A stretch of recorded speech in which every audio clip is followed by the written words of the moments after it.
Alrighty. Um, that looks good. At least I think it does. Yep, we're good on that set. And I think we can start rolling. Good morning, good afternoon, good evening, everyone. My name is Nate, and welcome back to another Consider the Following moment between myself and severe weather, as there is severe weather ongoing at this time.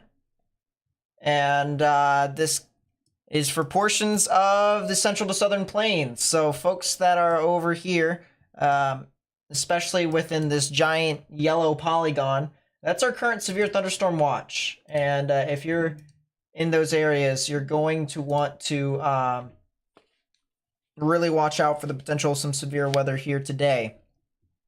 We have 2 ongoing tornado warnings as of right now. One is currently along the border of Texas and Oklahoma on I-40. I'm going to try to see if I can get some cameras here. So I'm going to move my thing back over here, go to my Google Drive, pull up my camera map. Because I know for a fact I have a camera on the border of Oklahoma and Texas. And so hopefully we're going to be able to see something there. We do also have 2 chasers in the field here today. We have Max Archer, and of course we also have Riley, who's helped us on the channel before.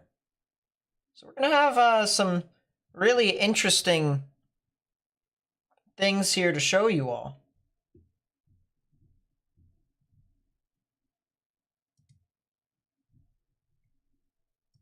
We want to look west. All right, so there's our first camera. Let's actually zoom in a little bit there. So this is for the tornado warning that is right above my head right now. We have, once again, a tornado warning here. This is near the town of Shamrock and Twitty here in Texas, and that'll be in effect until 3:45 p.m. Central Daylight Time. Based off of how things look with this current storm, there is a little bit of rotation with it right now, but it's still got a little ways away before things can really start to kind of do stuff with it. But if I were to guess as to where the main area of rotation would be, it would be back in here where the greens would move towards the radar, reds would move away. So just to the north of Shamrock, probably back into all of this rain right here. See where all that rain is? That's probably where the main area of rotation is going to be at least based off of what we're seeing with that live camera shot. And then the other thing that I want to mention here too, if you swap screens here, we have our one supercell right here that is near Shamrock. We have our other one that is just to the south, north of Wellington, Texas. So these are going to be discrete supercells as they move along into western Oklahoma. So we're probably talking about areas near Cheyenne, Sweetwater, Elk City, stuff like that, where you guys could potentially see some severe weather, maybe something that could potentially even be tornadic. We also have another tornado warning, another one, that is just near the Elmwood area. It is just way east of Guyman and a bit way west of Woodward. And this storm, honestly, I'm going to be honest with you, I really have no idea why this thing is warned. It's pretty far away from the radar, so it's kind of hard to really tell as to what's going on. But based off of radar here, I mean, it looks like there's just a little bit of elevated rotation and nothing really too much with that. You can see a lot of the strong reds really start to kind of surge away from the radar. Some grays that could be trying to return here. So it's not really too much. It really isn't that much. Really, if there was some rotation, it'd be a lot lower to the ground. And that's what we're probably going to be seeing here today. A lot of the storms that seem to be a bit higher up in the sky really aren't going to be registered fully by the radar. So a lot of storm chasers and spotters that are out there are going to be very helpful for the National Weather Service, especially since if I zoom out here and I show you where the areas of radars are. We have one here in Amarillo. We have one here in Frederick, Oklahoma. We have a couple over here near Oklahoma City, but just on the southeastern side. We have one over here near Vance Air Force Base. We have another one over here near Wichita, and then we have another one over here near Dodge City. There are no radars over here in this area. There is one radar right here, but that's all the way back in the rear of the whole dry line. You're probably experiencing drier than the Sahara type air over there. So if you're really going to want to try and find out what's going on over here in the western panhandle of Oklahoma, you really have no clue. It's going to be very difficult for us to kind of determine as to what's happening with these storms, especially since a lot of these storms are going to be relatively surface-based. A lot of these storms are going to be really having a lot of its activity in the lower, I'd say 3 kilometers, the lower 4. So basically from the surface all the way up to about 2.5, maybe 3 miles up. That's what we're talking about here, right? And realistically speaking, a lot of the tornadic activity will likely be within the first, I'd say, 5,000 feet, give or take. 5,000 feet. So it's not really a whole lot. It's not really a whole lot that the radars can do. You kind of just wish that there was a radar out in the middle of nowhere, right? They just kind of plop their radar and just, hope for the best. But weather doesn't exactly work that way now, does it? So you just kind of got to work with what you got. Just a little. Just a little. How's everyone doing in chat, by the way? It's nice to see everyone. It's nice to see everyone. If you haven't already, please be sure to hit that thumbs up button down below. It helps us spread information to more and more people here on YouTube. Annie, what's up? Welcome to the stream. Deluder, what's up? Long time no see. Nice to see you. I'm going to also put Max Archer's chase up for a little bit. I'll try and ask him where he's at eventually.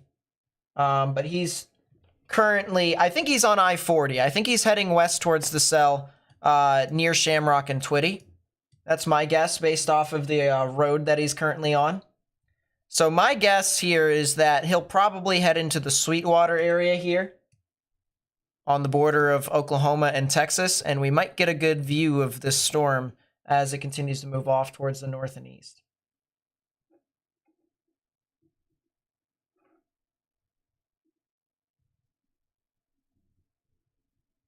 Allie, what's up? Welcome to the stream. Cerrone family, hello. Lisa, what's up? What are those white dots, chasers? No, so these white dots, they're a little hard to see, but they're signs. Might be easier. Wow, I just messed up my thing, didn't I? It might be easier if I just, I wonder if I like zoom it in like really tight. I wonder if it might be a little bit better. It could be.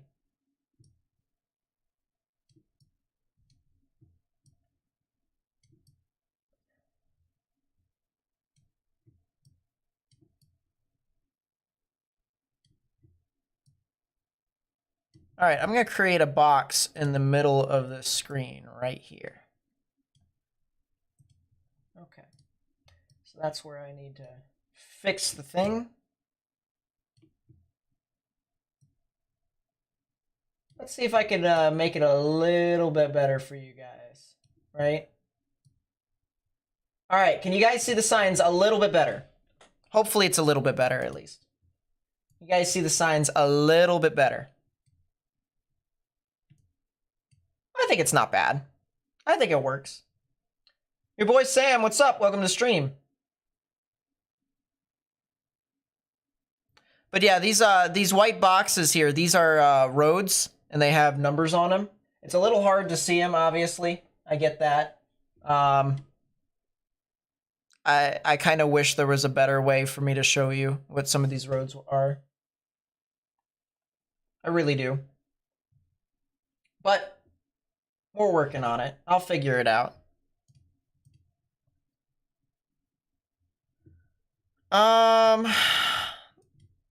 I also want to go up north. Why? Because there's a storm that's over here near Garden City, Kansas. This storm, I believe, is elevated. We're talking 65 on top of 46 degree. Yeah. I need to change the blue part.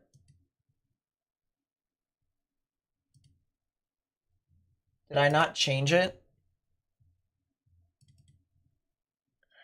Let's find out. Oh, that's the wrong one.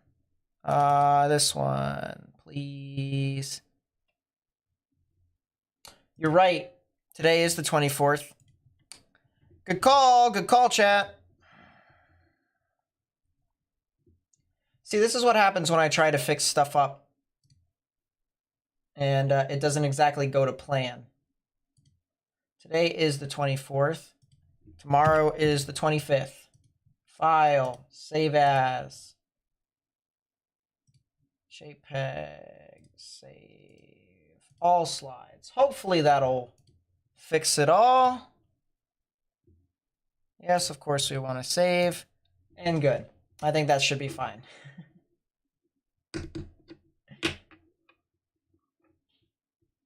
I don't walk my dogs this afternoon and evening, should I go now or later? Depends upon where you are, Adam. Depends upon where you are. But yeah, this storm here that is moving off into Gray, Haskell, and Finney counties here in Kansas. A lot of hail. We're talking about $50 sized hail. But two things aren't going to happen. Blue Jackets being... Yeah, we got eliminated today. So that's fun. So now I'm a Caps fan for now.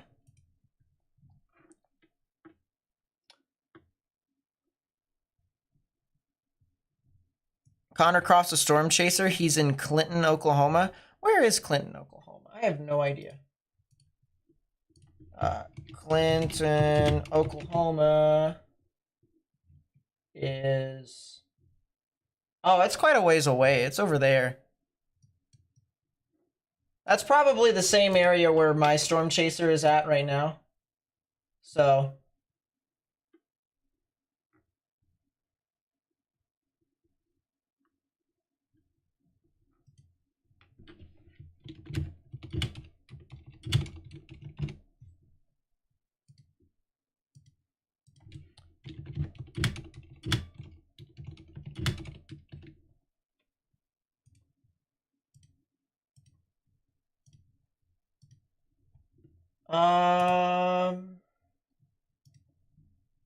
Good to see that everyone is starting to filter into chat more and more. I appreciate you all.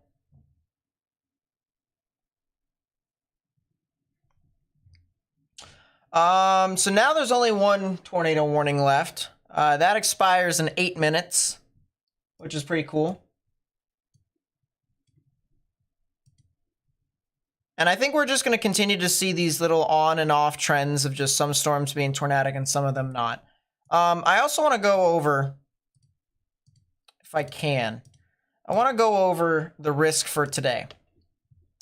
Risk for severe weather here today. You can see we do have said risk for severe weather. We have our area that is localized across portions of the plains. Anyone that is really in this yellow or this orange, especially the orange, should definitely watch out for severe weather today. I think the orange is probably the best chance for localized hail and tornado threat. So you guys are definitely going to want to watch out if you're over there. That's like Woodward, Oklahoma, and the surrounding areas over there too. So just watch out. Just watch out. The risk for tornadoes today is not very high. And that's the reason why they've issued a severe thunderstorm watch instead of a tornado watch. But there is still a 5% chance for tornadoes across portions of Oklahoma and Kansas. Once again, just right along here, right in the bullseye, right in the middle of that is where I'd watch out. I also like the area that's a little bit south of that. Realistically, anywhere from western Oklahoma up to like the border of Kansas and Oklahoma is an area that I really like. So That's kind of just something to kind of watch out. Or really all these storms that form in this area right here that start on the border of Texas and Oklahoma, and then they start to move on through. Those are the storms to really watch, in my opinion. Those are the ones that I really am interested in. And then, of course, just to kind of highlight the threat for hail, because that is there. You can see there is that localized within that small corridor. I'll actually zoom it out just a little bit more so you guys can kind of see. There it is. Just a little bit better. A little bit better.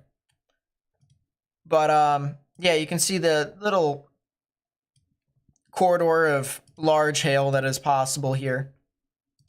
And then tomorrow, we also have the threat for severe weather again. Small risk up here over into portions of Iowa, Missouri, Kansas City. And then we also have a larger risk down here across the deep south into the eastern portions of the southern plains. We're talking about eastern Texas. And that one recently just got upgraded with the threat for significant tornadoes, which means we are going to be live tomorrow as well. But I find it really interesting as to the reason why they did, because if you remember my video yesterday, I said a lot of the storms that are going to be moving on through is going to be mainly wind. And don't get me wrong, a lot of it is. A lot of it is. But the reason why they issued the significant tornado threat, the chance for significant tornadoes, is any storm that can be out in front of it could be, if it can get discrete, it could become tornadic. And it could try and produce a tornado that is EF2 or stronger. The problem is that this is one of these stereotypical Dixie Alley events to where you have high shear, low cape, messiness of convergence at the surface, and not a whole lot of divergence aloft, which means it's going to be a messy mode. There's going to be a lot of thunderstorms across the board, and it's a big ask to try and figure out if some of these storms can get discrete tomorrow. But regardless, we're going to be live tomorrow as well, and folks that are over there in the portions of Arkansas, Mississippi, and Louisiana are going to want to watch out. And the other thing I want to mention, the Hammond, Louisiana radar is finally undergoing tests. Yesterday, they tested it out for about an hour or two. Today, this morning, they tested it out for about an hour or two to see if it works. They are trying to get that radar that is in between Baton Rouge and New Orleans up and running to the point to where they can have something set. They can have radar coverage in one of the worst radar holes in all of radar holes. And I'll show you what I mean here in a second. But having this right here was very nice. Very, very nice. I'm going to fast forward that. Tornado warning for portions of Wheeler County has now been canceled and or expired. So that's interesting. What's up, chat? How is everyone doing here so far for all the newcomers that are coming in? Appreciate you guys coming out. If you haven't already, please be sure to hit that thumbs up button down below and even subscribe. We're a pretty laid-back community here.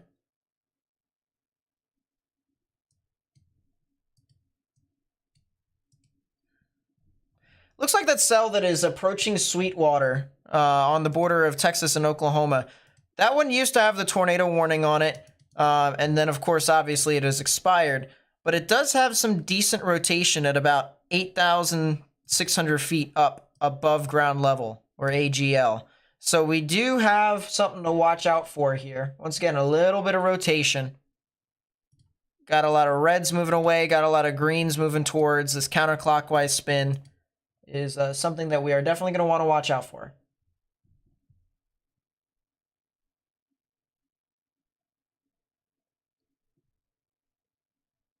Will Dallas, Texas get tornadoes? Today? No. Realistically speaking, a lot of the threat is going to be into portions of Oklahoma and southern Kansas. Otherwise, the other areas could probably see large hail and damaging winds. And there's a storm over here near Guthrie, Texas. This one's probably going to get severe warned here soon. It actually does funny enough, have a little bit of rotation. Funny enough, it does.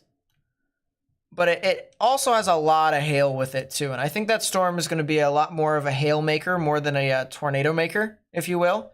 And even if it is a tornado maker, there is just not a whole lot of people that live out here, thank goodness. I mean, the next closest area to this storm in the direction in which this thing is moving is Truscott and Ford City. And that's a long while. We're talking about probably 20 minutes. So that's a lot. Long ways to go. Long, long ways to go.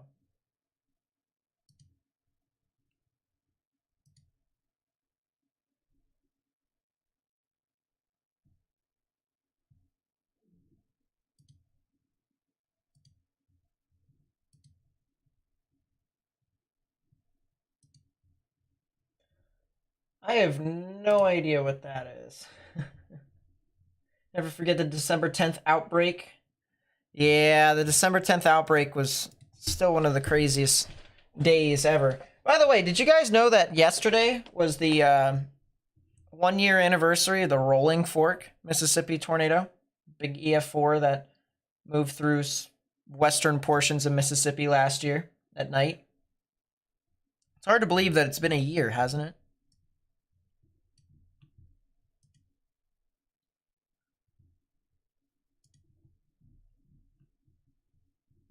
One of those things where you just hope that they've been able to recover, even if it's just the smallest bits.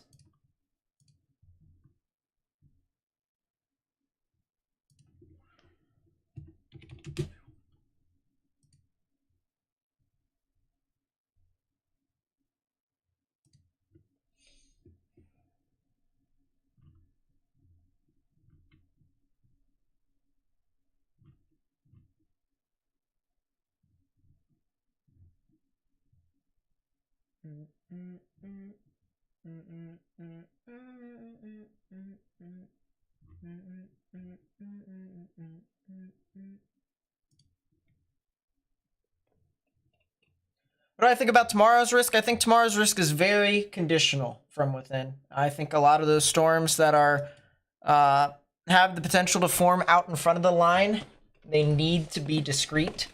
They need to be out by themselves, and they need to also have a pretty strong updraft sustain with them. And so, assuming there's a lot of strong vertical wind shear out in front and no other storm is running into each other, it should be good.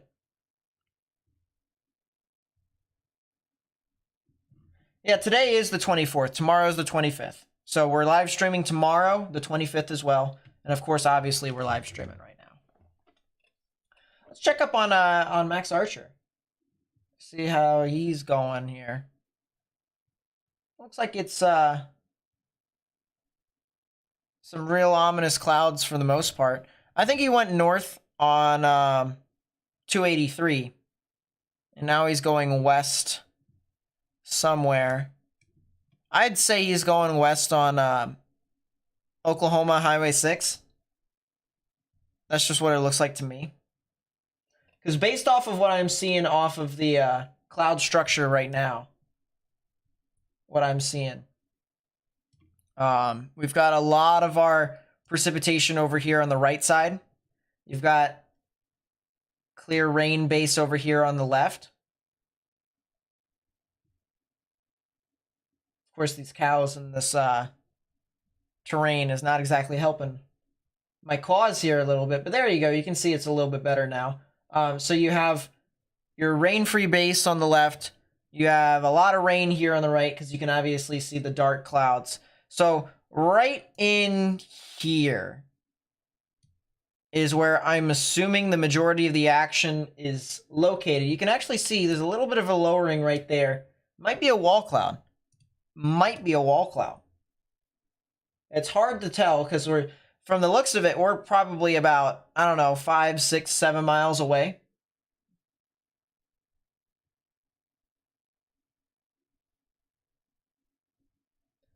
But it looks like there's a wall cloud right there with that storm.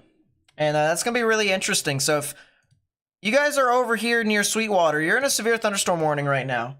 localized storm that had a tornado warning over into portions of Wheeler County, Texas, is now starting to move off into your area. Right now, the severe thunderstorm warning contains 60-mile-per-hour wind gusts and quarter-sized hail. It is moving northeast at a blazing speed, so this thing will be in and out of your hair, quicker than you could probably think about it all too much. But folks that are over there are still going to also want to watch out, regardless if this thing does something or does nothing. It's still a storm. It still has the potential to produce large hail, strong damaging winds, even the threat for a tornado. So please, please, please watch out. And I'll tell you what, that is a really ominous cloud of what we're seeing right there.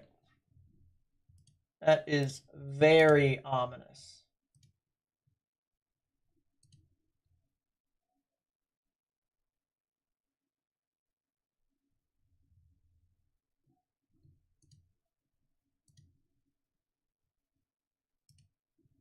I'll tell you what, chat. I think I do believe that right there, in this area, this looks to be a wall cloud and or funnel cloud, somewhere right within here.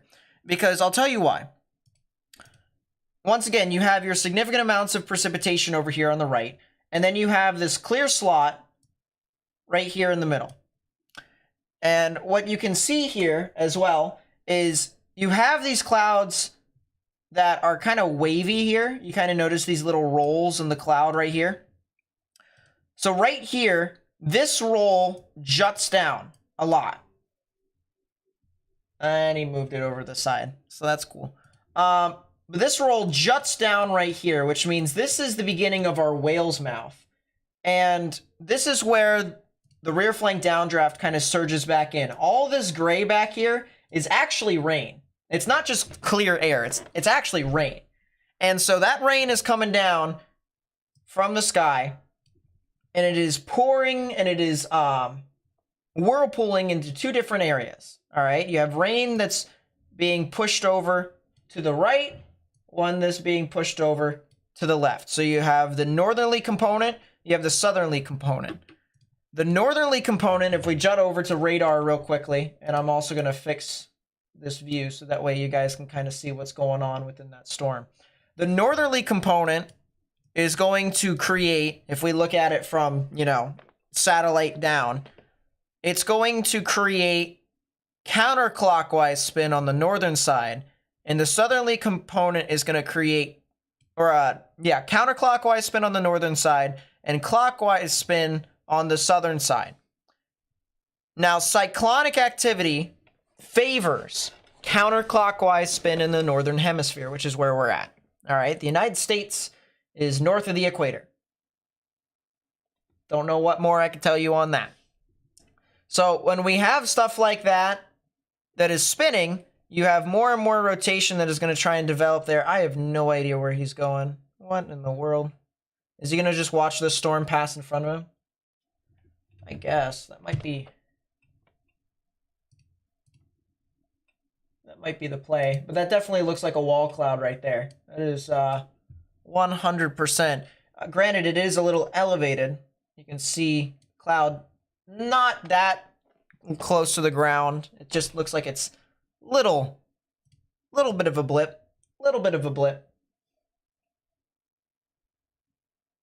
But there definitely is a wall cloud back within that. It's actually hard to tell if, because some people are reporting a funnel cloud. That might be a funnel cloud.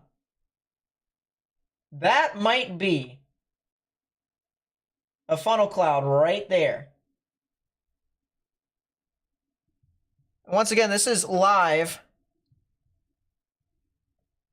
as the stream just kind of jumped up in front. That could have been a wall. This is definitely a wall cloud. Not could have been. This is definitely a wall cloud right here. That definitely could have been a funnel cloud. So if you're just tuning in here right now, this is on the border of Oklahoma and Texas. This is north of Sweetwater, Oklahoma.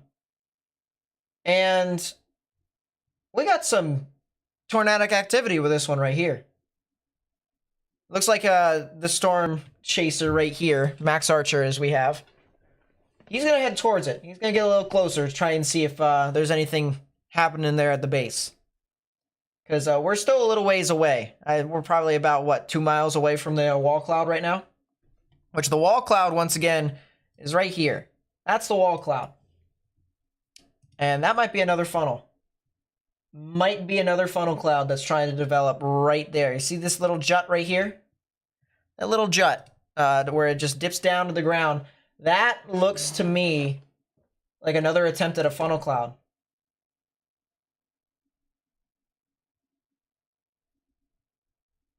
Yep. Yeah, that looks to me like it is. I'm gonna move this back over here. There we go. The one thing I gotta say is that if you are over here, that's a new tornado warning, so I can't say anything. Listen in. Tornado warning for northeastern Killingsworth County in the Panhandle of Texas. So that's down here. That's this severe thunderstorm warning that is east of Ludi. That's heading off into the Eric and the Texola areas. So that's a new tornado warning for this storm here. If you're near Texola and Eric here in Oklahoma, near I-40, as well as areas near Maysfield and Sayre here in the portions of Oklahoma, you need to get into your safe space right now. Underground or lowest innermost part of your building.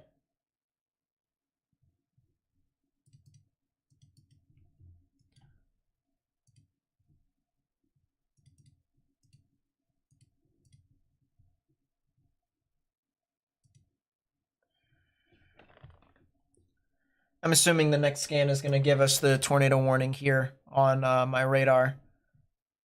But once again, a tornado warning over here for Texola, Eric. You guys are likely to see a storm near your area. If you're east of Ludi, there's apparently a confirmed tornado on the ground. If you're over in these areas, you need to get into your safe spaces. We are getting really close to the storm up here that, wow. This one over here that's near Sweetwater and Mayfield.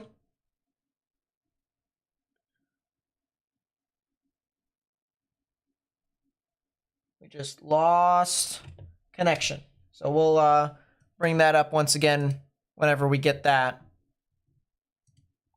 That might be another storm that's trying to form near Mayfield and Eric. Maybe a new supercell. So that'll be something to watch. It looks like these not exactly forming quite yet. There's your observed tornado. A confirmed tornado was located near Texola, or 12 miles east of Shamrock, moving northeast at 60 miles per hour. I'll tell you what, this polygon doesn't exactly agree with where the tornado is, but this is the jurisdiction of the National Weather Service. So it's kind of hard to balance that out.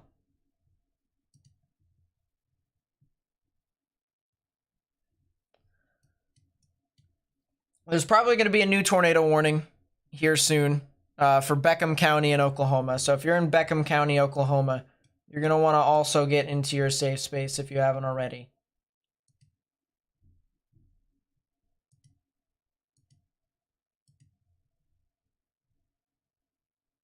East, west.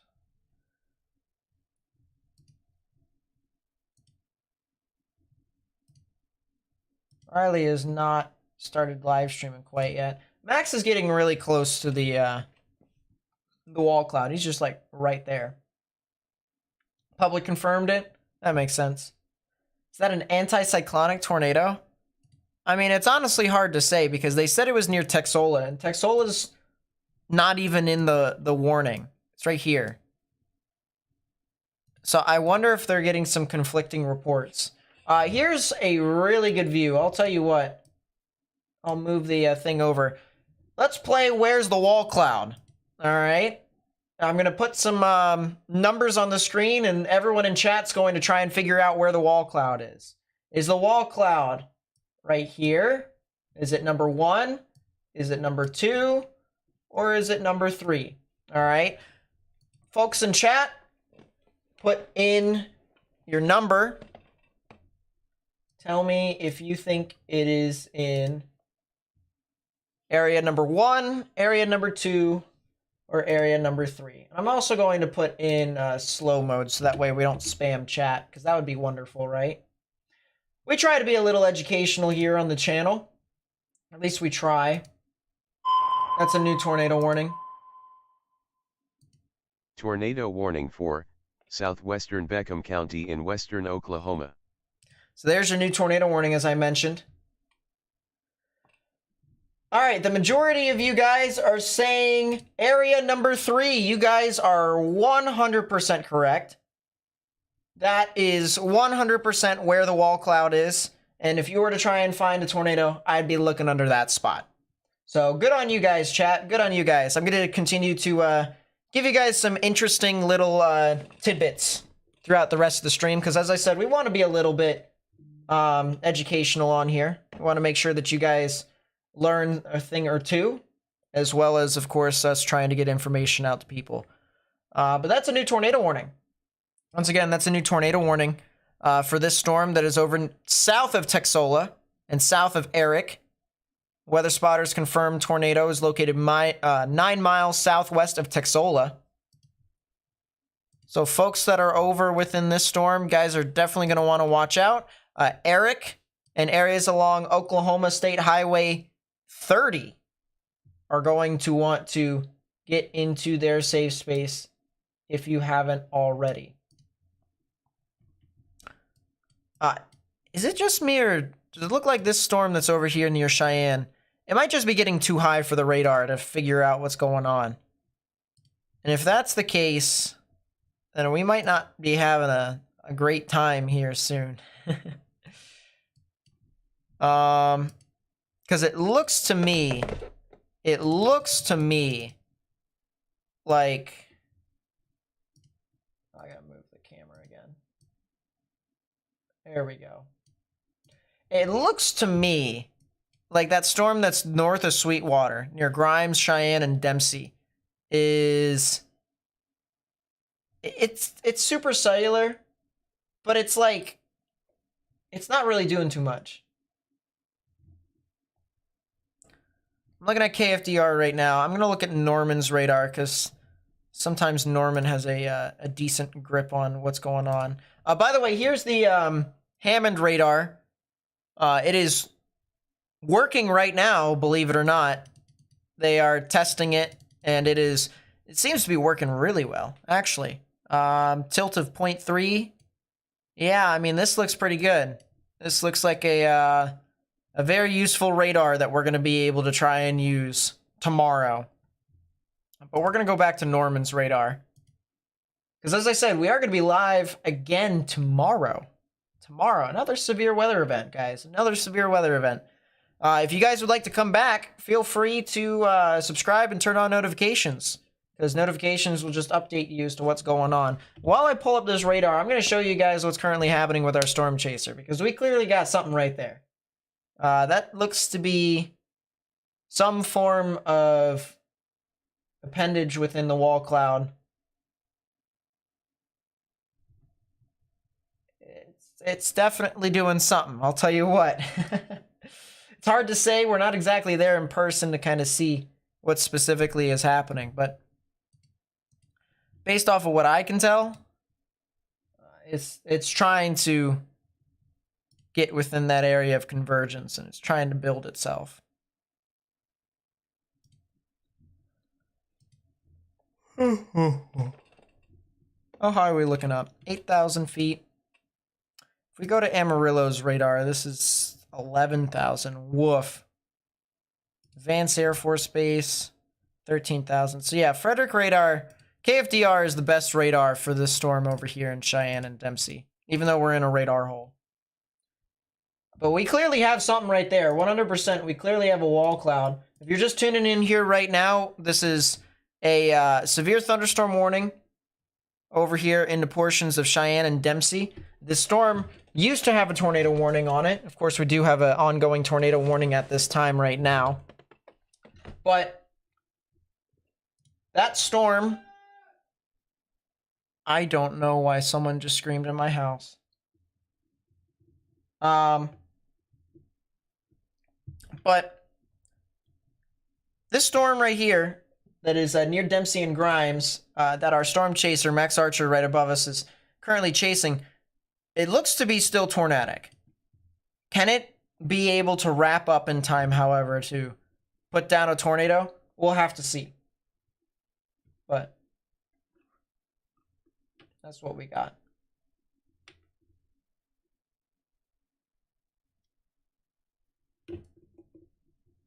Sup, Alma? Nice to see you. Sup, Neon? Life seems to be going all right. Taking things how they come. Any risk of severe weather in Tulsa? It's very small. It's very marginal, if anything. You guys can get some storms overnight. Really, I mean, it's not too much.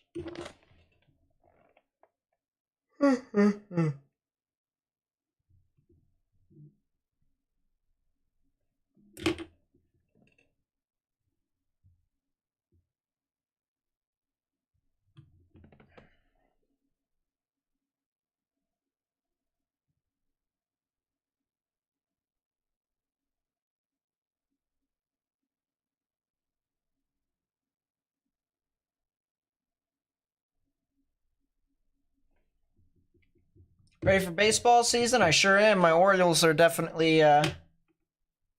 getting me excited. How do you get the Hammond radar in GR2? It's a new update that came out a couple days ago.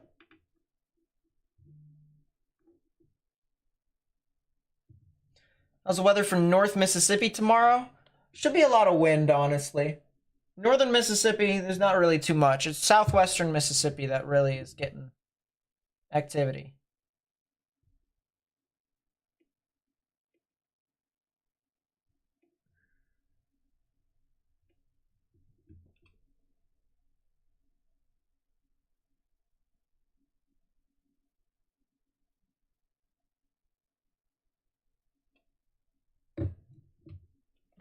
What are my thoughts on Oxford, Kansas?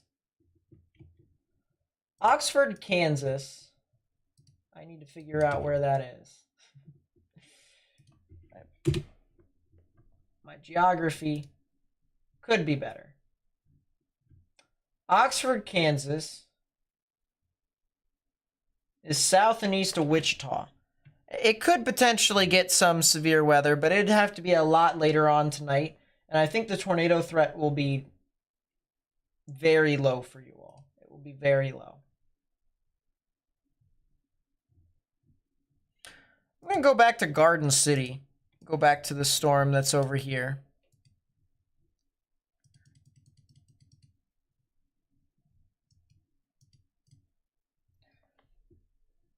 Reports of a confirmed tornado in Kansas. Twitter post showing tornado doing damage. I mean, that would be the tornado right there.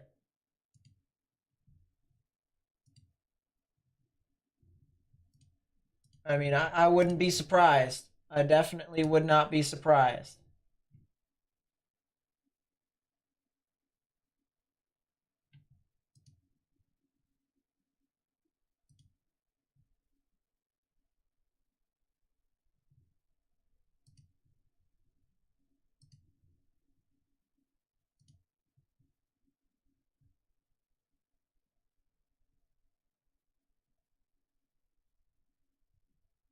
Don't worry about it, Alma. Memberships aren't really that important, in my honest opinion. You guys can save your money, can keep your money. Only donate if you really want to. But I'm not gonna ask. I'm still under the mindset that money could go to better places, like the Red Cross, stuff like that. I'm going to go back to Frederick, Oklahoma's radar. Because this storm that's over here near Eric, heading towards Sayre, that's probably the best looking supercell out of the bunch right now. Definitely looks like the best supercell. I'm going to go over to the live mesoscale analysis to kind of see what could potentially be happening.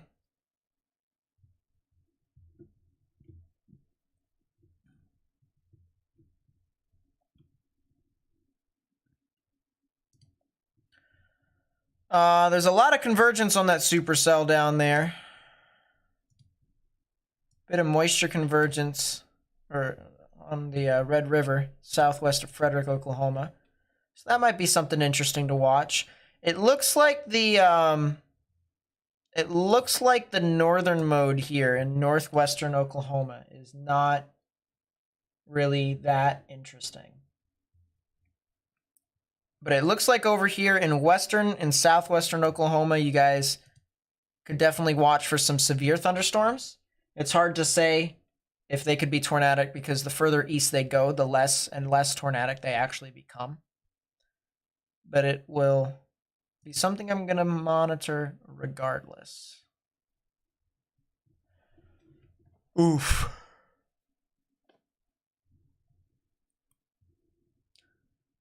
I'm on my yawning chair.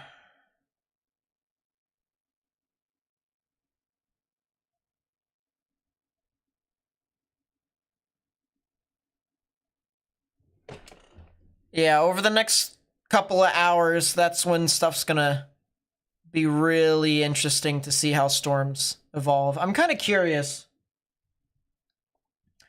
Yeah, I figured as much. So obviously the significant tornado parameter is not that high. And I don't use the significant tornado parameter anyways because I think it's stupid. That's just me. I mean, it's not stupid in a sense, but it's stupid. Wow, I will say Theta E is starting to rise a bit further north. We're starting to get some real good moisture here. You can see these blue dotted lines and then these green dotted lines right here. So we're starting to see some moisture ride up north into our environment. And obviously we want that.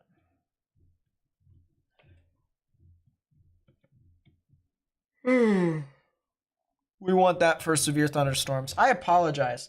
I'm yawning all over the place. I need to stop yawning. That's what I need to stop doing.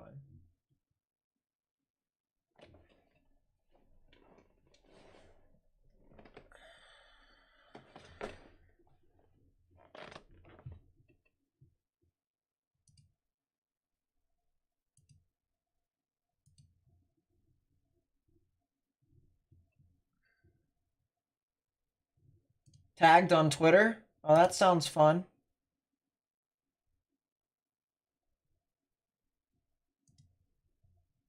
I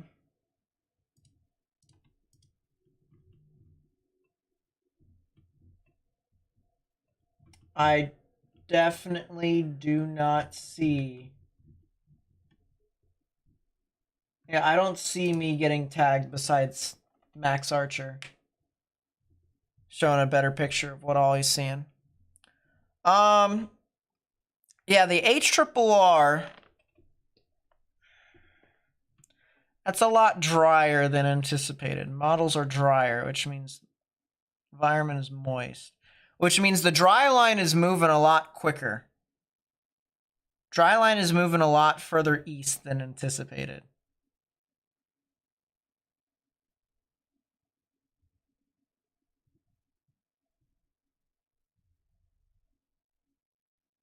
No, I got that wrong.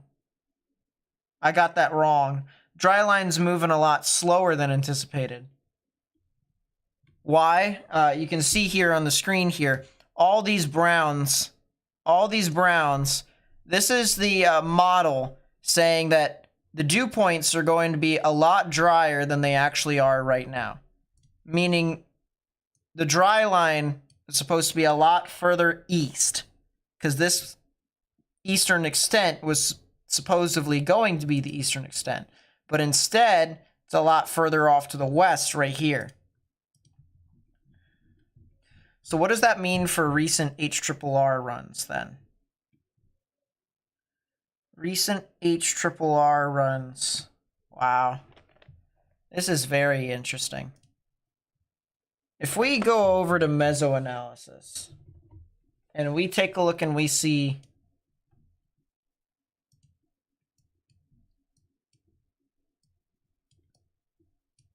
well, there's a dryline bulge right there south of Spur, and there's a dryline bulge near Elk City. So that's two areas, but honestly, this is...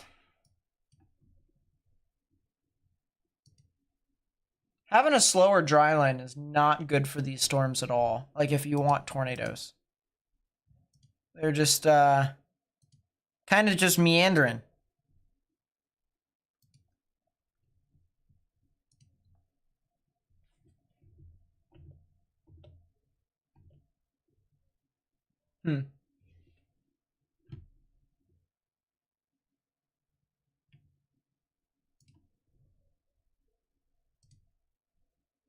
Yeah, that's better.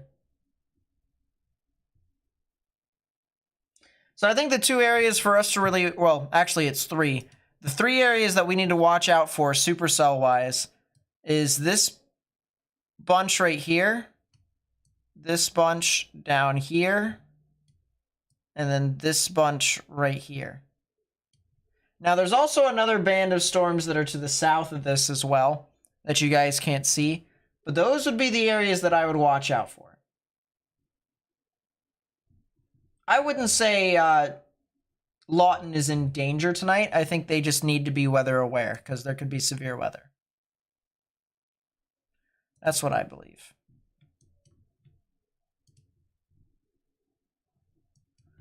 That's a heck of a storm near Truscott. That'd be the Guthrie cell. Is that thing...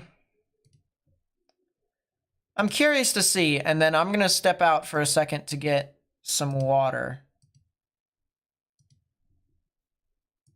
Prob severe.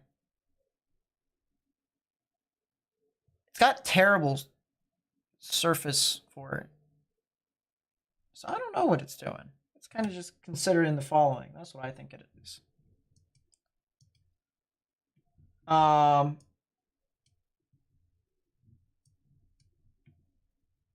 Yeah, that's a updated tornado warning for Eric. I don't think they're going to issue a new tornado warning on that cell. I think that's going to stay severe. I think that storm will continue to head off towards the Sayre and the Berlin areas. And I don't think it'll be too crazy.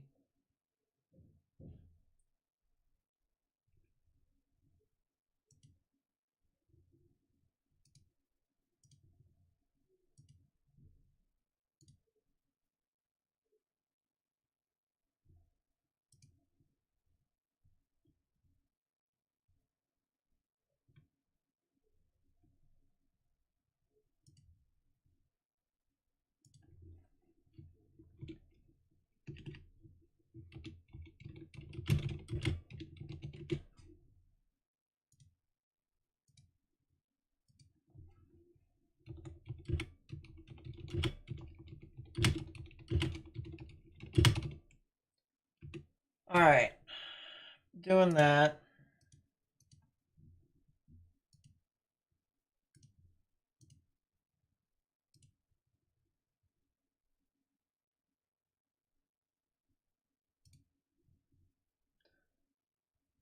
Yeah, it's been a while since we heard from our chaser. I believe our chaser is currently trying to get back into the activity.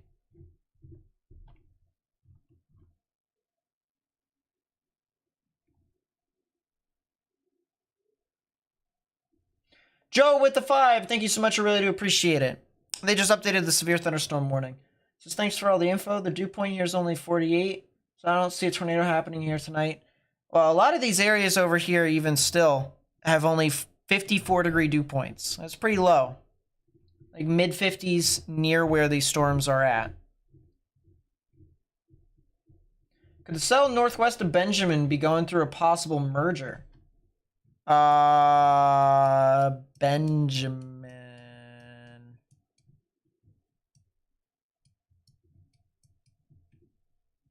Oh, the one near Truscott. I don't think so. I think that's just being a supercell. I think it's just a supercell that right split, and over here, this is the left split. So the storm that split off to the left as the supercell started to curl right. So you'll see it was a cluster, maybe a weaker supercell, and then it detached a part of itself, which is usually a part of the process of a storm becoming dominant, a supercell becoming dominant like that. Yeah, I'm telling you what right now, that could potentially be a heck of a storm that is trying to develop right there near Truscott. It may not be a tornado on the ground right now, but it definitely could. So if you're in Truscott, Texas, you might want to get into your safe space. Might be a good idea.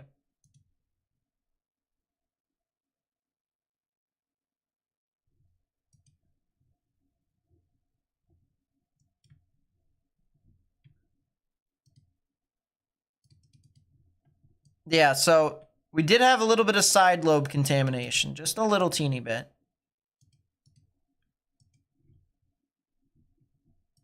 And you can tell it's a little bit of side lobe too. If I go to spectrum width, you can see it's all over the place. So we have a lot of contam. Contam. That's not how you put an A. Contamination. There you go. So you have a lot of contamination here that is basically in the inflow notch of the storm. And it's skewing all the velocities. So nothing is really... It's very difficult for us to kind of see what's actually happening on the surface here. But I do believe we do have a strong mesocyclone aloft, or at least a decently strong. It's not like it's super powerful. It's just, it's rotating, it's spinning. It's definitely one of the better ones in this whole event. It's just, it's got to come together now. Trying to get it to come together is a little difficult too.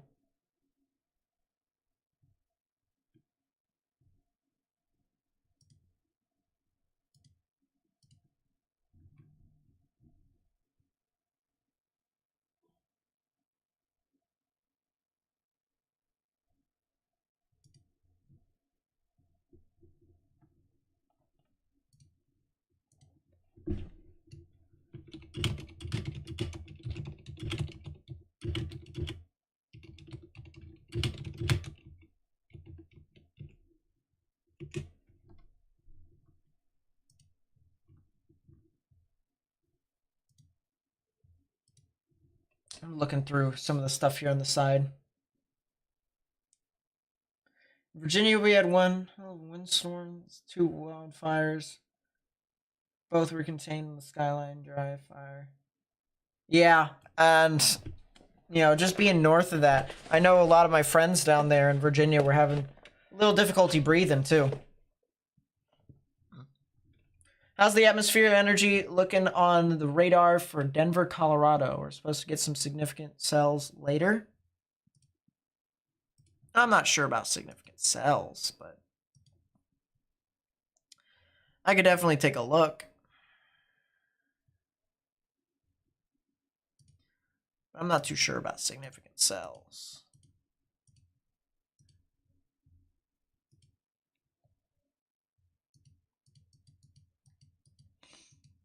Yeah, they don't look too significant. I'll zoom out here. They don't look too significant. They just look sporadic. A lot of rain or snow. Yeah, a lot of rain and snow. Not really too much. I want to take a look at the moisture convergence. It looks like we're starting to get more convergence down here into southwestern portions of Oklahoma. I'll move it down just a little bit so you guys can see. It's right there.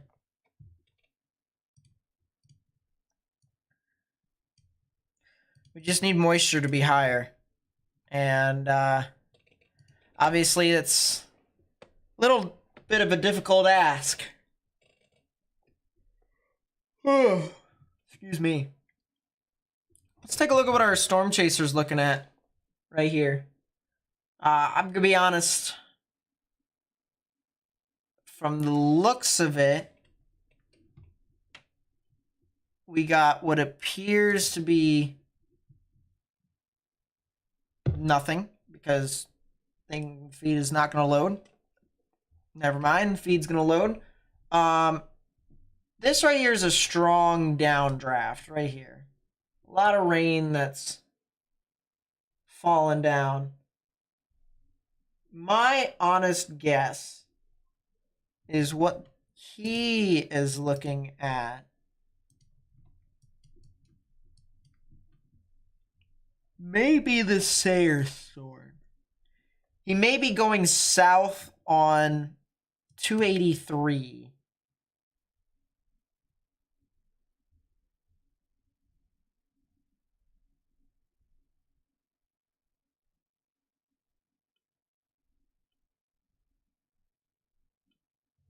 Yeah, I'm sorry. I'm yawning all over the place. I apologize. I don't know why I always yawn when whenever I live stream.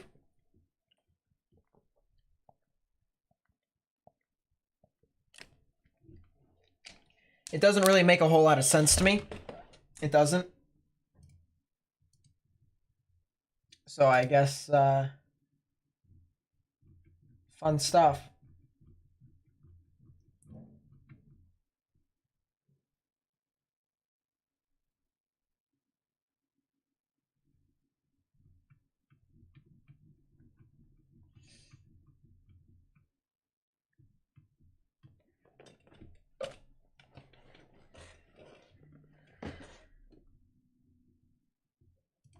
Let's go back over here.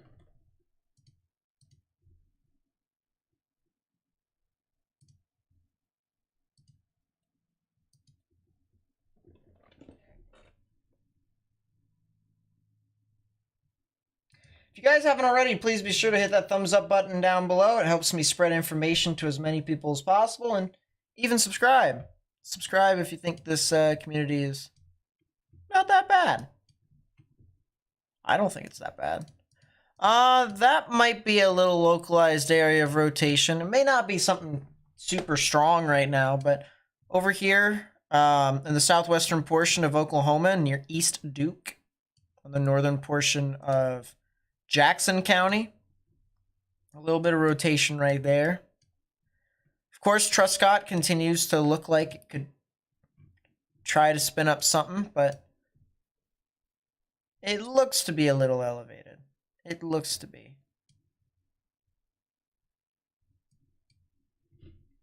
Watching Reed stream, a funnel just formed. Interesting.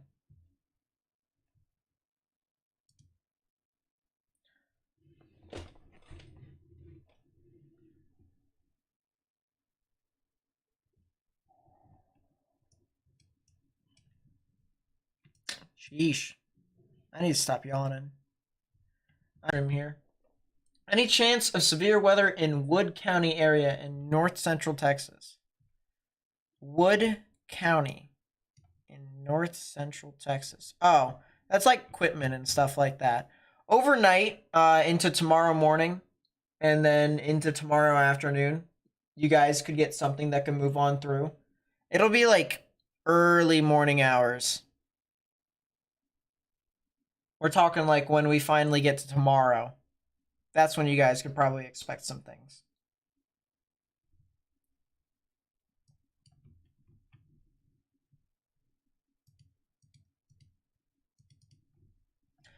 Is this an outflow boundary? Or is that a decaying storm? That looks like a decaying storm. I wonder if this has some cold pooling back behind this, because this definitely isn't an outflow boundary. I think we have some rain that's starting to form off of, sorry for blinding everyone, off of a decaying thunderstorm that tried to form down here near Wellington. You guys see this storm right here that was over near Wellington. This is in the past. It tried to move up to the north and east. South of this storm that is north of it, right? And the storm that's north of it just so happened to have been the tornadic thunderstorm that apparently produced a tornado. So you can see that storm pretty much decayed. And we just have this one supercell that is over here near Sayre, heading up into the Elk City general vicinity.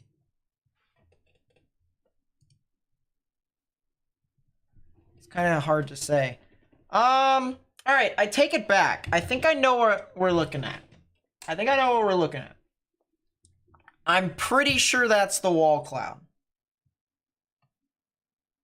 Or a wall cloud right here. It took me a little bit to figure out, because things were just kind of on the struggle. This right here is our downdraft. This is our mesocyclone right here. This is a dope looking wall cloud.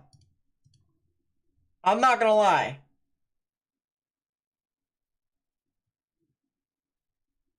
Once again, this is near Sayre, Oklahoma. Sayre, Oklahoma. We have a storm chaser here that is watching the storm that has had a history of producing a tornado. That is some very ominous activity right there. Right there. That's where I'd watch. But I mean, you can clearly see the clouds right here. You can clearly see them swirling in this way. And yeah, here's the RFD. So RFD is surging here on the side. This is 100% our wall cloud right there. And there definitely is something spinning. So I do wonder if something tornadic can be possible within this area.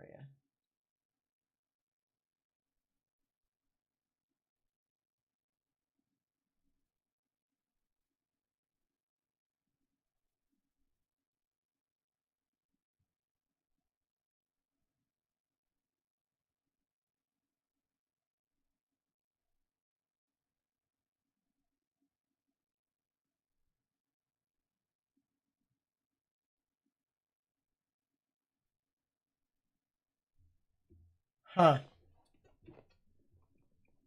Yeah, this storm is definitely trying to develop. It's rapidly, as Max Archer is telling me now here on Twitter, and I'll show you guys what he just sent me here. He says the wall cloud right in front of us is rapidly organizing.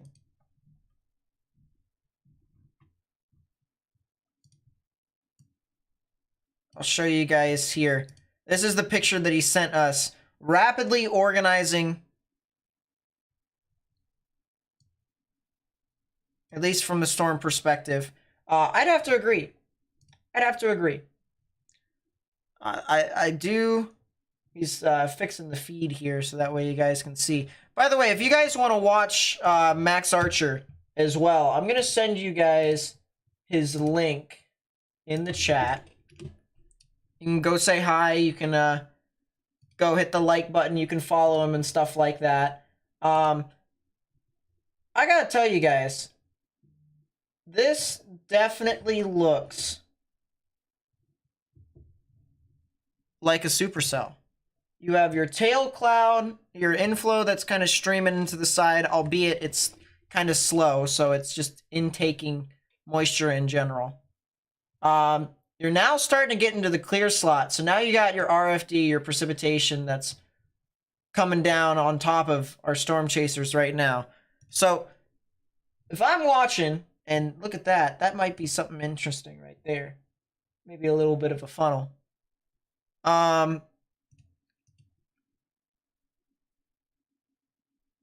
Yeah, that's very interesting. Either that or Scud. It's either Scud or a funnel, one of the two.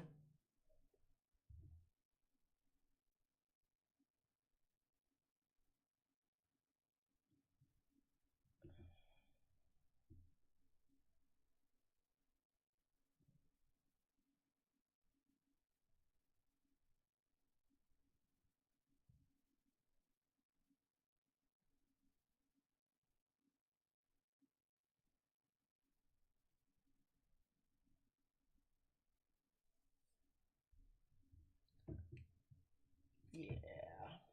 This is I'm definitely getting all sorts of little texts on my side screen.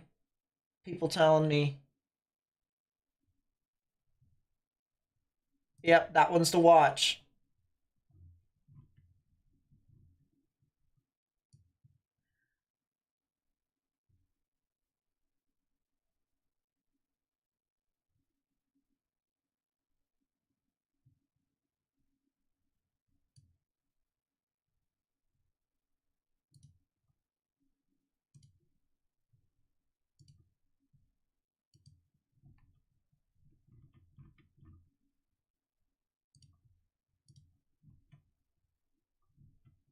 Looking on side screens here. I don't see too much more. Which means our Storm Chaser is gonna have to reposition, as I just was about to say. Look at that. Wow. Looks like I am on the same page. Well, for right now, he'll reposition, and for right now, we'll talk about the storm a little bit more. This is a severe thunderstorm warning that is for Beckham County in Oklahoma. This is north of Sayre. This cell has had a history of producing tornadoes, but as of right now, it's just a storm that could produce 60-mile-per-hour wind gusts and quarter-sized hail. This will be moving off to the north of Sayre, eventually towards Berlin and Elk City. If you guys know where they are, if you don't know, it's on the western side of the state. It just crossed over I-40, all the way over here, near the border of Texas and Oklahoma on the northern panhandle. And once again, this storm is what a lot of people are currently tracking right now. We also have a couple other storms, one of which is down into portions of Texas near Truscott, Texas, as well as Ford City.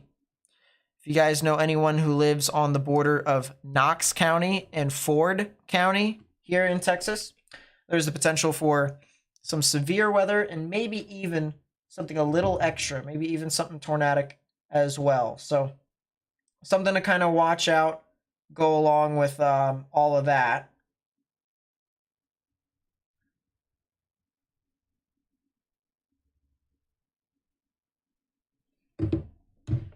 Wall cloud right on top of Reed. I wouldn't be surprised. And then if we also go up to Dodge City's radar over here near Garden City, it does appear that that storm that was over near Garden City did produce a tornado. Damage to roofs, power lines, and fences. Possibly tornado damage in the Wilson Addition area. Time estimated. There's other areas within this band of storms here in southwestern Kansas that could try to spin up rather quickly. We're going to watch out for that. But realistically speaking, anyone within this severe thunderstorm warning here in Finney County as well as northwestern Gray County, you guys are definitely going to be the ones that could see within this short-term risk the chance for tornadoes here in Kansas. This is where it's at. Right here.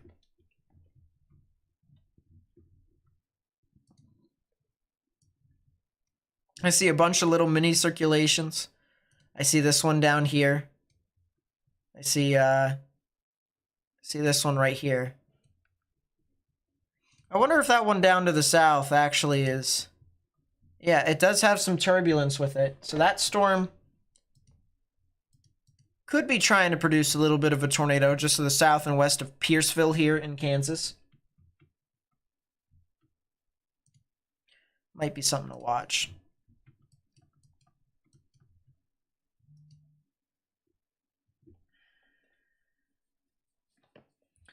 New mesoscale discussion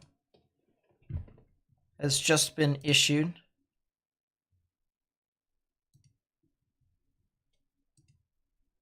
It is for the severe thunderstorm watch.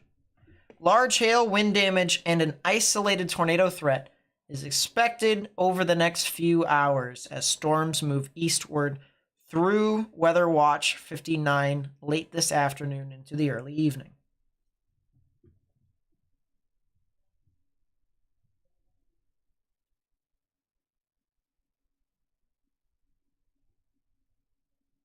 A brief tornado or two could occur within the stronger rotating storms.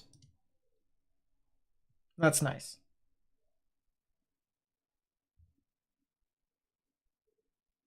Are any of these potentially long track? No. A lot of these storms are not going to be able to sustain their updrafts for that long. It's a bit unlikely. We got a new severe thunderstorm warning. It is for portions of Beckham and Roger Mills County. So, folks, that could be north of Elk City, as well as west of Elk City, and even around Elk City. You guys are going to have to watch. Is that Sayre, Oklahoma? Is that where Max is at? It looks like it might be. Probably went down into Sayre. He might be trying to get on the interstate, get on I-40 and book it east. Might not be a bad idea at all. Back down to the storm near Truscott. Still a lot of strong upper level rotation with this one.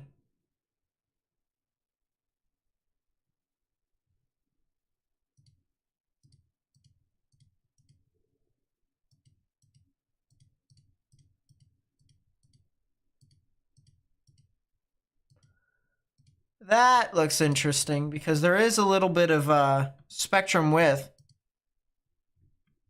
right where I'd expect some rotation to be. I wonder if there's like a little weak tornado that is off in that storm. Once again, the good news within this storm that's over here in Texas near Truscott is it's not really near anyone. The current trajectory takes it off in the middle of nowhere. The next town that it could potentially get near is Maybell. And Maybell is about an hour away. And it's even just to the south of the current trajectory. The next closest town that could potentially be impacted would likely be Electra. And that's still a good hour away. So there's still a lot of time. Still a lot of time before stuff actually gets there. But anyways, if you're listening to this now, refresh your stream so that way you can get to the most recent updates with the stream, because it probably would have been delayed. If you know anyone that lives near Wichita Falls, I would tell them that in about an hour and a half to 2 hours, they're going to really need to watch out for the threat of some severe weather. Our storm chaser Max Archer is starting to look at the storm a lot. It's starting to get a better view. Wow. This one that's just to the north of Sayre in Oklahoma once again. Really interesting wall cloud, I'll tell you what. Really interesting.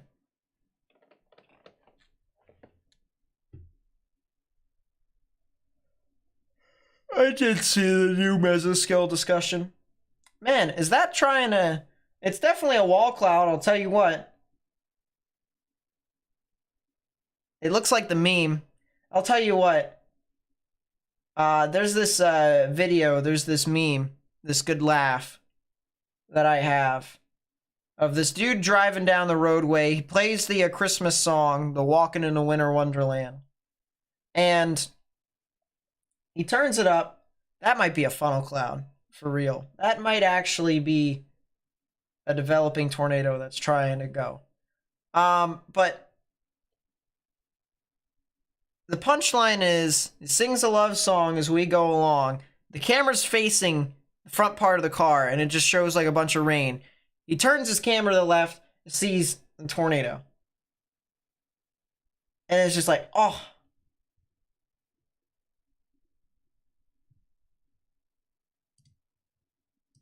I'm gonna speed up the play speed.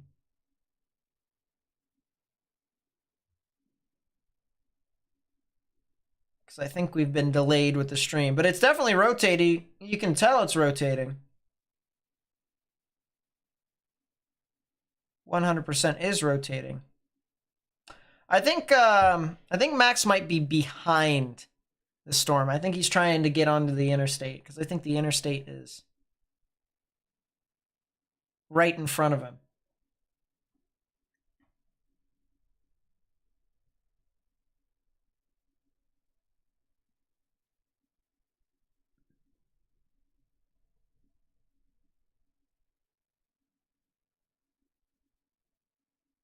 Sounds good, Alma.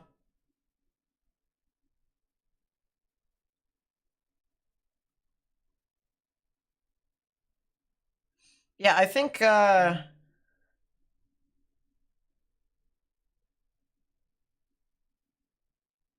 this is definitely the interstate.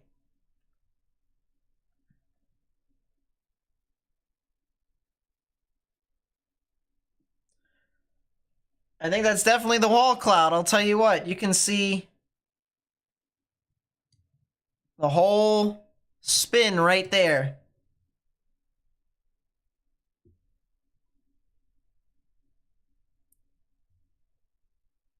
It's definitely spinning, I'll tell you what.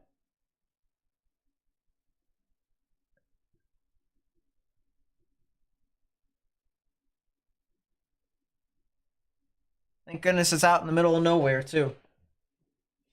If you're just tuning in here right now, live view here of the storm that's just to the west of Elk City. Just to the west of Elk City.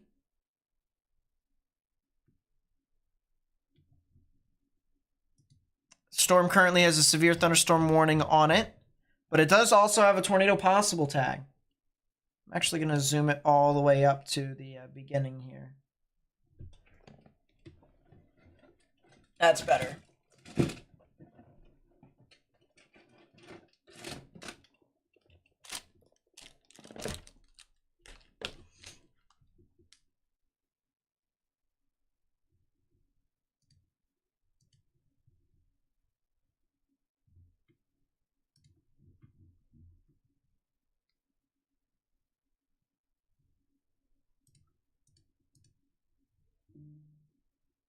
Yeah, I just got told by Max Archer that it's a rapidly organizing wall cloud with possible funnels, so that's what we were just watching. Look at that. I just retweeted that onto Twitter, so if you guys wanted to see that. Lucas with the tornado tracker, thank you very much. Really do appreciate it. Thank you. Thank you. I know who you are. Thank you so much. Hopefully life at boot camp is all right for you. But thank you for the tornado tracker. I really do appreciate it. So we'll go back to our live view here. As the camera just shuttered for whatever reason. Sounds fun, right?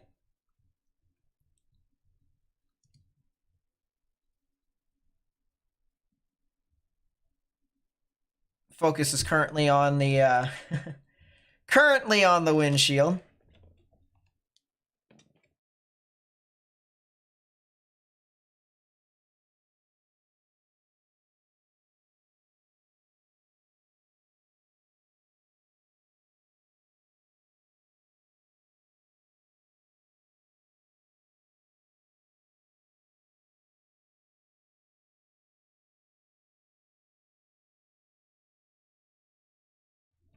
Oh, you are.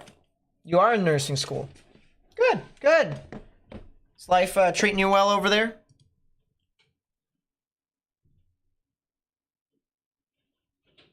Yeah, this is kind of stuff that I just do in general. Chat. I look at the weather. I try to interpret it for you all. We're all just pretty laid back and chill here. So if you like the idea of that, if you like the idea of us just talking about weather, telling people where these storms can go and whatnot, hit the subscribe button. What are you doing? Join the community, why don't you? But this right here, this looks to be the area of interest. If you can see this clear slot that kind of comes through the middle right here. My Epic Pen just lagged. Right here. See how you have a clear slot of air, and then you have clouds right here, you have clouds right here, you have clouds over here, right? So this is our whale's mouth. All right, it's a nice visual presentation of our whale's mouth, where we have our dry air that is going to punch through the side. This is our clear slot. And then our wind is channeled in two different areas. One right there and one right there. All right. We have circulation number 1 that we are watching for right in this area. Actually, technically, it's from right here to here. That's what we would want to watch.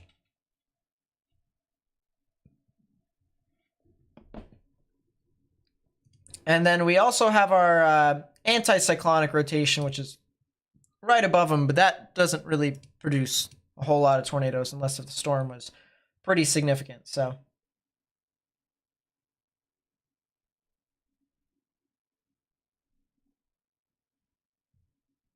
Garrett with the tornado tracker, thank you so much. I really do appreciate that as well. Thank you guys so much for becoming members.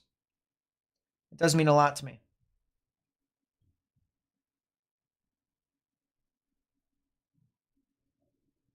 Ah, that makes sense.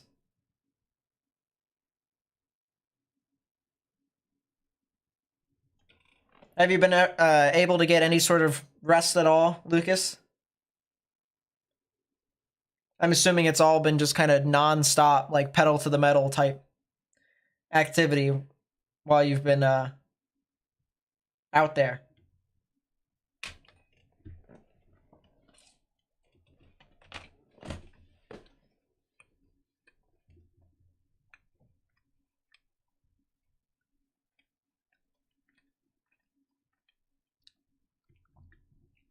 Still got our severe thunderstorm warning here. We do have a little bit of rotation associated with it now. We'll go back to radar, and we'll kind of just go in between both the chaser footage and what we're seeing on radar. We do have some rotation that is beginning to really develop.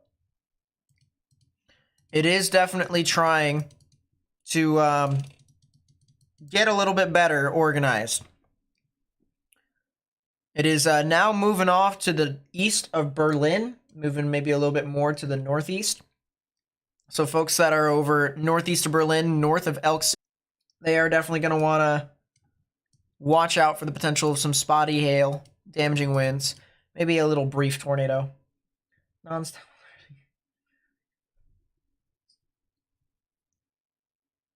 If you can tolerate the lack of sleep. Well, I can't seem to stop yawning, and I'm just sitting in a chair. I can't seem to tolerate anything, apparently, so props to you for doing that. I don't understand. Every single time I sit in this chair, I start yawning. Every single time I start streaming, I start yawning. I wonder if it's the chair. I genuinely wonder if it's the chair. Is the chair giving me bad luck? I don't know. Hannah. So one thing about Dallas-Fort Worth is that overnight tonight, there's the potential for some damaging winds and spotty hail. So folks that are over there, you guys may need to watch out, but the tornado threat is like next to none. All right. Like if we go over here, let me show you the risk for severe weather today. You're barely on the 2 out of 5 on the severe weather scale. And that's because just storms just move on through overnight. It's not really expected to be too much, but it's still something that you guys are going to want to turn your weather radios on if you have any. It's not even 6 yet. I know. It's so strange. Because sure, I stood up until like 3 o'clock last night because I wanted to wait for the 6Z outlook, the day one outlook that comes out at 6Z Universal Time. And then I went to bed. I woke up at about, I don't know, 8. And then I fell asleep again, where I just laid around. And then it's just like I slept. I did enough. It's just, I guess it wasn't.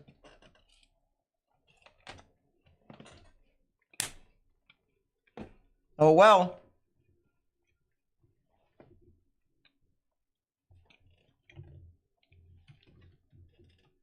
Let's check back on our storm that's just to the east of Truscott.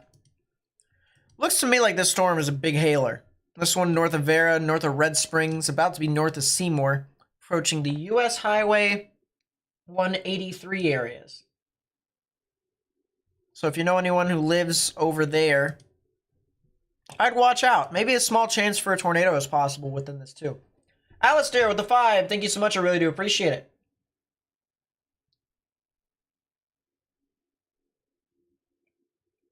Feels nice to be in the same time zone again.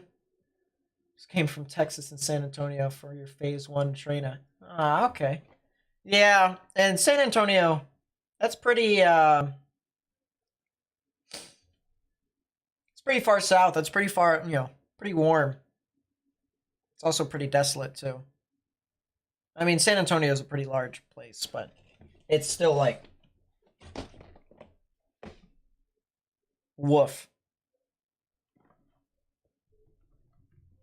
Like outside of San Antonio, there's not really much more to do in Texas. You're just kind of confined to the heat. At least you're not down there during the, well, yeah, at least you're not down there during the summer, I don't believe. We're going to pray, though.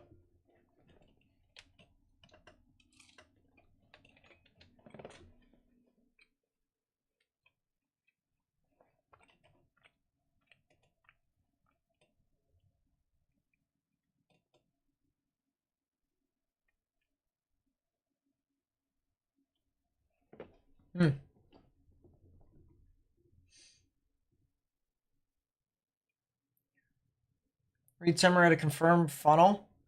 Well, we had a funnel, possibly too, with our chaser. That was what, a bit ago. That's a report from Spotter Network about 5 minutes ago. Pretty rapidly rotating wall cloud.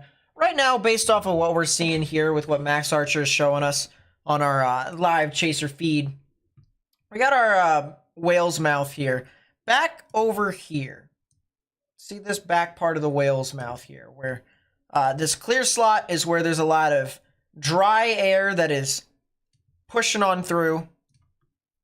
It's bowing out the cloud, if you will. So you have just a lot of strong, dry air that's kind of forcing it. Once again, it's creating 2 different areas of rotation. One on the south side, one on the northern side. The northern side is the one that favors tornadoes. All right, at least in the northern hemisphere. Because the northern side creates counterclockwise spin. Southern side creates clockwise spin. So, just one thing to really note is the storm looks like it's trying to do stuff. It definitely looks like it's a severe storm. This thing is also on the struggle bus. I'll tell you what. Some of these little popcorn storms are just not having fun times.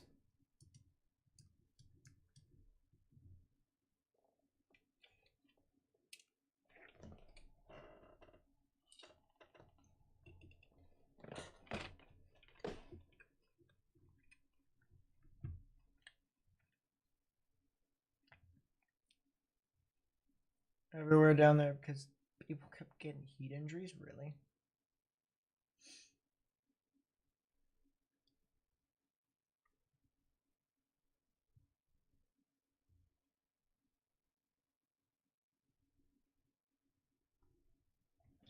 Yep, I definitely would not want to be in boot camp in San Antonio. No, thank you. I do not think I would want that. That would suck.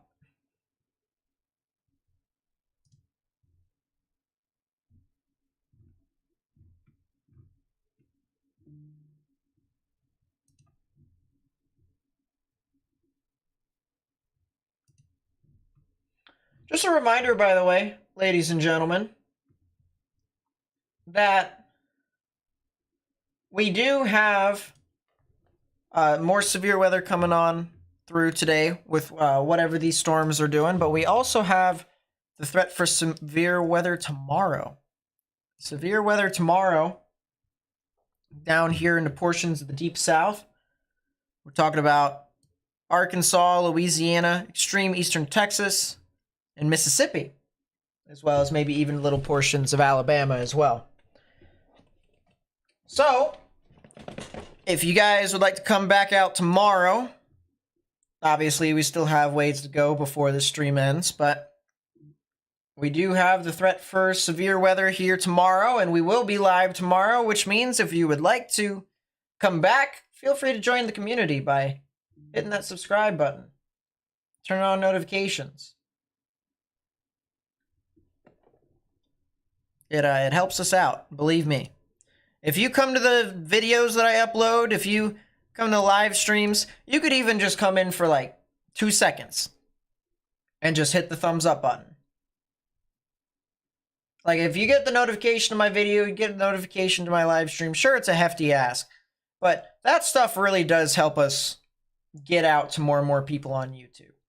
That's the reason why I ask. That's the reason why I ask for people to subscribe, and stuff like that. You don't really have to.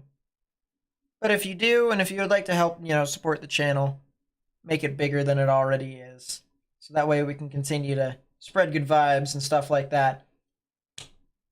Those little things, they do matter. So I appreciate it.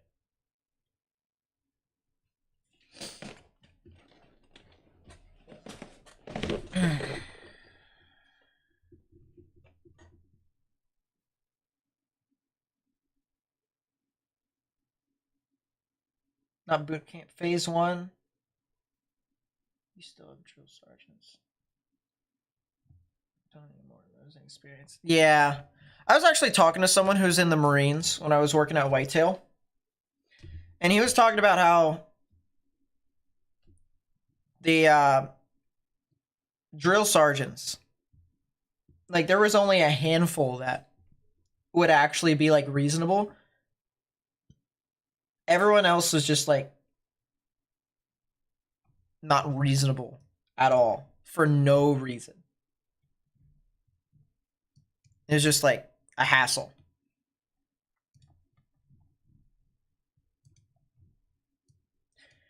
Garrett with the $3.24 super chat. Thank you so much. I really do appreciate that. It says it's $3.24. It is $3.24. I appreciate you. I really do. Thank you.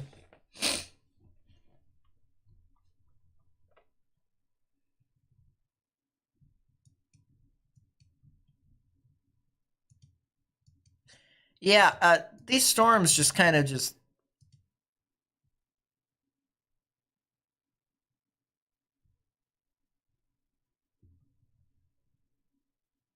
did this storm just kind of looks like it just fell apart.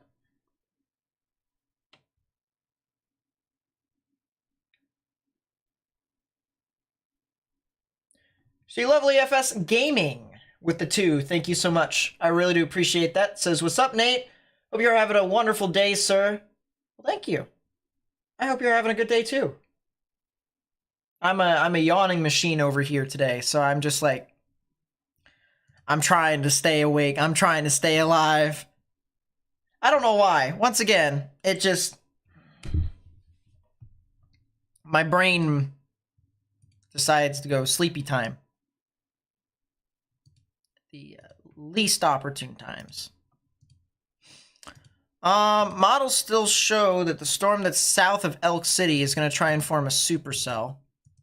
And then models show that the cell that is over near Wichita Falls tries to be a supercell as well. I'm not sure how much I believe that. I'm going to be honest with you. I'm not sure how much of that I believe. The stuff in Kansas, that environment probably survives up until about 8 or 9 o'clock tonight. And really, that's just kind of the same with everything. That's just all the storms. $1 for every tornado warning sounds like a fun day. Oof.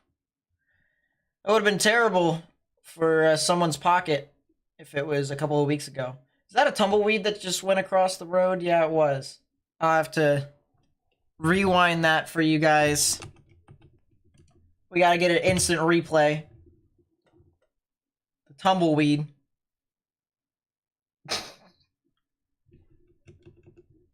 We'll keep it on his feed right now as I look over models on the side. Alistair with the 2, thank you so much. I really do appreciate it. Says, here's a pack of gum for y'all. I appreciate that. Let's have a real question then. Your favorite packs of gum, chat. For me right now, it's Juicy Fruit. But Juicy Fruit also has to... Juicy Fruit also kind of has to be a little dehydrated. Like, you keep it out for a while in the pack, and then it just gets harder. But, like, it's not like it's too hard to the point where it's, like, stale. You just take a bite, and it's like a little piece that falls off. I don't know. I like Juicy Fruit, even though the taste doesn't last that long.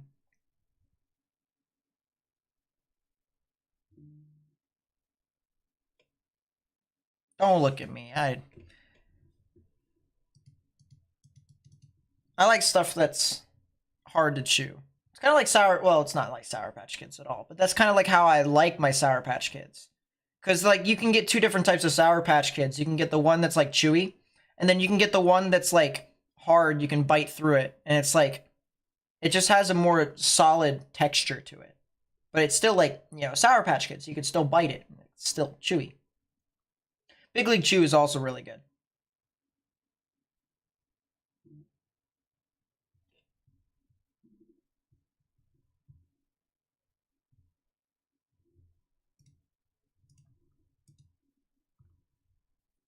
And yes, I know we're kind of all over the place with our topics and stuff like that, but we're just kind of like, once again, we're vibing.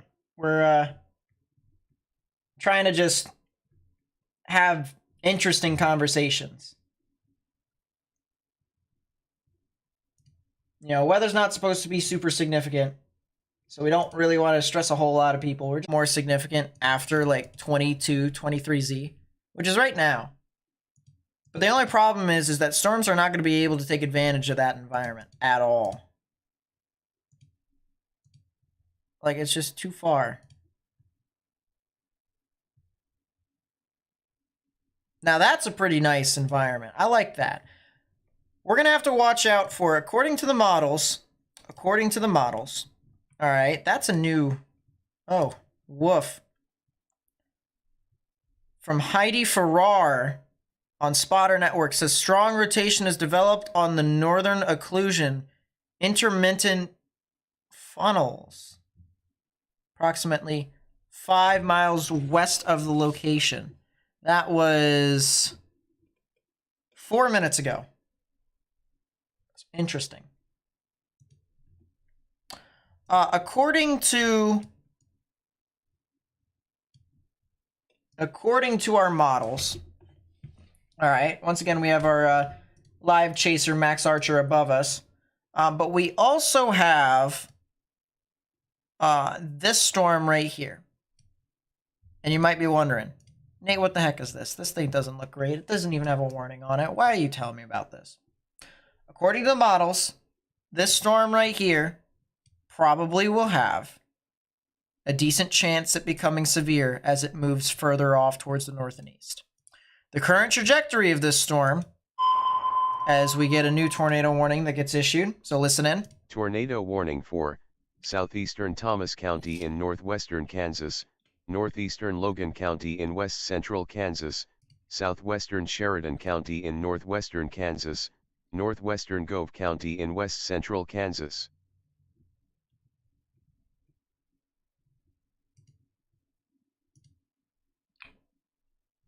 Law enforcement confirmed tornado.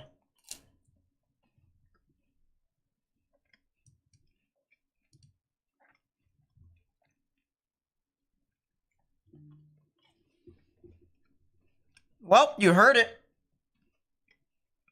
Tornado warning.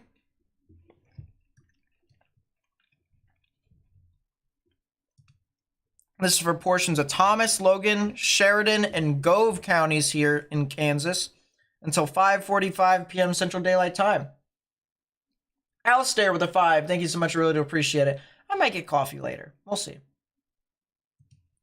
This is a law enforcement confirmed tornado. Law enforcement confirmed tornado.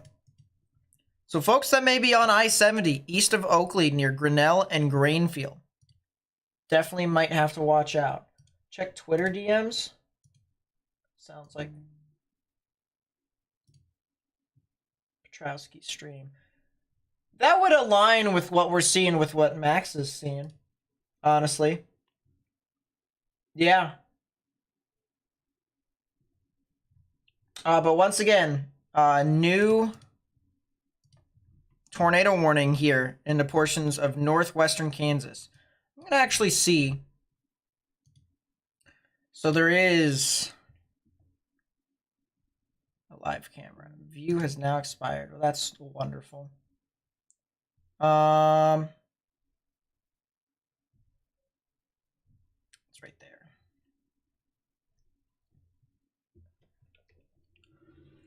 So this is in Grainfield.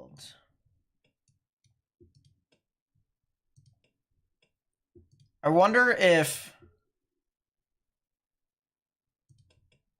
any of these cameras over here. Oh, is that a tornado? Tornado warning for yeah, that's a tornado. Hold up. County Hold in up. Hold up. western Hold Oklahoma. up. Time out. Time out. Tornado on the ground. Tornado on the ground in Kansas. Tornado on the ground. We got a debris cloud. We got debris. We got a tornado on the ground in Kansas. It is near I-70. It is very much near I-70. That's a tornado on the ground. That is a tornado on the ground, ladies and gentlemen. It is definitely cooking. That's looking off. It looks to be looking off to the east, which means this is near the Grinnell area, or this is in between Oakley and Grinnell. That is 100% a tornado in progress.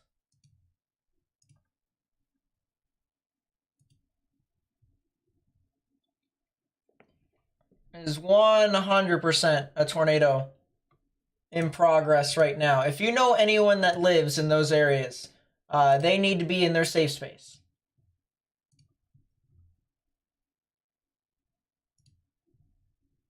It is, if we can get this to reload. It looks like the debris cloud is still there. It's moving off to the north, but just barely. We're going to start to lose it a little bit, especially as you get behind the sign.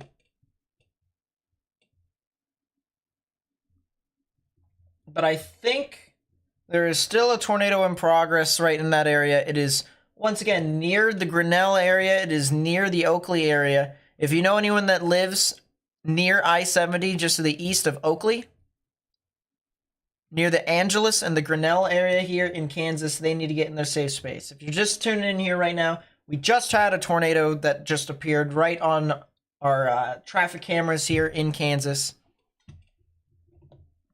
And I bet you it's one of these rotations right here. We have a lot of reds moving away, a lot of reds moving away, a lot of reds moving away. And you can get this little bit of an overlapping right here, these little spin-ups right within this area. I'm assuming it's this one right here. I'm assuming it's this one here on the southern side. Once again, just to the south and east of Oakley, Kansas. So this is on the northwestern portion of the state. And folks that may be over there, just to the south and east of Colby, definitely need to watch out.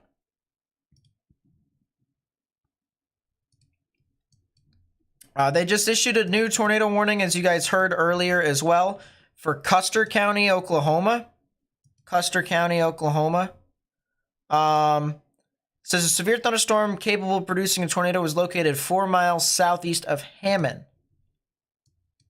So it would be this cell back here. The one that originally had the wall cloud on it. I'm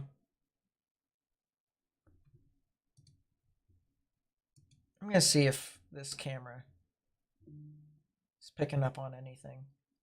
I don't think so. I think it could be unlikely. That's a lot of hail, though. Holy crap. Look at this here, chat. The additional risk to tornadoes is hail. And you can see the hail falling from the sky, landing on the ground there.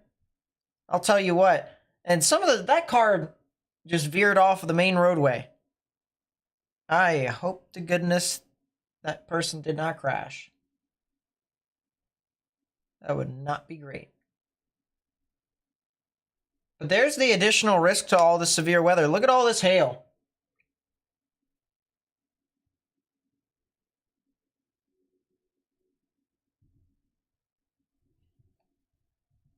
Wow, wow, wow.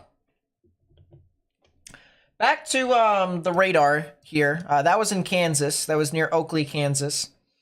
Now over here, back to the cell that's near Hammond, Oklahoma. This is in Custer County. There's a tornado warning for your guys' area. Need to be able to get into your safe space.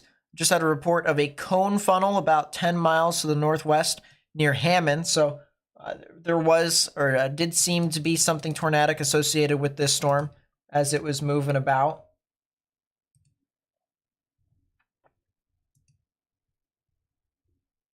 Let's see if I can get some stuff updated here.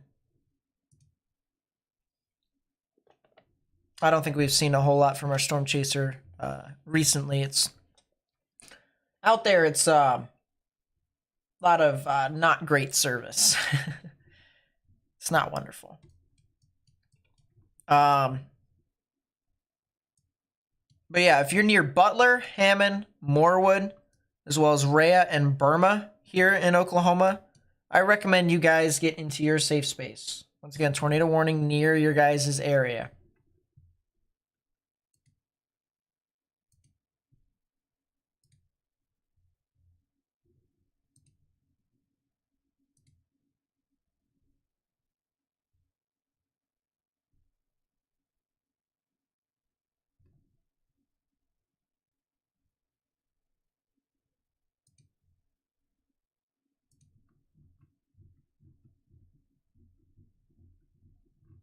Looking through Twitter here to see if people have anything else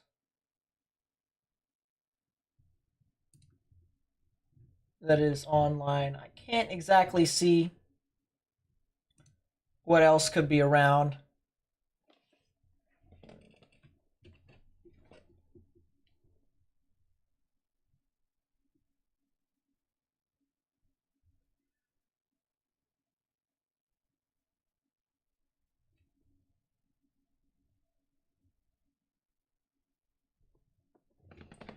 Interesting.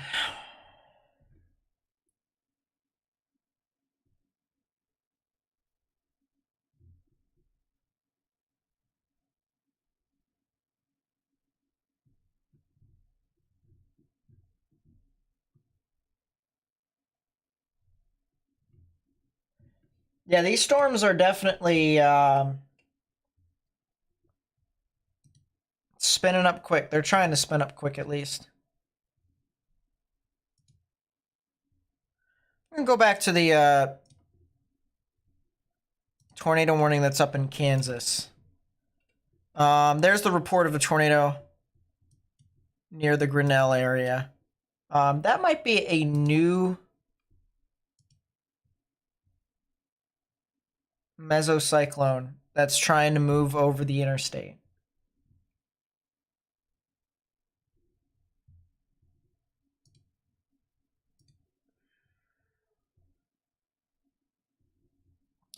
I wonder if this thing is producing a tornado here.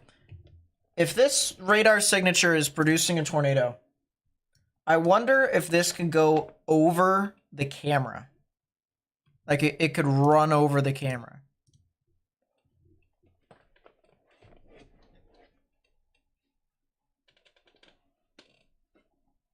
That's still quite a bit of hail, chat. That's on the ground.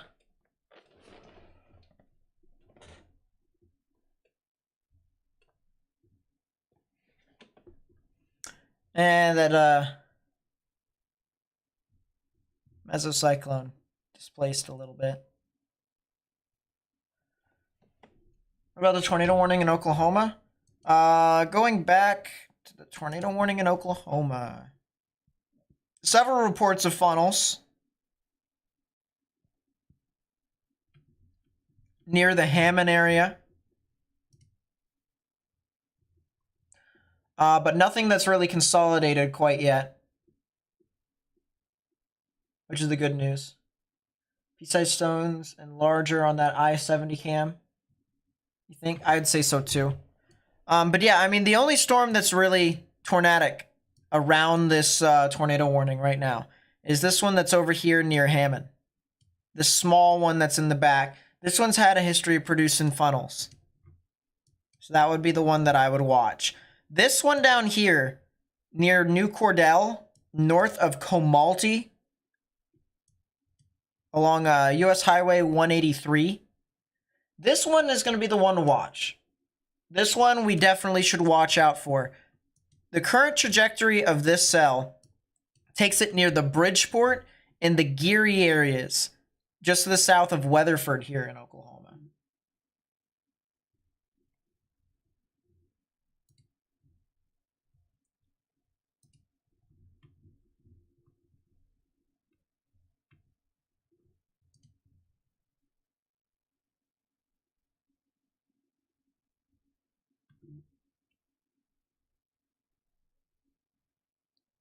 Oh, cool. Whack. Yeah, I'll fix that in a second.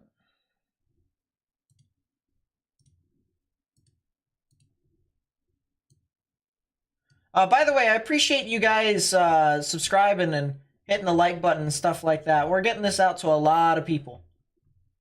So I really do appreciate you guys. But yeah, this storm here, this one that could probably be tornadic. I mean, it does have a mesocyclone associated with it. You can clearly see the rotation right in there. That one's going to be heading off south of Weatherford, Oklahoma in about a half an hour. And it'll get very close to the Bridgeport and the Geary areas. So you guys are going to definitely need to watch out.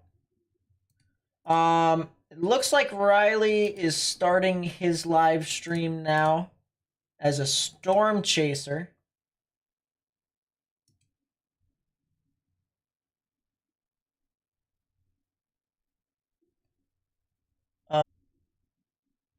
And hopefully that'll work. Hopefully. We'll see. We'll see if it works. Max Archer is back, by the way. Folks, if you guys want to take a look at all the stuff that he's doing while I can figure this all out. This is currently in Oklahoma. This is near Custer County, or in Custer County here in Oklahoma, which is on the western, my goodness, can I speak? western portion of the state.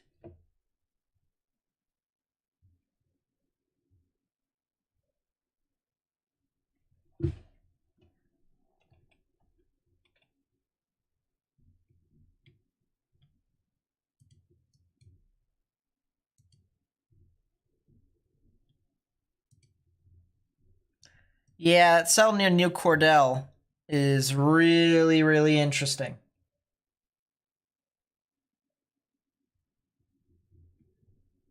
Yeah, English is hard. My phone just fell.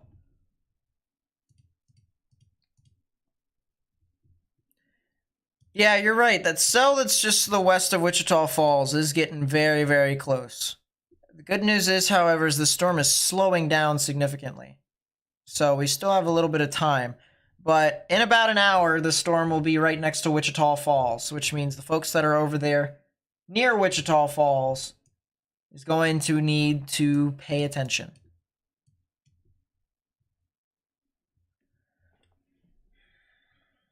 It's hard to say what Max is looking at right now.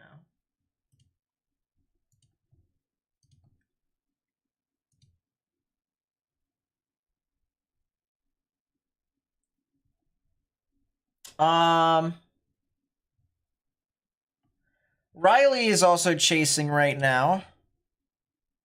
I can look up where he's at.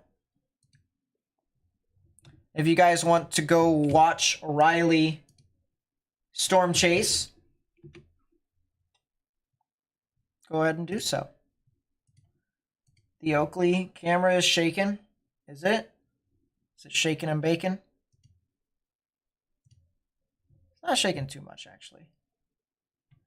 There's a dude that casually decided to stop in the middle of the roadway, though. I don't know what his idea is. He's got his hazards on. How is the cell near me in Abilene, Texas? Will that be something to watch? Good question.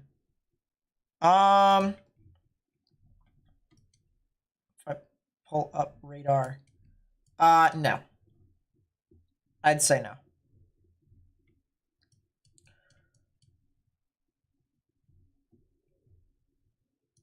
Cleveland, Oklahoma. That's a good question as well. Let me get back to you on that. As I casually try to make this a little bit bigger. There we go. All right, Cleveland, Oklahoma.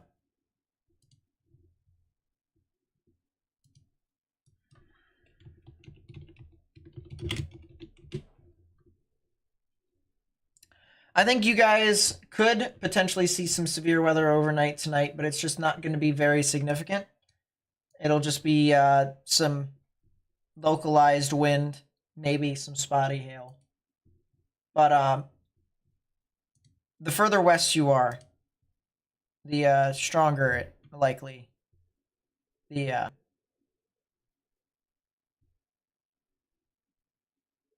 impacts could be.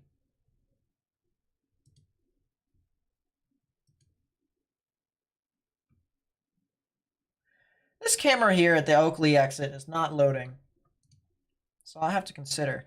Is that new? Has that been there? That has. They got a dent in their car, their windshield. Riley and Hunter out there in Oklahoma. Let's figure out where those guys are. I'm curious. I'm very curious. Riley. Oh, Lamau. Caleb and Hannah are directly behind them. It's kind of funny now that I think about it. They're on Highway 33 north of Clinton. Ooh. I wonder, because they're moving east right now, I wonder if they're going to try and get the other storm. I wonder if they're going to try and get this storm that's over near New Cordell. New Cordell. That's what I would do.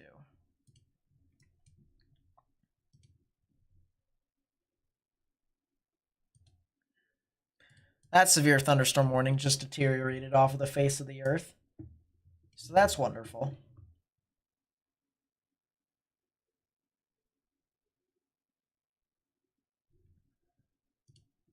So yeah, they are currently over here on Highway 33. So here is Clinton. They are right here. They're moving east. They're approaching US Highway 183. Max, if I make the most recent live, I think he is still on the cell that is over here near Morewood. I think he is on State Highway 34. I think he is currently trying to see what this storm is doing. Ninja Buggy, what's up? Nice to see you. Other Team Spotter, what's up? What about Miami? Miami is a little too far northeast. I hope I pronounced that correctly, because I know it's not Miami. I know for a fact. I'm pretty sure it's Miami. I think. I'm trying to get better. I'm trying.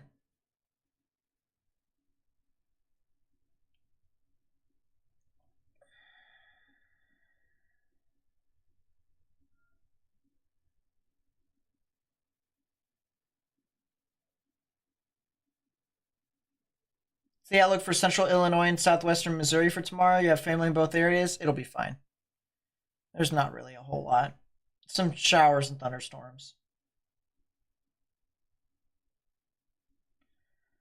What was I gonna do?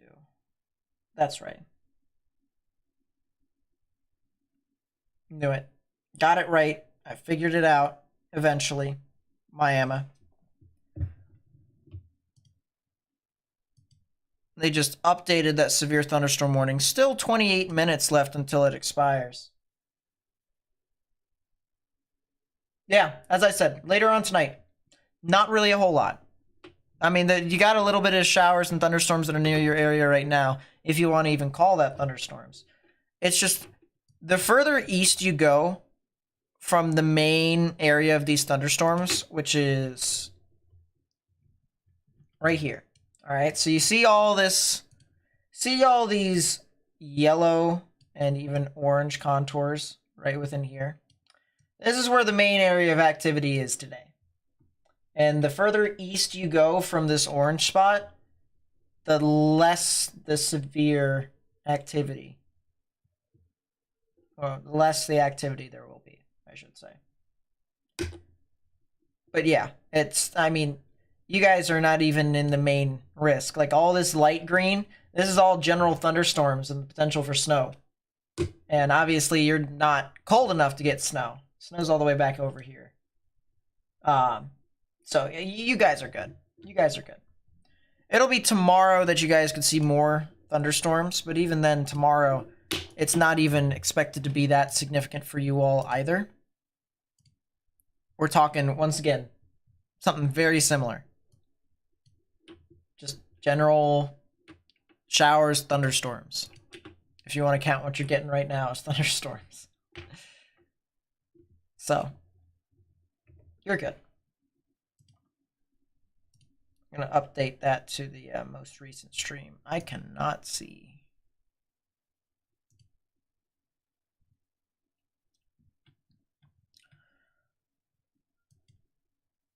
Yeah, New Cordell.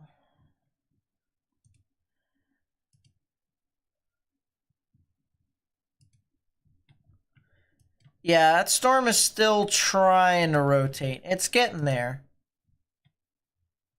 Near Corn and Colony. I wonder. I said it right? Cool. Nice. See, I am getting better at it. I'm curious to see. I'm going to move back over here. All right, they are at 183 right now. A part of me really wants them to go south. Go south, go to I-40, and then just, yes, they're going south. They're going south. They're going south. They're going to get the other storm. I like it. Good job. I like it. Good decisions here. Storm Chasing Incorporated. Sheesh. A lot of people are going south from Elk City now. Everyone's all the way over there? Really? Yeah, I get that. There's a special weather statement for this new Cordell cell. I wish I could show you guys.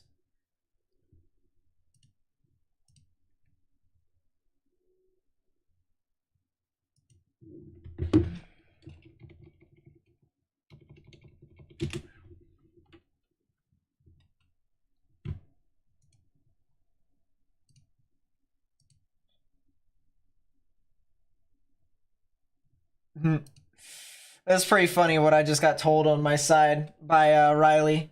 That's pretty funny. Yeah, I think Max Archer is currently with these severe storms that are near Rhea and Burma and Putnam. He's with those storms.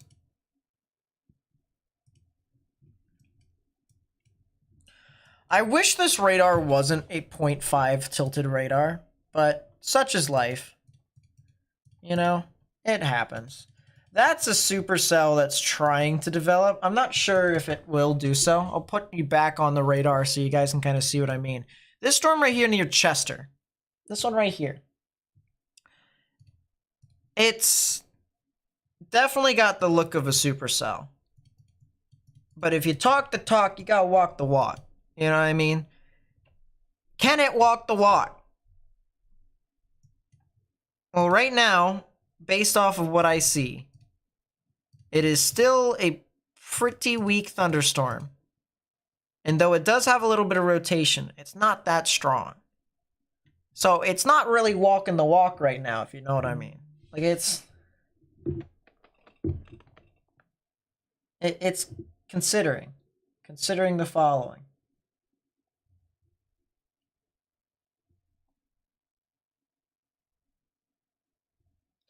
Sun's in an RV right now, about 20 miles outside of Dodge City. How's that area looking? Good question. Dodge City. Did I really move that radar over? I'm gonna move. I don't need Amarillo's radar anymore. Amarillo is useless. Storms are already in Oklahoma and Kansas anyways.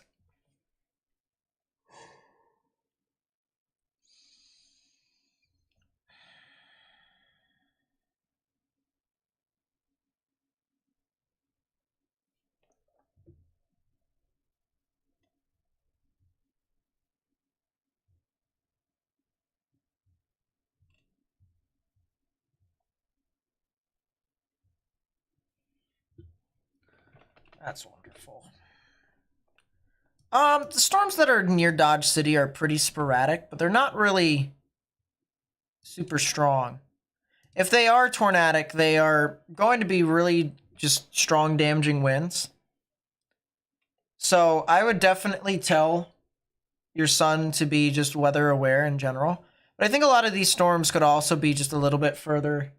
He said they're 20 miles outside of Dodge City. So it depends upon where outside of Dodge City they are. If they're like north of Dodge City, then they definitely still have to watch out for severe weather. But if they're like southwest of Dodge City by like a good bit, I mean, you still have a long while. Saw a second tornado develop the west of the first one, possibly near County Road BB east of Oak. Well, that's nice.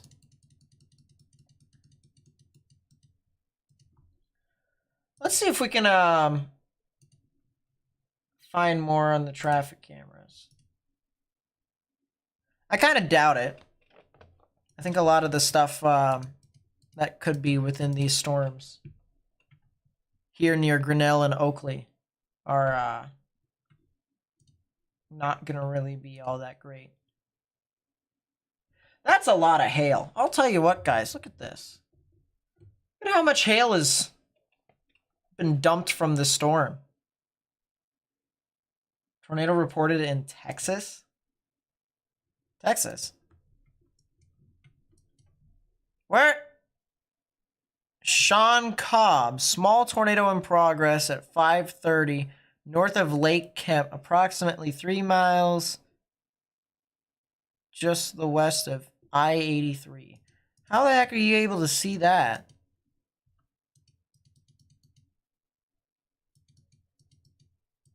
Oh, yeah. That definitely could have been a tornado. Yeah. And it just moved off to the north.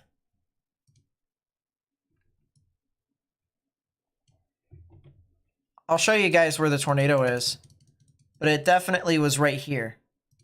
This area right here. That's where the rotation was.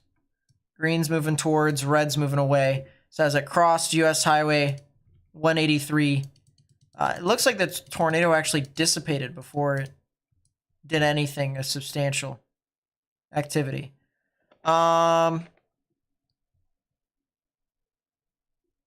Land spout, funnel cloud, more than halfway down the ground. That was all around 31 to 35. So there are some chasers that are down here in northern Texas.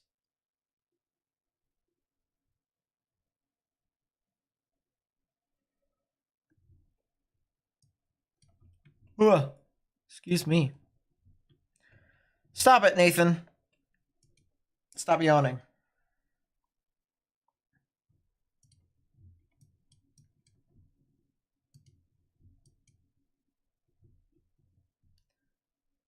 See, I don't know how Oklahoma City's radar has a 5-degree tilt and it's like still one of the best radars. It's just like, what? Excuse me. Is that cell headed towards Lawton? I do not believe so. That's a new tornado warning. Might be Texas. Tornado warning for northwestern Archer County in northern Texas, southwestern Wichita County in northern Texas, southeastern Wilbarger County in northern Texas, northeastern Baylor County in northern Texas. Yep. So for the person who was asking about the storms that were heading to Lawton, there are a couple storms that are heading to Lawton. They're near Frederick and north of Frederick here on Highway 183. So they are going to head off towards Lawton. This storm in particular, that is right here, that is tornadic, is going to head towards Wichita Falls. It's not going to head towards Lawton. We've been talking about this for about an hour to an hour and a half, right? That this storm was likely going to head towards Wichita Falls eventually. All right. And guess what? It's heading towards Wichita Falls. So if you know anyone that lives near Wichita Falls, they need to watch out. They're not in a tornado warning quite yet. There is a tornado warning for Wilbarger, Baylor, Archer, and Wichita counties here in Texas. But it's not in anywhere populous quite yet. The only areas that really have to watch out is Cadane Corner, Mankins, and areas along State Highway 23, or 25, not 23. State Highway 25. If you're in between Electra and Mankins on State Highway 25, you need to get into your safe space because the potential for a tornado to form is pretty high. Very good mesocyclonic rotation here on this storm. This definitely looks like something that can try to produce a tornado. I'm going to go back to Goodland's radar. Looks like there's a lot of strong wind that's moving through the traffic camera above me, so I'm trying to see if there's anything tornadic here. We did catch a tornado on a stream, just for reference. So that is pretty interesting to note. I wonder if, nah.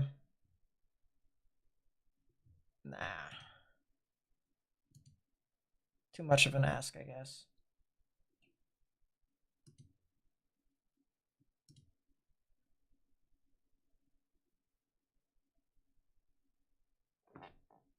Poor trainees. Yeah. I mean, there's just general thunderstorms over there. But once again, Wichita Falls. If you are in Wichita Falls, Texas, this is kind of your... how many times have we said this already? Your 5th warning from us. Your first warning from the National Weather Service. Saying, hey, there likely can be a tornado within the storm.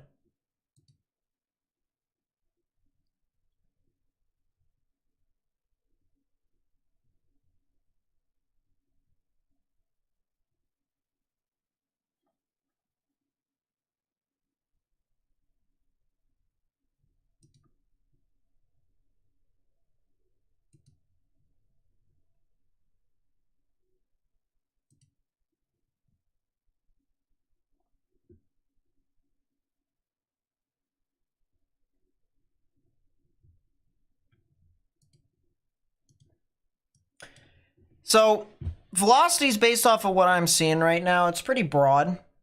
We have a lot of contamination right within this particular area right here. So it's a little difficult. I'm trying to see different areas here, different aspects of the storm on the side, but it's not really working.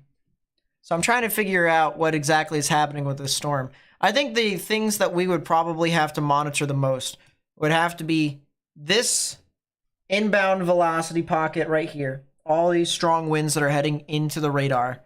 And then these vorticity bands that are from the outbound velocities. This is our left flank velocity enhancement, if you will.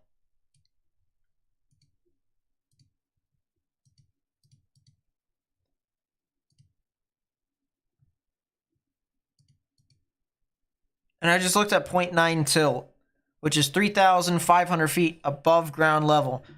This definitely looks a little interesting.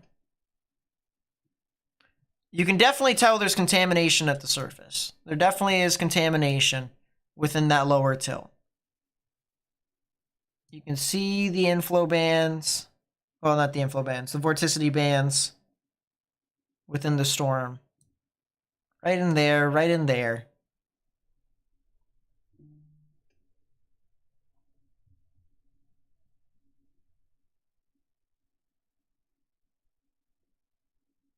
What would a slice look like? I don't know. Let's find out.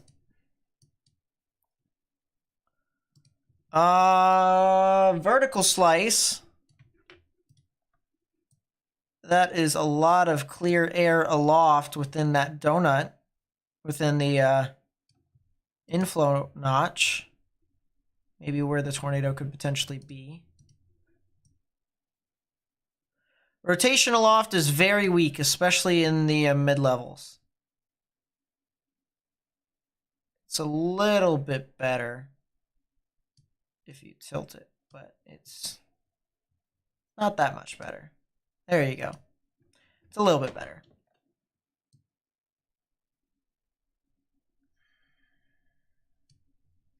So there definitely is rotation, but it's just like, meh. She Lovely FS Gaming. Thank you so much for the $2 super chat. It really does mean a lot to me. Thank you. I do appreciate your support here today to the channel. It's really amazing. Brianna, welcome to stream. Nice to see you.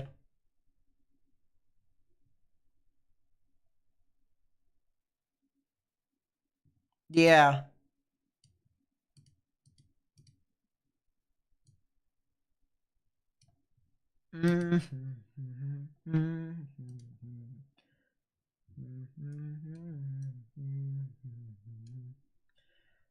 Woof. Storm that's near Weatherford and Colony.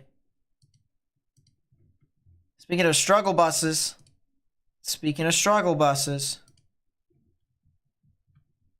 Yeah, the storm near Weatherford is definitely not as strong as it once was. Let's go back to Vance Air Force Base. I'll refresh that. Yeah, so the cell that was near Chester and Orion is trying to walk the walk. Trying to talk the talk.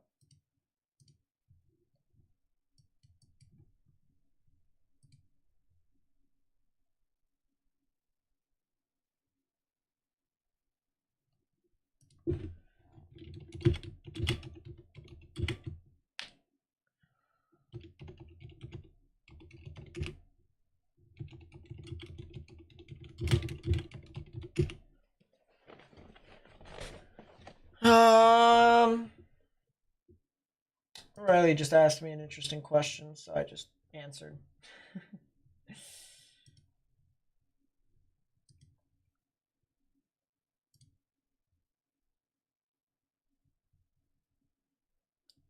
Trying to refresh my Storm Chasers feeds. Of course, I don't see too much going on.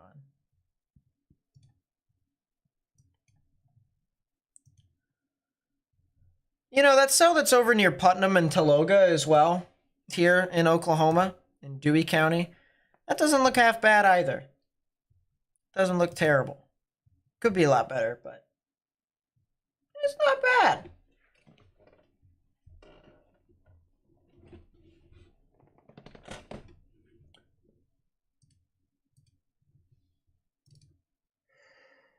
Ooh, excuse me.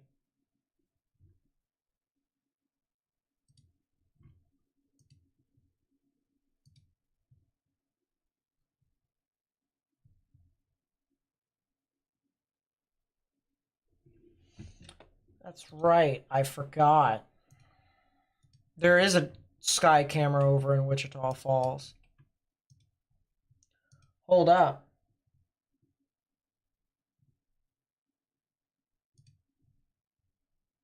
Oh! Look at that. We got our sky camera up.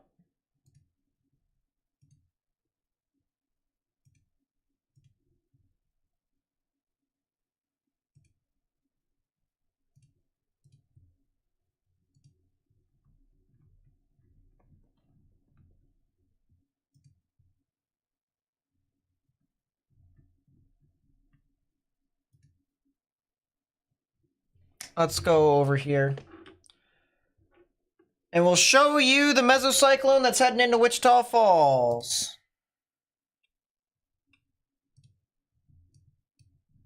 Where we currently have a tornado warning. I'll be back in a second here, guys. Real quickly. My knees. Mom's spaghetti.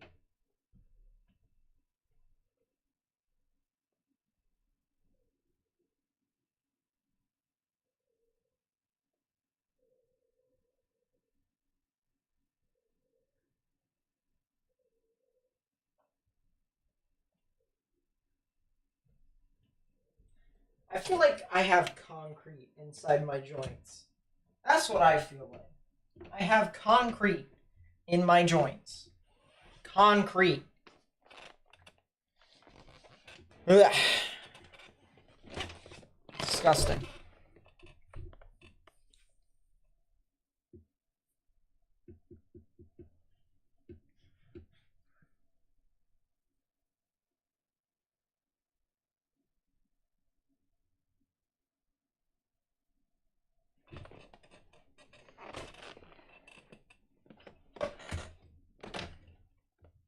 But yeah, here's our nice little supercell. Yeah.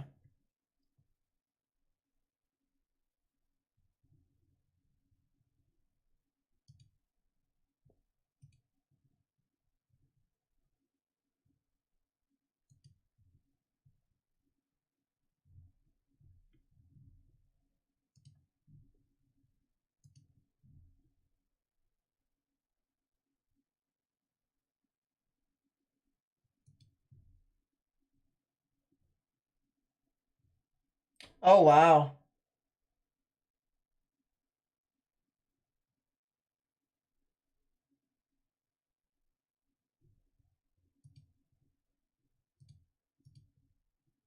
This is a picture of the tornado that was near Wilbarger and the Baylor line.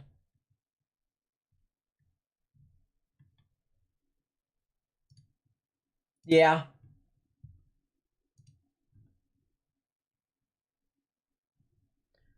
What's going on with that linear cluster? And if I can figure that out, it looks to try to be a storm. It looks to try to be a mini supercell, but it's just like it's having fun. But yeah, this is from Curtis Schrick WX here on Twitter. Curtis Schrick.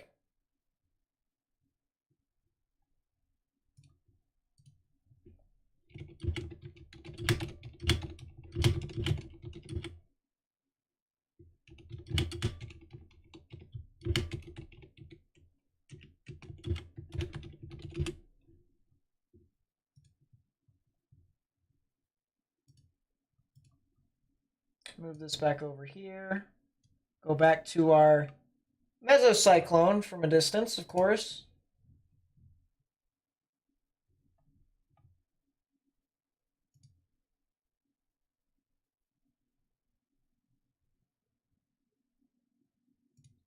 Sheesh.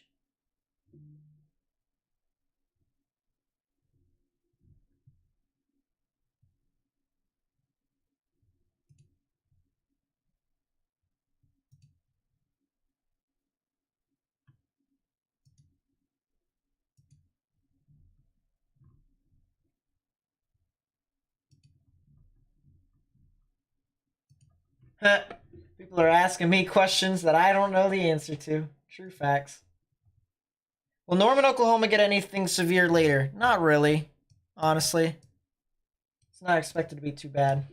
Go back to the radar here. Show you guys the radar of our current tornado warned cell that is heading towards Wichita Falls. And if you know anyone that lives near Wichita Falls, let them know. It could be some strong, severe weather. Talking about $half sized hail.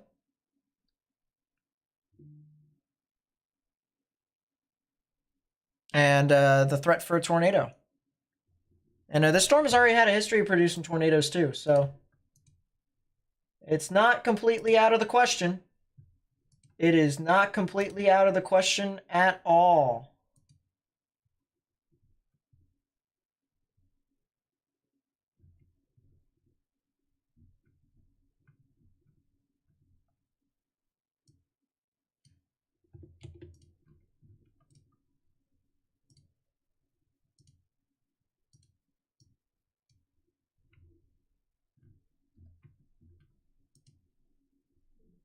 If you haven't already, please be sure to hit that thumbs up button down below. It helps me get this information out to more and more people.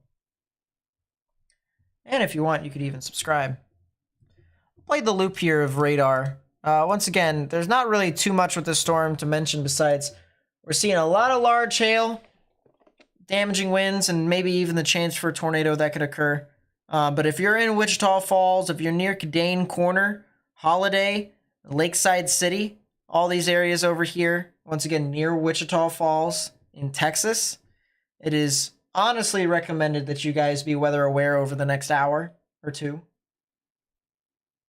So, Michael Canales with the 5 gifted memberships. Thank you so much. I really do appreciate that. Thank you so much. I really do appreciate that. Is there a chance of overnight tornadoes in South Texas? HRRR shows something quite strong. Not really. It's on the, I wouldn't say so. I'll look into it with the models if need be, but I don't remember seeing anything that was... Oh, is that what you're talking about? The significant tornado parameter?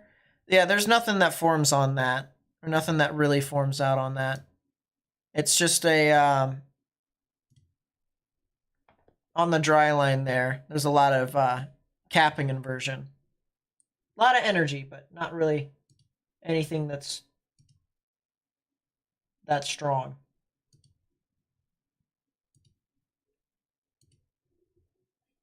Yep, GG. I'm glad someone still knows what to do when we had gifted memberships. Appreciate y'all. And thank you, Michael, for the generous 5 gifted memberships. Really does mean a lot. So thank you. Get one of those standing desks. You know, that might not be a bad investment if it weren't for the fact that they cost so much. Like, believe me when I say, we don't really get a whole lot of money doing this. I'd have to like clickbait the crap out of every single little thing I do. Become somewhat insufferable. I don't exactly want to do that, especially since meteorologists already get enough crap on them already.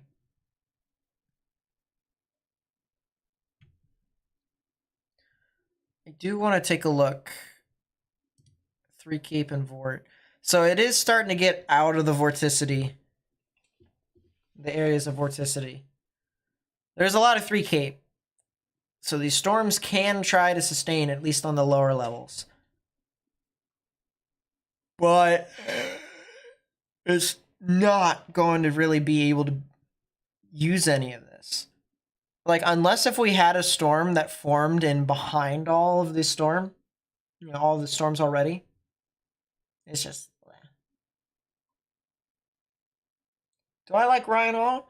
I like him. I mean, I respect him more than I like him. Only thing I'll say about Ryan Hall is, he has his way of getting his content out to people, and I have my way.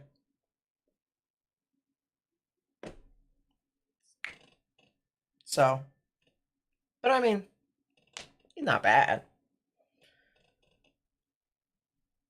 He's not bad at all. He does the same exact thing I do, which is get information out to people.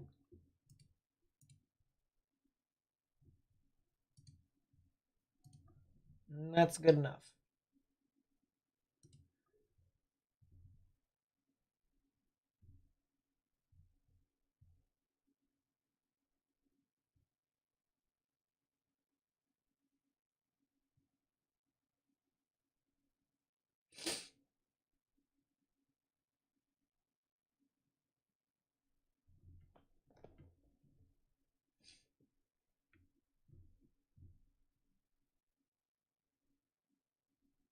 Wow.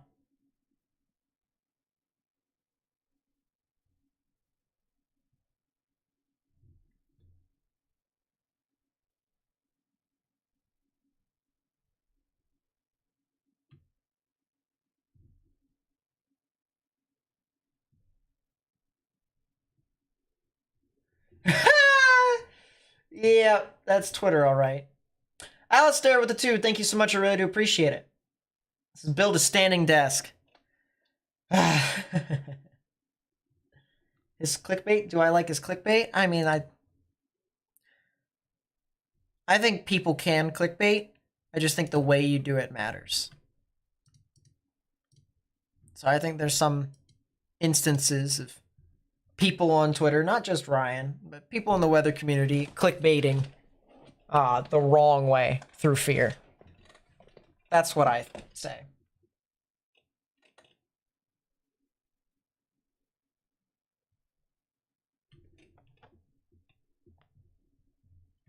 But I mean, it works. It gets it out to people. It just, I feel as if, there can be better ways to do it.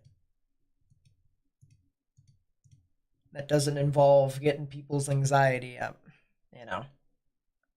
But it is what it is, because at the end of the day, he gets the information out, and, people listen, people heed the warnings and stuff like that. I mean,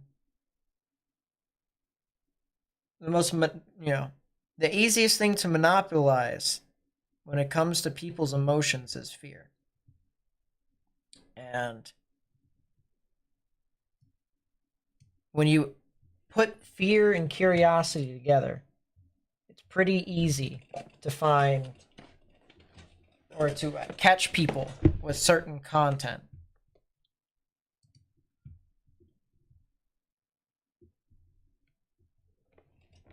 So, I just don't exactly agree with it. But anyways, new tornado warning. Tornado warning for southwestern Norton County in northwestern Kansas, southeastern Decatur County in northwestern Kansas. All the way up there. That's over near Selden. I know where Selden is. Selden had like a tornado like 2 or 3 years ago. I remember. That thing was a crazy tornado too. Near Jennings and Clayton over here in Kansas, if you live on the border of the Norton and Decatur County line, you have a tornado warning over there for you all. This is also along Kansas State Highway 383. So if you're over there as well, please, please, please monitor severe weather and monitor tornadic conditions. If you haven't already, please be sure to get into your lowest innermost part of your building, especially if you have a sturdy one. If you have a mobile home, please find a sturdy building. Trust me, they are not safe. So, if you're in a mobile home, go to the nearest gas station, go to a nearest shopping mart, liquor store, or wherever. Somewhere that's has a building anchored to the ground. I've seen just general gusts of wind blow over a tractor trailer, right? And I feel like you guys have seen that on Twitter. If you notice how easy that is for most gusty winds to do so, right? It is just as easy, if not just a little bit easier, for mobile homes to fall over. I kid you not. I've seen 40-mile-an-hour winds knock over a mobile home. It's just like, it's not safe. It's not safe at all. So,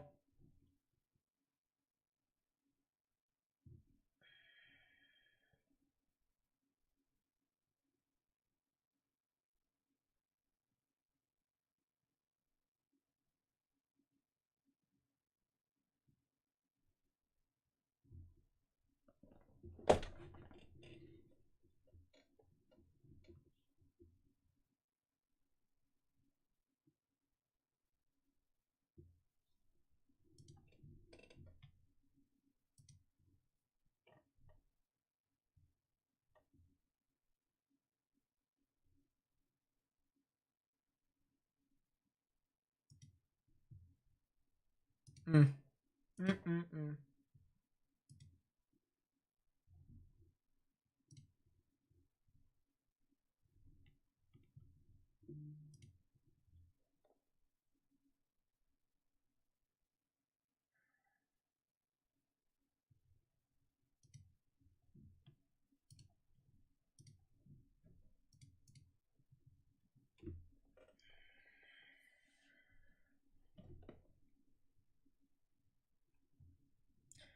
Yeah, it looks like there might be a little bit more convergence starting to build near the Cadane corner areas. Might be seeing something tornadic there. Might be. So, I'd watch out. I would watch out.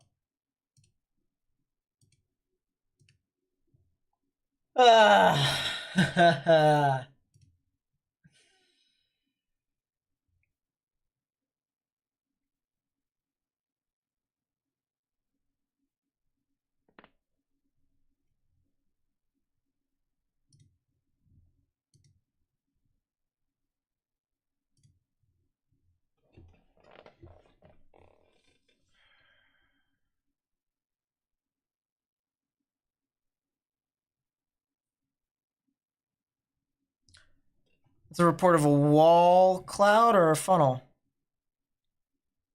Funnel cloud. New report of a funnel cloud. 2 miles to the northwest, rotating wall. So why does it say funnel cloud report? Make that make sense. I do not know why. I do not know why.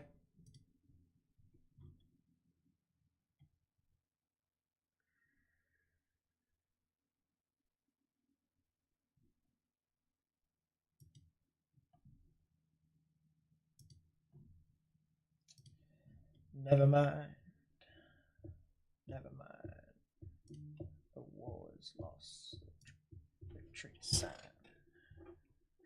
Truth that lives. Truth that dies. That's a big severe thunderstorm warning for Wichita Falls. For 70-mile-per-hour wind gusts and quarter-sized hail.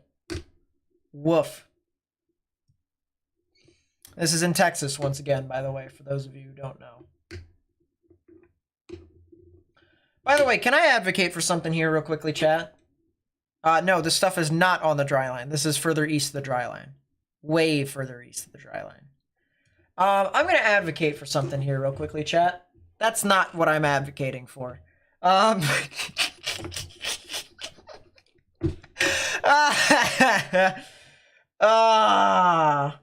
need to pull up my Stream Deck because my Stream Deck is not working. All right, my thing is not working at all. All right, so it's this one. All right, see this right here, chat? See this? That's a weather radio. If you didn't know already, okay, I decided to buy a new weather radio, okay, because my other one broke. And it wouldn't be convenient if I had severe weather on a day in which I was streaming and say there was some form of tornadic activity and it was heading straight for my house. So, what better way to know besides the radar products that I have than to have a weather radio, right? I highly advise that you invest into a Midland weather radio. Midland, spelled M-I-D-L-A-N-D. Midland NOAA weather radio. You get one of these things, I promise you, throughout any sort of severe weather that you may have, this thing will keep you updated because the government's got to update you as to whether or not there's going to be severe weather happening. All right? I know people that do it. All right? Possible career for me as well. I could be at some point in like 20 years be a person for a certain area and say, issuing the warnings out on these radios. Who knows? Figure that out when we get there. All right? But I highly advise that if you haven't already, look into a Midland weather radio. These things do save lives. If you got severe weather in the middle of the night, if there's expecting to be like tornadoes at like midnight, but you obviously cannot stay up that late, you need to go to sleep, and you're just kind of like, oh my goodness, what's going on? You set this thing up, it'll alert you if there's warnings near your area. It'll do it. I've had this thing wake me up in the middle of the night. Well, not this one in particular. This thing hasn't sounded off quite yet. This is a new one. Just got this a couple days ago. But my old one that broke all the way over there. Actually, I threw it away. That's woke me up several times in the middle of the night for severe thunderstorm warnings. If there was a tornado warning, like a random tornado warning that hit my house, I'd be able to know. I would 100% be able to know there's a tornado warning there because this warning would have been able to wake me up. So, yeah. If you ever wanted to be safe from any sort of severe weather, winter weather or whatever, you wanted to be up to date, Midland Weather Radio. Trust me.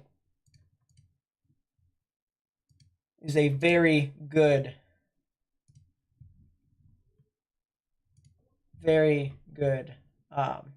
investment.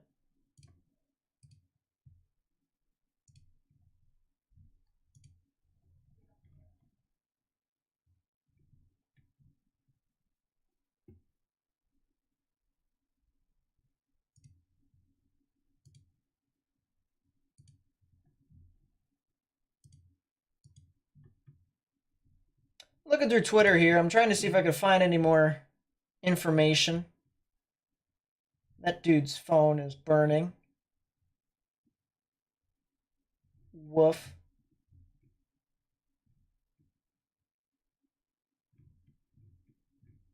Man, hockey's crazy today. The Capitals won.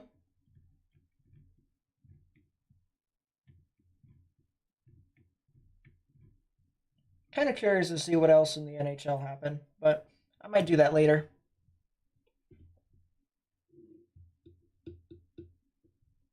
I'm going to go back to the full screen here,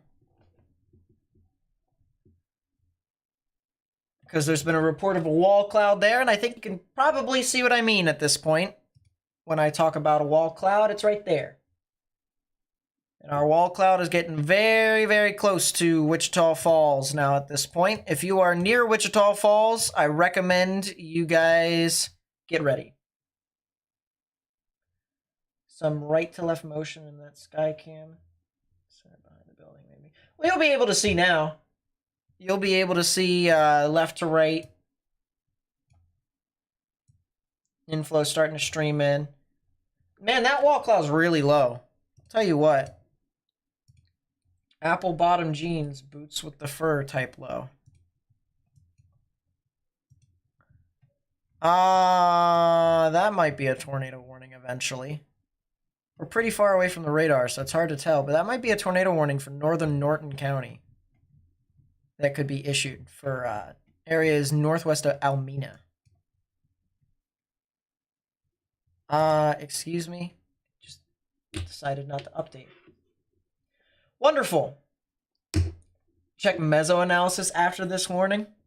Well, I mean, it didn't do it yet, but they probably will issue a tornado warning more than likely. That's a lot of 3 Cape and vorticity. So that would make sense if they did. Keyword if they did. Go to Oklahoma City, see this band of storms moving into Bridgeport and Geary right now. That might be something to watch. Maybe a brief spin up.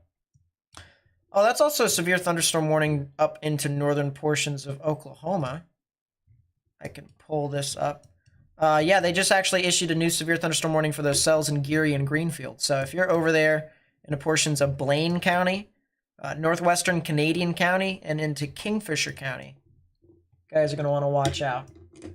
And then we also have this cell that is over into Alfalfa to be too tornadic, to be honest with you. A lot of spotty rain or spotty hail, maybe some gusty winds, stuff like that.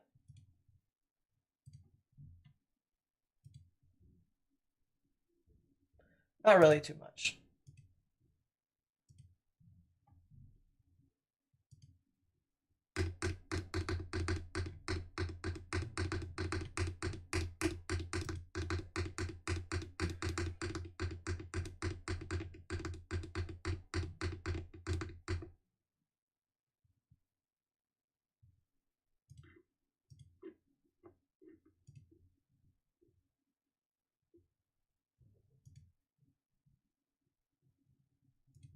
If you haven't already, please be sure to hit the thumbs up button down below. It helps us get this information out to more and more people.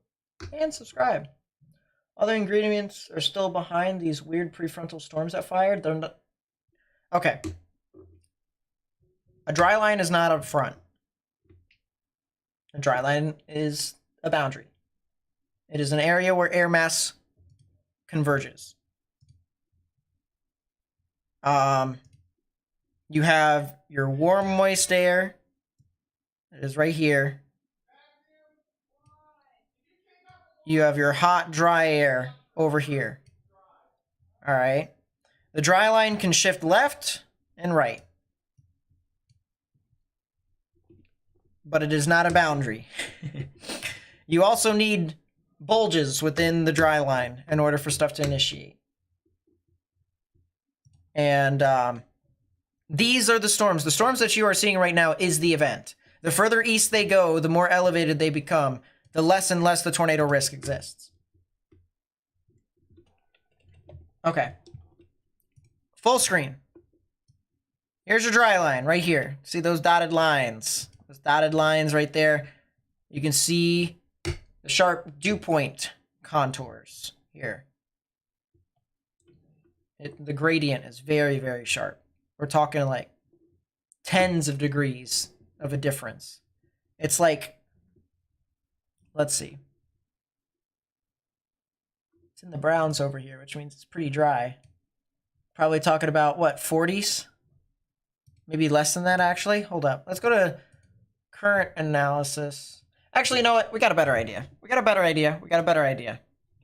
Let's show you the current analysis of the dew points right here. All right. So in these bright greens, okay, we're talking about 50 to 60 degree dew points. In these blues and the purples, we're talking 30, 20, even 10 degree dew points over here in New Mexico. Okay. These are two different air masses that is being collided together. And if you can get little bulges on the dry line, such as this one down here, you see near Esperimont, you have a little bit of a bulge over here. And so storms are forming around the bulge because enhanced areas of convergence is within that area, right? So the same thing applies. But over time, these bulges over here are going to straighten out, especially here in Oklahoma. So the whole problem with this event is that you have minimum amount of dew points. Your temperatures and dew points are relatively low, which means you have no CAPE.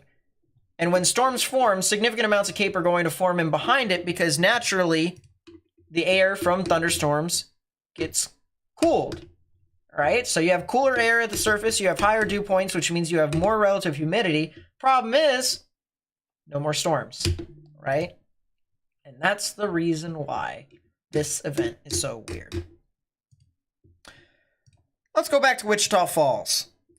Basically, if you're in Wichita Falls, here's your live view. If you aren't looking out your window right now, which is completely valid and understandable, you've got a lot of severe weather heading up in your area here. A lot of strong damaging winds and large hail, especially if you're on the northern side along Highway 287. Highway 287 is going to have a lot of hail. So if you're near Iowa Park and Pleasant Valley, and if you're up near the airport, you're going to have a lot of hail. If you're on the south side of Wichita Falls, like the extreme south side over near the smaller air. All right, it reconnected, I guess. Cool.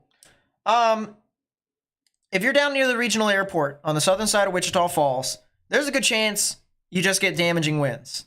Believe it or not. There's a decent chance.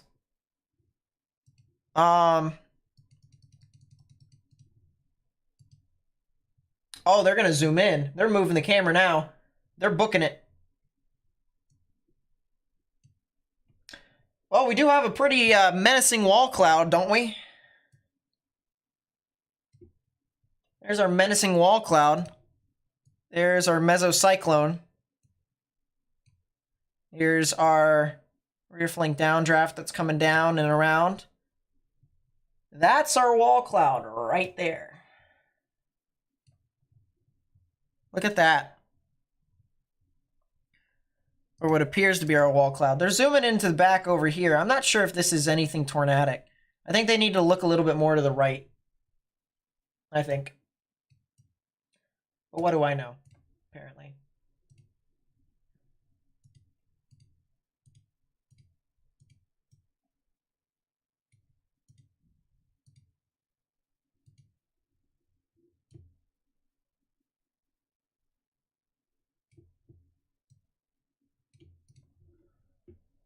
Yeah, they zoomed into that. I'm not exactly sure that's where the main area of tornadic activity is. I'm not sure.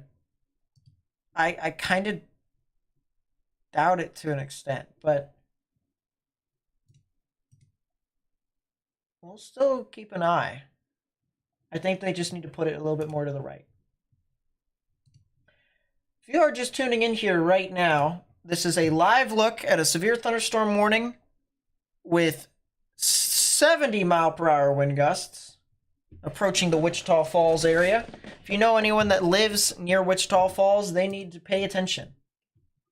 As I said, pretty strong, severe weather that is moving off near their area.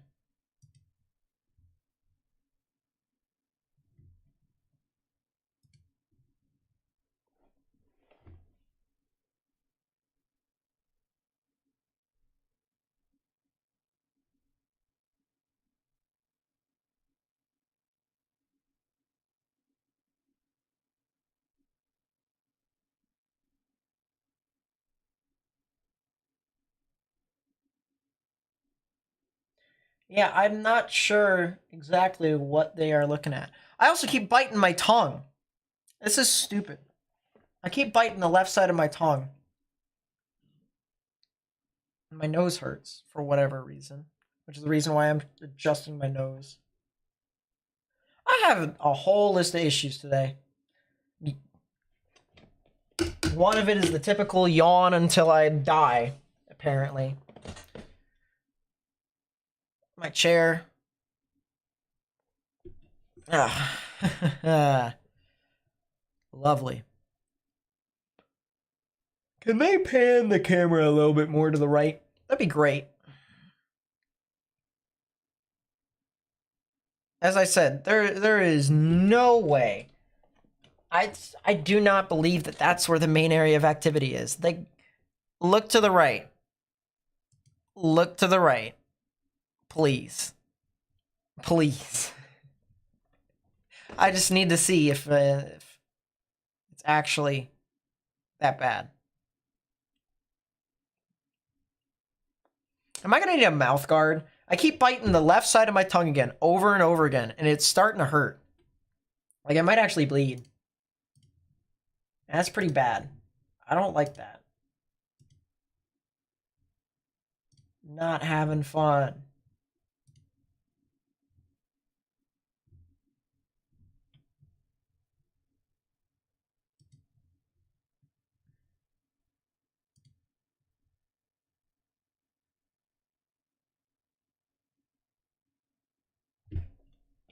Zoom out some more. Look over the right. Please.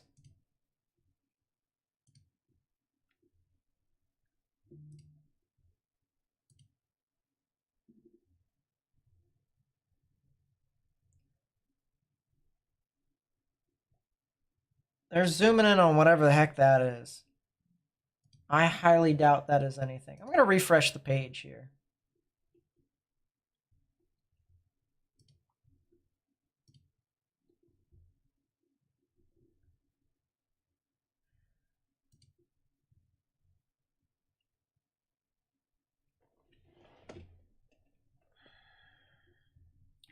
I'll tell you what, that's a nasty hail core.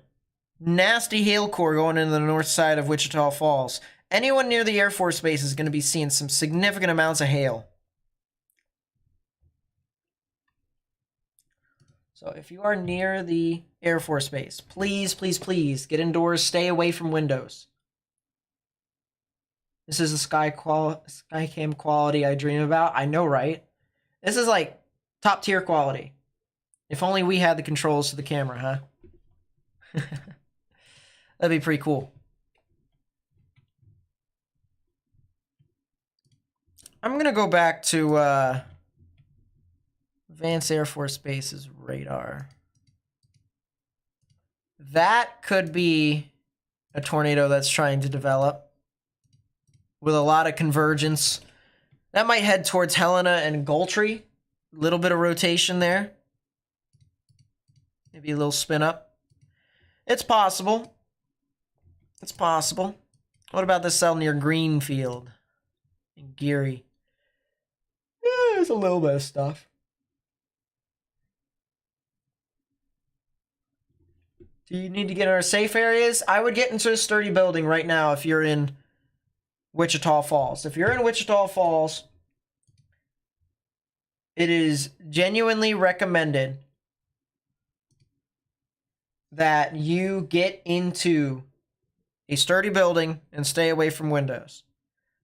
Now, I can't exactly say that this thing is going to produce a tornado, but regardless, we're going to be talking about some really large hail and some strong damaging winds at least. So the folks that are over there in Wichita Falls, once again, everywhere around Wichita Falls needs to be in a sturdy building. Need to stay away from windows. Can you go over the models for tomorrow once they're out? Because I don't really see a 10 sig. Maybe a short-lived tornado threat. See, I never agreed with the 10 sig to begin with. Also, what do I think about the new double hatched risk for EF3 plus? Wait, really? They have that now? Hold up. Like, did they just put it out?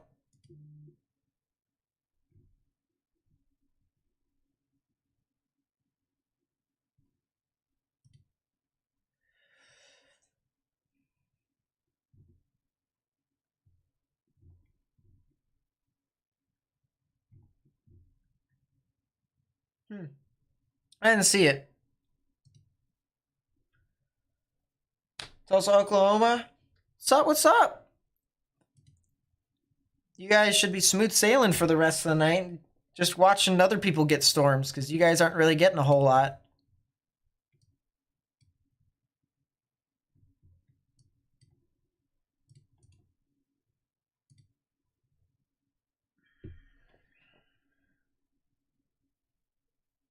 Can I explain why we're not seeing much lightning within these Wichita Falls storms? I'm going to guess it's mainly because of the lack of dry air aloft. That's my guess, but I don't think that would be correct. That right there is what I've been waiting for. All right, they finally panned it over the right, and look, finally, maybe something right in there. Oh, wow. You're finally going to look in the spot that I told you about. Congratulations. It's getting tested right now? Oh, okay. I mean, I think it could work. I think you could differentiate between, like, what style of tornadoes that can occur. I think that's the correct way of doing it, is just intensity hatched instead of like probability hatched.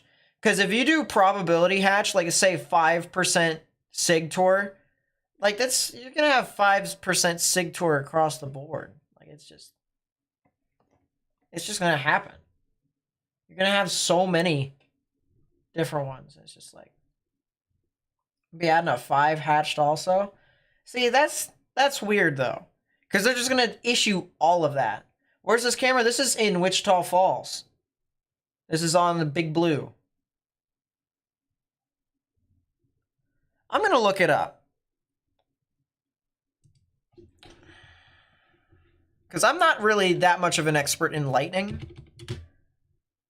Is there a lack of lightning in a thunderstorm?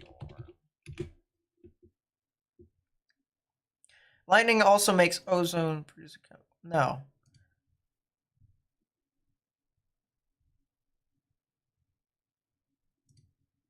How fast ice develops. Depth of icy portion of the storm, how quickly the precipitation moves within the cloud. So that makes sense. Basically, the updrafts are not that significant. It's basically saying the dendritic growth zone. So the place into which, when your updraft brings the moisture from the ground. All right, so when we're looking at our screen right now, and we're looking at our severe storm, which by the way looks absolutely mental on our screen right now. If you're just tuning in here right now, it's a live look at Wichita Falls, Texas, where there's a damage threat considerable severe thunderstorm warning that has been issued for the area. And if you're in those areas, you need to get into a sturdy building immediately.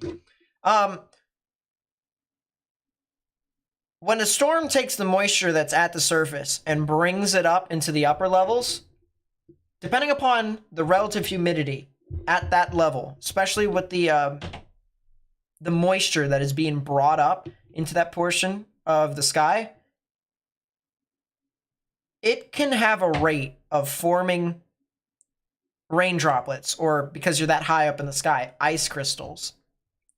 And if you have more of them, then you get just basically more charged atoms in the atmosphere, which creates an electric charge. It's kind of like static electricity, but for thunderstorms, right? You have just so many different ice crystals that are rubbing up against each other, just building up more and more and more. And because of our low moisture content within these storms. We're talking about dew points that are around the mid 50s, which they need to be in, say, the 60s or the 70s, right? And the fact that we don't really have a whole lot of energy in the atmosphere to begin with, because we have low temperatures and because we have low humidity, it's not really going to be giving us a lot of lightning. Links are banned in the chat, so the only way we would be able to distribute links is if moderators had it. If they went to the right a little bit more, I'd be able to see if that thing had rotation. But no, they're just going to look up. They're going to stare off into the sky. Make me consider the following. Oh, thank you for finally looking to where the wall cloud could potentially be, as you can clearly see the moisture just streaming straight into it. Thank you.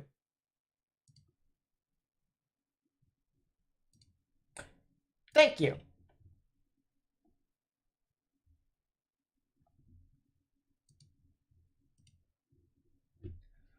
Now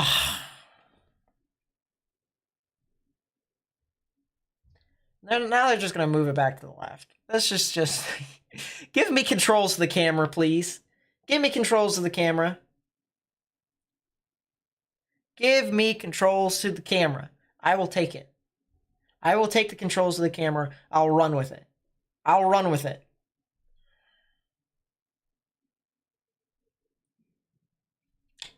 Woof. That's a new damage threat. Considerable severe thunderstorm warning that has been issued out in front of the cell. Can you just move the camera back? Move it back to the side. Move it towards that way. Move it that way. What is that little thing over to the side, by the way? That looks really weird. What is that?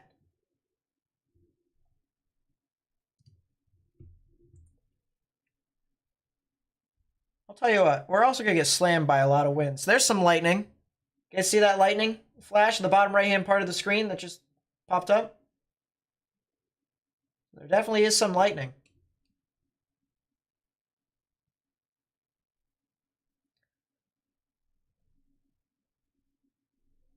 Oh, finally.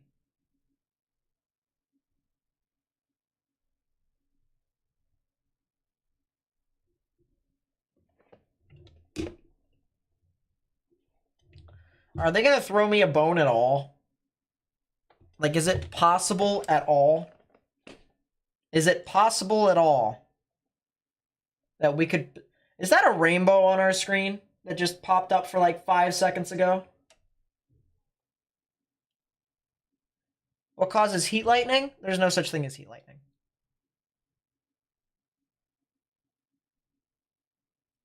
I mean, there is, but there isn't.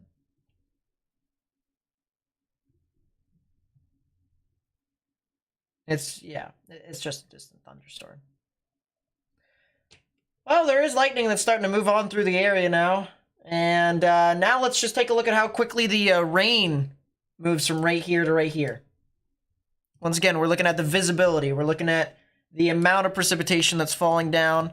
There's some very strong vertically integrated liquid profiles here, which means there's a lot of precipitation. KDP is pretty significant too. So, yeah, just now bear witness to the visibility go from wonderful to invisible. Well, not visible, I should say, not invisible.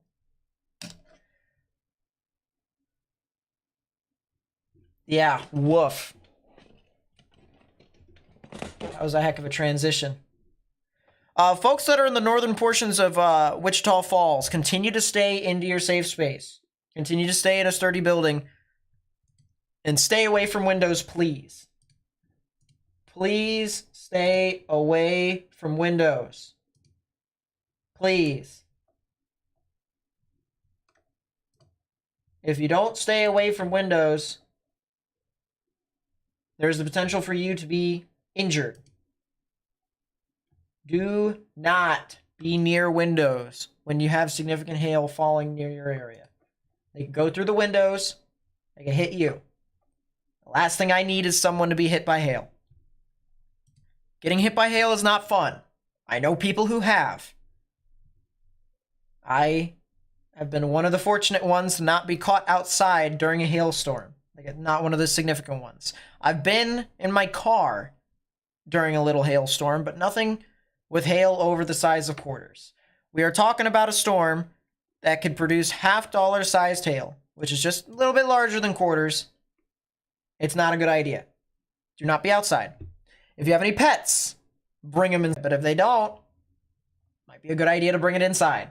Well, maybe not right now, but just don't be stupid, please. Don't be stupid. All right, I don't want anyone to get hurt. I really don't. Funnel near gear.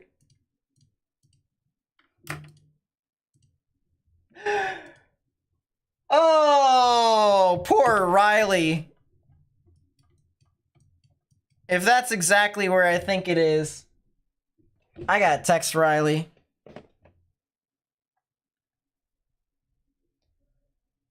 Poor Riley.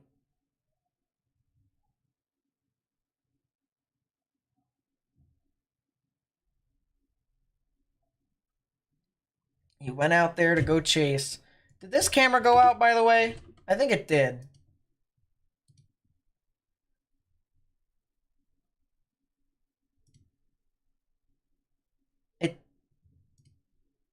There we go. Fixed it. I need to copy this link. I need to text Riley and say,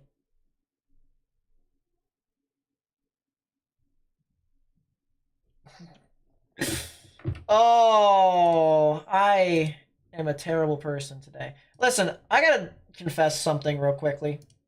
All right, I'm not sure if she's here or not. I don't know. I'll say it.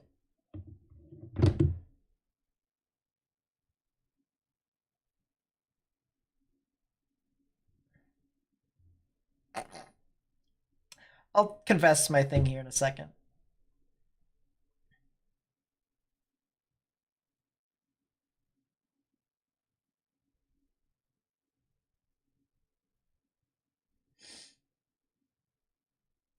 Anyways, I gotta confess. I am not very bright.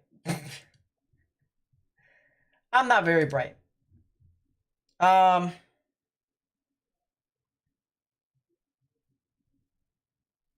said some things to someone that I was pretty close to this morning that I definitely shouldn't have.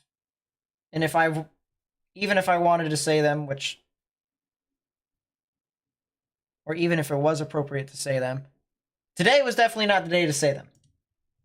Today was definitely not the day to say them. And I said it, and I made her pretty mad. Pretty upset. And at first I was like, well, fine. Because I didn't feel anything in my heart. Like, I was just like, I just got off my chest what I was feeling in that moment. You know, even if I didn't exactly explain it to the best of my ability,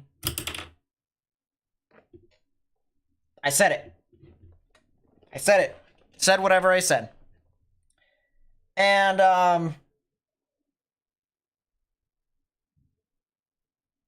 I definitely was not very bright. I was wrong. Very wrong. Yes, it is, Caleb. It is.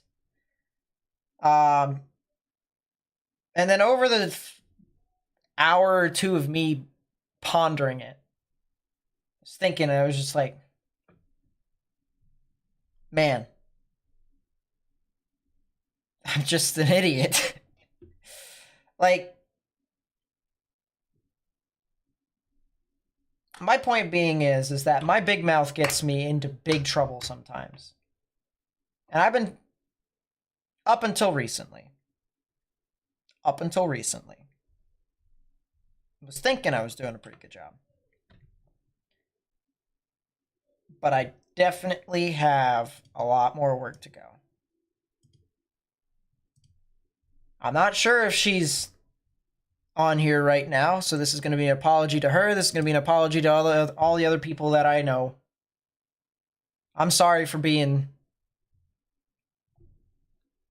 a loudmouth and blunt and not considerate in this instance. That's me. Came to me for comfort. I didn't give you comfort. So it was inconsiderate of me, and I'm sorry. It's weird to say because I've been checking on the left screen the entire time, just trying to keep up with stuff, and I'm just like, yeah, it's eating away at me. All I can do right now is smile because that's my natural reaction to bad stuff, and that's what I was trying to. Well, I didn't explain it at all, actually. But whenever bad things happen to me in life, bad situations that don't go my way, I find humor in it. I just laugh unconsciously. That's what I was trying to explain. I didn't get to it at all. I was just like, I found love. But I just didn't.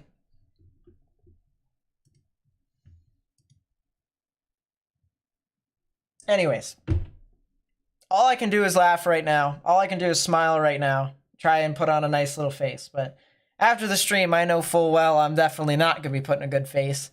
I might just bury my head in a pillow. That sounds like something I'll do. But like I do this well, not all the time, but I have all my hot takes on my channel and all this stuff. You know, let's be honest here. I'm not exactly the most professional weather YouTuber here on the platform. But like we're not professional here because we want to try and create like a cozy environment. We want things that people can relate to and stuff like that. And we want to just be a nice little vibe. We don't want to just be nothing but hype and fear and stuff like that. And, you know. We don't want to be stone cold faced, just like a robot. We don't want to point and be like, all right, this is where it's at. Problems, yada yada yada. And it's just like, I don't want to be a robot. I don't want to be a robot. But my hot takes get me in the trouble. They get me in a lot of trouble. Plus, I did say something that was like really, really bad. It may not entirely be wrong. It was just the wrong time to say it. Wrong time to say it. And it probably was the wrong word to say. More than likely was the wrong word to say. If I could have worded it into something different, I would have. But the first thing that came to my mind was that, and I was just blunt. And we all know about how I am. I have no vocabulary. Oh my god, I can't speak.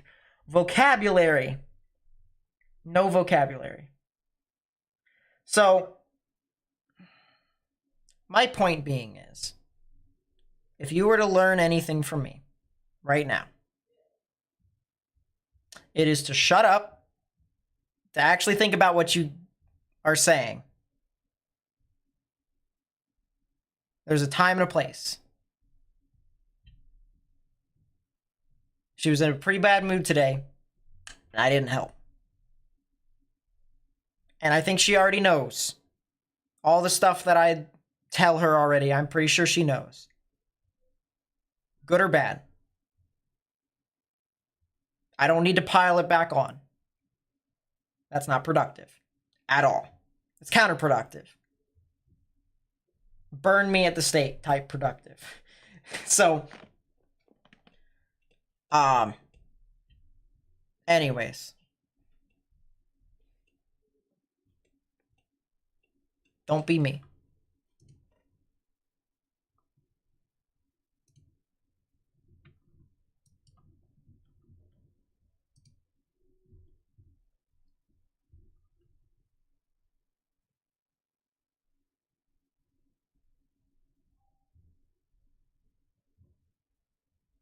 Well, and the funny part about it is we usually communicate really well.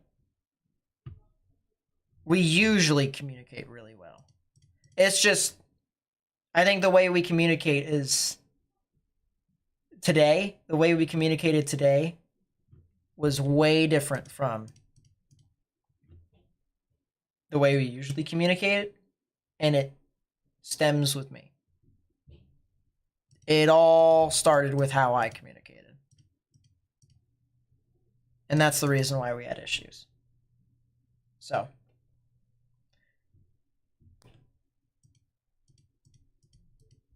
I dug my grave. Now it's time to sit in it. Yes, things are obviously going to be changed because of it, because that's how trust works, but.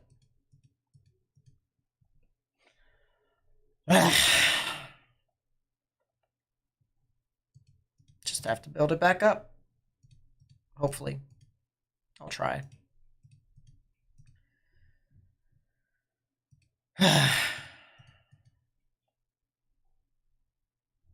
Anyways. Yeah, communication is a learning process, especially when we don't exactly live near together. We're like 5 hours away from each other. So it's like a good ways away. It's a good ways away. But, I mean, it's just like. Anyways, I'm not talking about it anymore. All right, that's my confession to chat. I have no idea if she heard it. I have no idea if she had a good day today. I'm hoping she did. Team that she went to go see today won, so I mean that's good. But I'm gonna be 22 in April. I'm gonna be 22 in April. I hope she had a good day. I had an okay day. I'm not gonna lie. I had an okay day. My day didn't exactly start out the greatest. And it's kind of been slowly building up. I had good breakfast, though. All right, so, chat, I gotta ask, because while we're on the topic of just making things roomy and comfortable, once again, we do have just a couple severe thunderstorm warnings stretching from Texas into Oklahoma. Only 3 severe thunderstorm warnings. Okay. Breakfast. I had some really good breakfast this morning. Am I the only one that can absolutely live with, like, devouring eggs every single day of my life for the rest of my life? Like, I know people have, like, an egg allergy and stuff like that, and that's unfortunate, right? But for the people who don't, all right, like, if you were given the opportunity to eat eggs every single day for the rest of your life, just for breakfast, or you can do it, you know, breakfast for dinner, would you? And what type of eggs do you eat? Listen, I'm a simple man. Give me my scrambled eggs.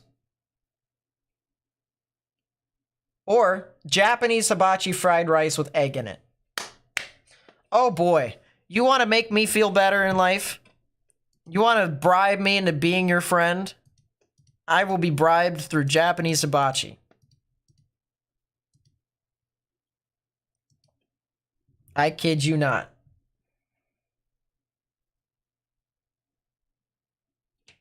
Eggs is like one of the greatest things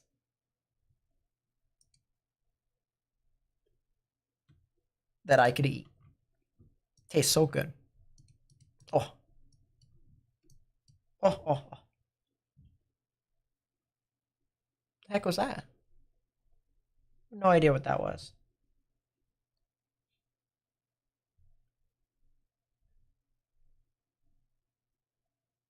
All 3 meals? There you go.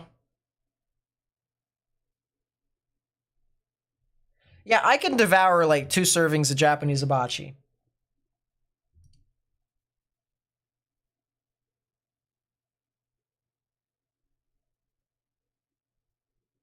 There you go, 18 wheels to hell. There you go.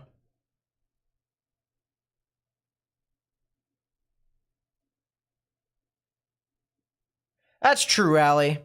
Japanese food does hit differently.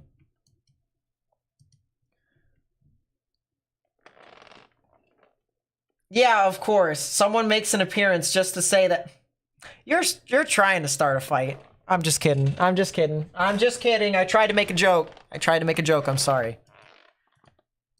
Ah.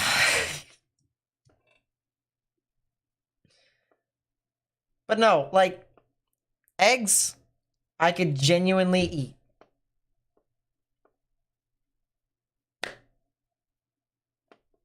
For like ever. So good. Love eggs. Yeah, hibachi. I like eggs. What other foods do I really like? I don't know. I'm not that big of a cake person. Cake is like okay. I think it's mainly because over the time into which I've played ice hockey. I stopped playing ice hockey at 18. And I became a coach up until this past season. This past season was my last season for now. I have no idea if I'm going to be coaching again this upcoming winter season for ice hockey. But when I played from 4 to 18. From 4 to 18. Someone should check their chat. Oh.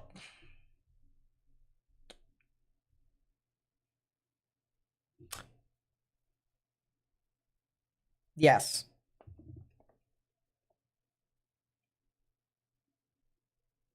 It's fine. We'll talk about it tomorrow. Based off of that text, it's not fine. So I'm scared. I am about to get absolutely laid into, ladies and gentlemen. See that woman in chat right there?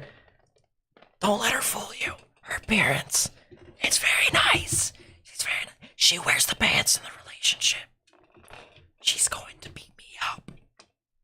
It's gonna happen. Ouch. Yeah, ever since from 4 to 18, I just never liked cake. I just thought it was not great. Like, I had cake the one time after a hockey game, and I just remember not feeling great. Like, I had food before a hockey game, and I take hockey pretty seriously. Like, when I'm playing hockey, I go all out. I don't care if it's like a recreational game or if it's like something that I take very seriously. Like, I go all out. But like, cake just kind of was just like,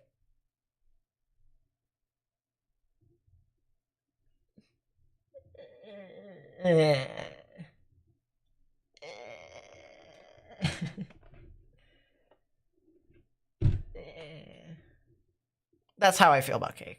It's just kind of like, no. Alistair with the 5, thank you so much. I really do appreciate it. Says, for me, it doesn't matter the style of eggs as long as there's at least 6 packing the calories. There you go. That'll do it. Some places charge extra. I'm half joking, by the way. She does wear some of the pants in our relationship.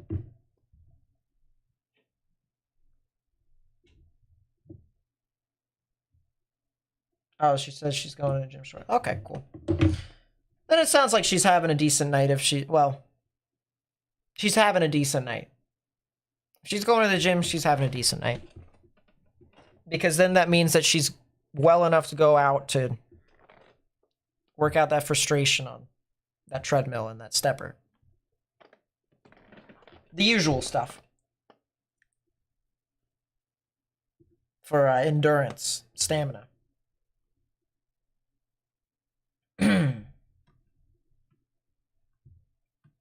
She's having a decent night.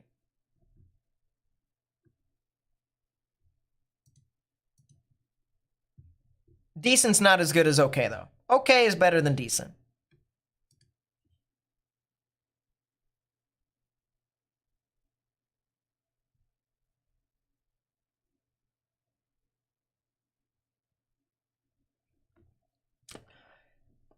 I appreciate you being my wingman, John, but let her be the judge tomorrow when we have that talk. One thing I will say, though, is that if you don't message me tonight, good night, Squishy, I love you.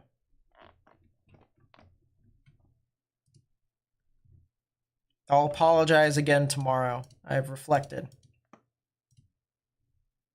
Tonight I'm gonna be figuring out how to fix that.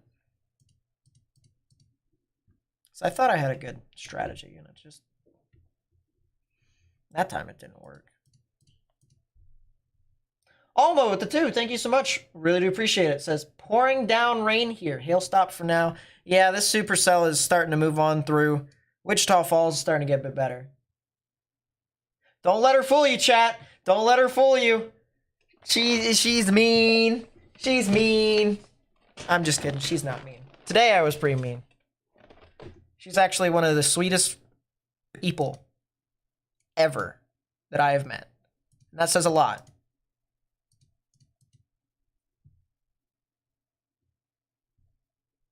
It really does say a lot, because that's one of the most attractive things that I find from her. Is just she's way more considerate of others than anyone I know. So, but yeah.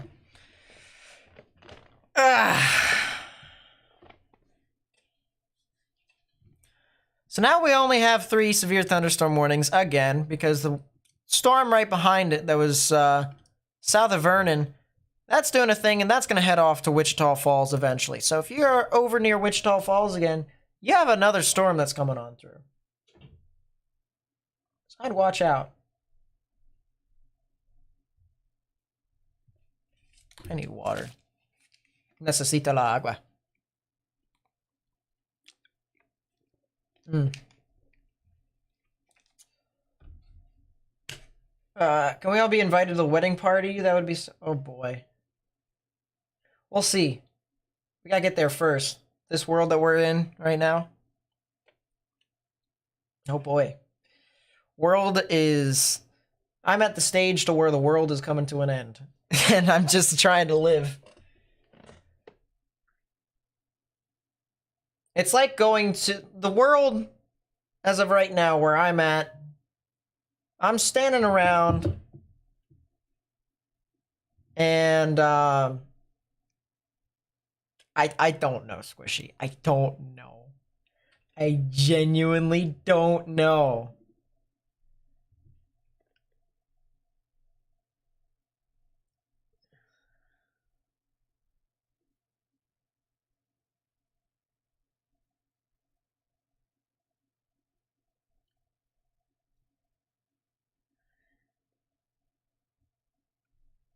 I genuinely don't know. I mean, it's just like...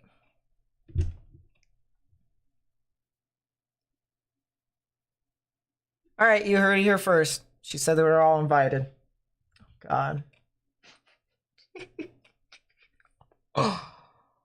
Oh. Yeah, that's right. I do need to give you my cookie. I do need to give you the cookie. That is right.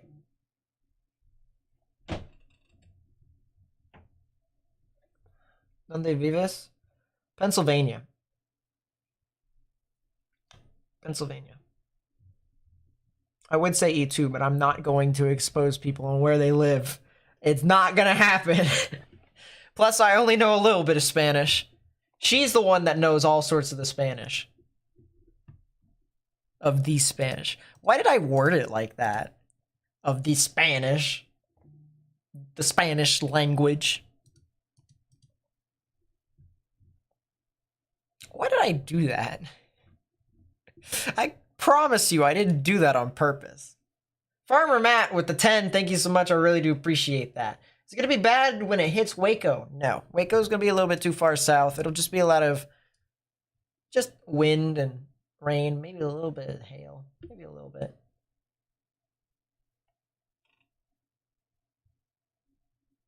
Yes, she knows Spanish. She studied it for like 6 straight years. So she's like, she even talks to her cat in Spanish. I'm like, oh boy. She's going to be saying stuff in Spanish under her breath, and I'm going to like either know it or not know it. And then I'm going to have like my curiosity piqued for like the entirety of generations. I like it's gonna be like 15 years later, and we were like, so babe, what did you mean by this? And yeah. Oh, never mind. Not 6 years, 8 years. I'm not correct at anything. Today's not my day. Don't fact check me for anything. For all I know, I could be messing up this entire weather stuff. My 5 years of weather knowledge here on YouTube, or almost 5 years, throw it out the window. Who knows what I'm doing today? My entire knowledge of, existing over the past 22 years, throw it out the window. I don't know what I'm... I don't know, just throw that out the window. I got no idea what I'm doing today. I just...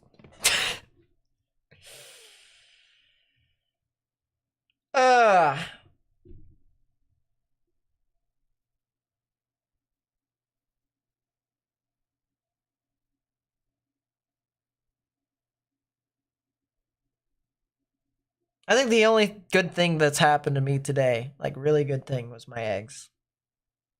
Oh, and saying good morning.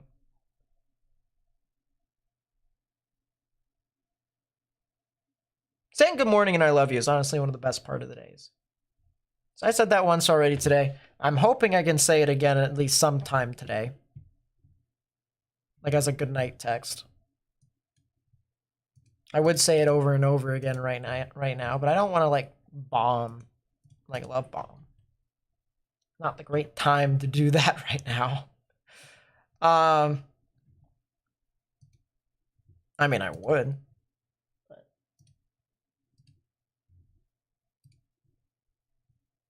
yeah, I mean, it's just like...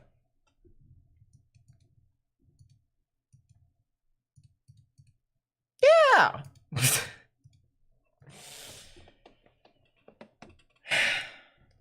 That's pretty much my day.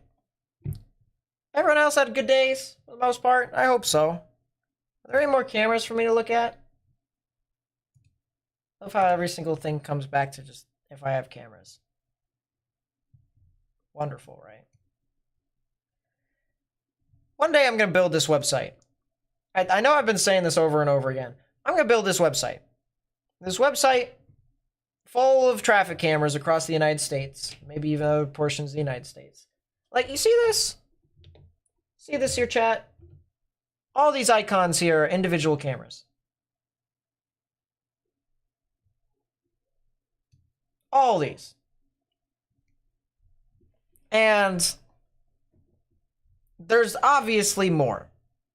There is obviously more in the United States, and Canada, and Mexico, and other places in the world. So one day I'm going to have enough funding to pay people to help me get cameras to put it on a website. And then hopefully it'll be something that I can gain with money and stuff like that. He knows you barely speak English. Listen, English is not my first language. English is not my first language. My first language is Natisms. I just make things up as I go. It just happens. Oh, you're a lot closer to me than I thought. You're in Allentown. I live south of Harrisburg. Like, not directly south of Harrisburg. Like, down 81. Like, Chambersburg. I don't live in Chambersburg, but that's the nearest, like, big city that's near me. Well, it's not a big city, but it's a city.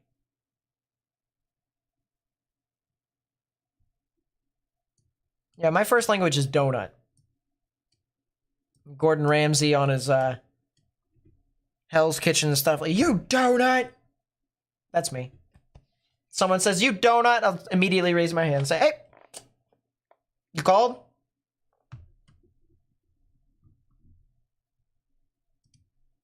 Normalized rotation's not terrible on this storm. It could be better. Yeah, so the yellow box that's behind the other box, this is a severe thunderstorm warning. This is a severe thunderstorm warning. It's for a quarter-sized tail and 60-mile-per-hour wind gusts, so not really too much. Still been fluish and gibberish. Yeah, that sounds about right. Idiots.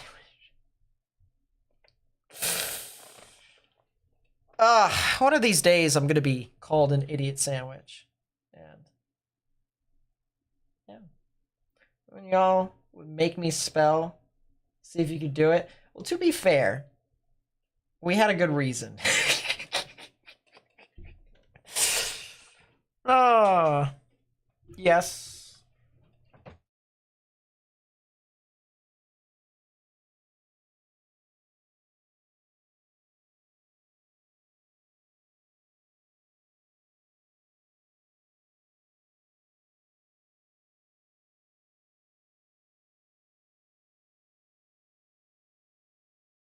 I was just given a bountiful harvest, chat.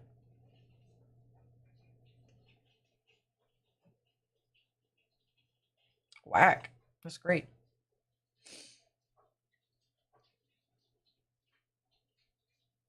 When I come to the UK, you'll hear some interesting accents. Yeah, I'm going to the United Kingdom in beginning of June. It'll be my last big trip before I go out to whatever college I decide, which more than likely will be Oklahoma University, but we'll see. I'm keeping all my options open. I'm just trying to get through college right now with Penn State. What are you doing in here? I don't think he knew. I don't blame him. Thank you. Yeah, I'm gonna be going to the UK, so I'm going to Britain. I'm going to Scotland. I'm going to France for a day. I'm going to Paris through the train. And then I'm going to Iceland, and I'm gonna go to the volcano. I've already been to a volcano before in Hawaii when Kilauea erupted. And yeah. Penn State's the best college for meteorology. Well, I'm in Penn State right now, but how can I say this? Penn State's not only very expensive, even with in-state tuition, but Penn State doesn't have weather. And a lot of my contacts and a lot of my friends are over in Oklahoma. And I really want to be near people that I know. What? Becca!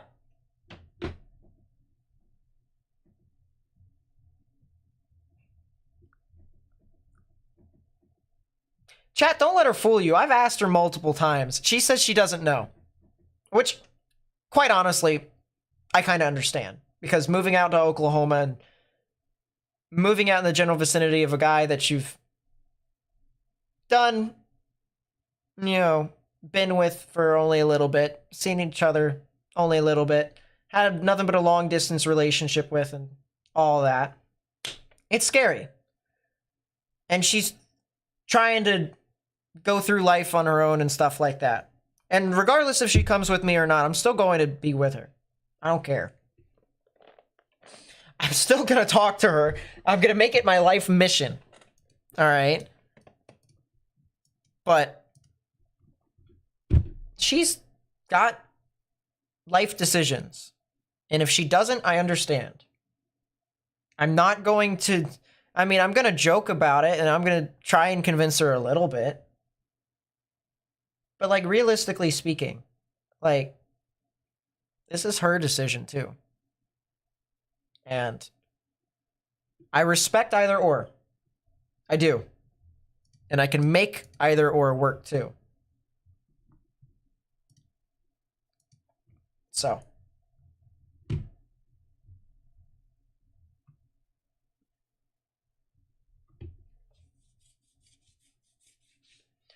But that's a hypothetical for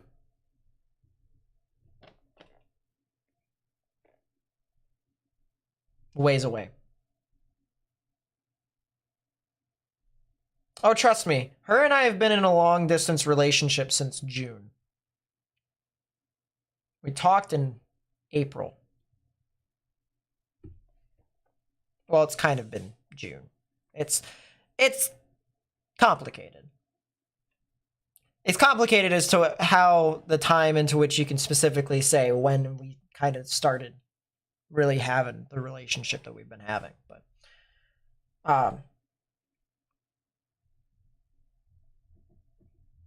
June. We've been at it for a while.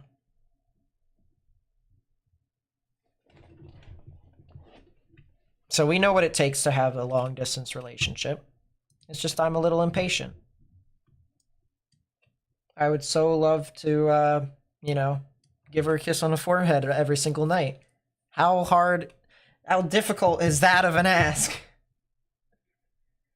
It all started on an airplane. We are not talking about that. We are not going into what happened on that airplane, Ryan.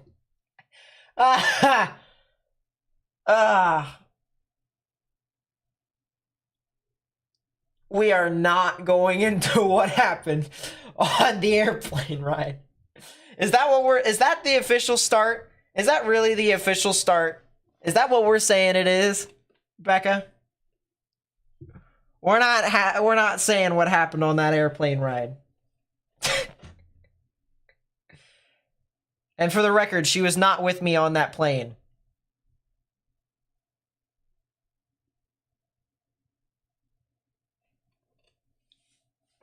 She was not with me on that plane.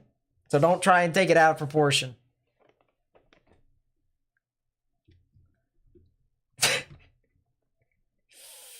I did not get airsick.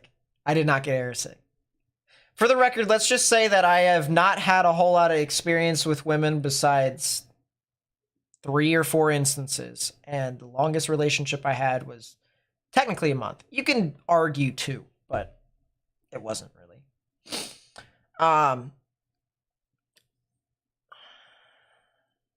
So yeah, we'll just leave it at that. You'll be satisfied with that.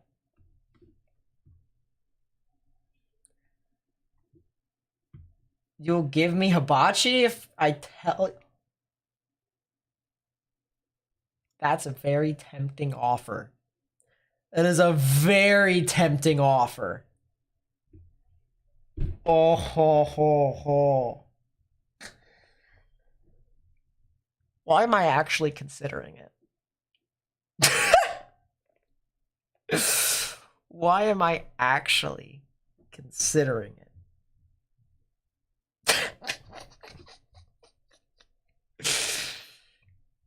I told you I could be bribed with Japanese hibachi. I could be bribed.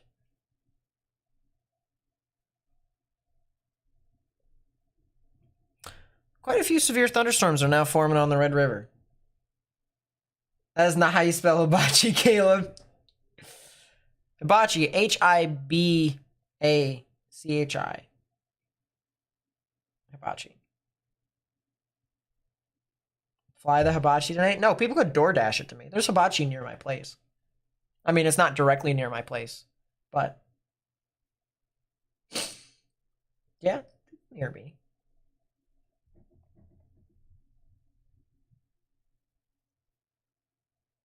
Oh, 100%. If she said that she wanted to go, I would 100% take her. If she said she wanted to go to Oklahoma City with me, if she wanted to come to OU with me, I would take her in a heartbeat. No questions asked. Just immediately, boom. Take it and run with it. No takebacks.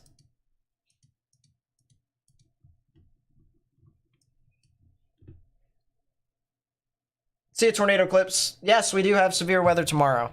We're still going to be watching the weather that's happening right now. We got a little bit of time. But just a reminder for folks that are in and about for right now tomorrow. No, it's not Hitachi, it's Hibachi. Hibachi. Hibachi. Yeah, we do have the threat for severe weather tomorrow. You can see, as I forgot to change my screen earlier. Threat for significant tornadoes is possible. I'm going to be honest with you all. I don't really see a whole lot of that. It's just kind of meh. It's okay. It's gonna be sad when you are in OU and Texas smacks them in the Red River. Listen. I'm gonna be honest with you. I don't really. I think college football can be good, but I really like the NFL a lot more. I'll still go to college football games. I don't think there's really going to be a whole lot of experiences that can be bigger than the games that I've been to in Penn State. Um, but like, it's just, eh, eh. Doesn't OU have classes and training at the Severe Storms Prediction Center? Yeah, they do have classes over at the Weather Prediction Center. Well, that's not the Weather Prediction Center, but it's like the Storm Prediction Center and the National Weather Service office. It's all in the same building. It's all in the same building. If I actually pull up on... Hold up.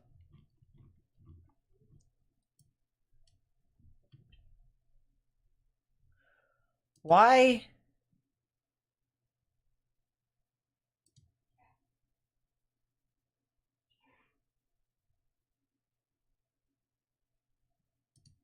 Oh, that's pretty cool. Anyways, I got off topic. In Norman, Oklahoma, which is where Oklahoma University is. Okay. You have Norman.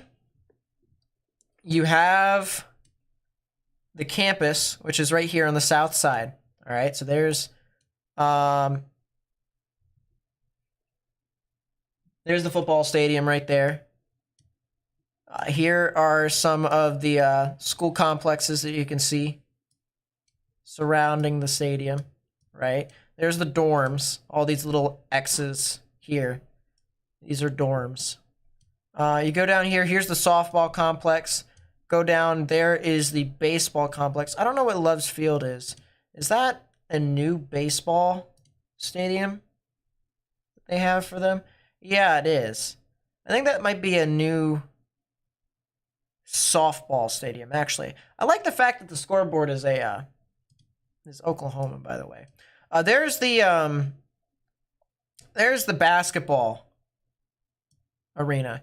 And then you come all the way down here near Highway 9. All right, Highway 9, which, by the way, from what I've heard, is absolutely insane to drive through. You come to the National Weather Center, the NWC. All of this contains the Storm Prediction Center, the National Weather Service office, some other climate stuff. There's so many offices in here. I can't remember all of them. But trust me when I say, yes, a lot of the classes are over there. And it's pretty crazy. So.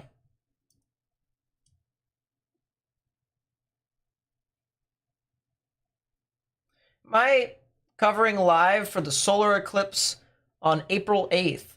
That's a good question. One thing I will say about that is if I were to do so, I would definitely be in person. Because it's just like right next to me. Like I would be able to just look at it. It's Carolina, Tails,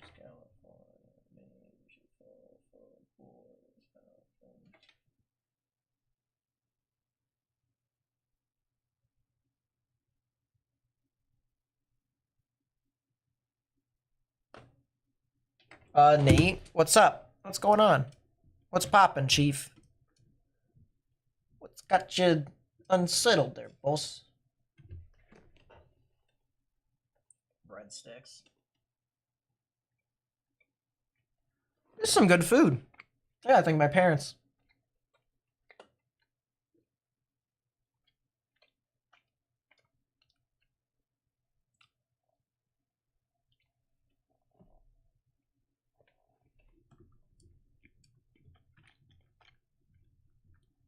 What's the test bed radar?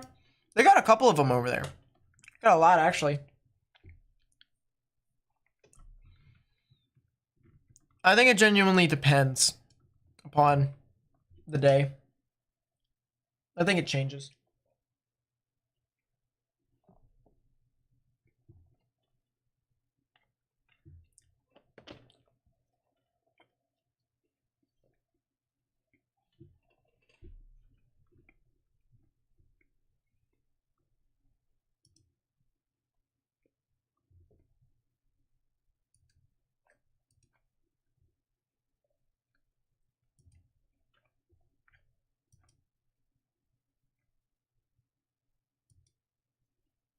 Hmm.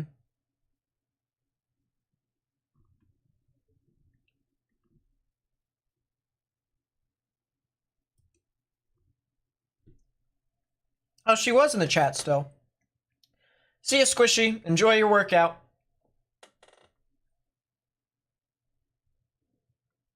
Hopefully I'll talk to you later.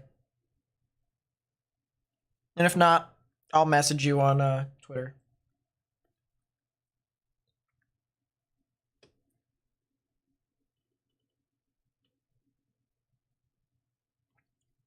Solar flare that happened. It sparked to a G4 or G3? G4. And then it went back down immediately. Like it came in so quick, and then it just immediately died off.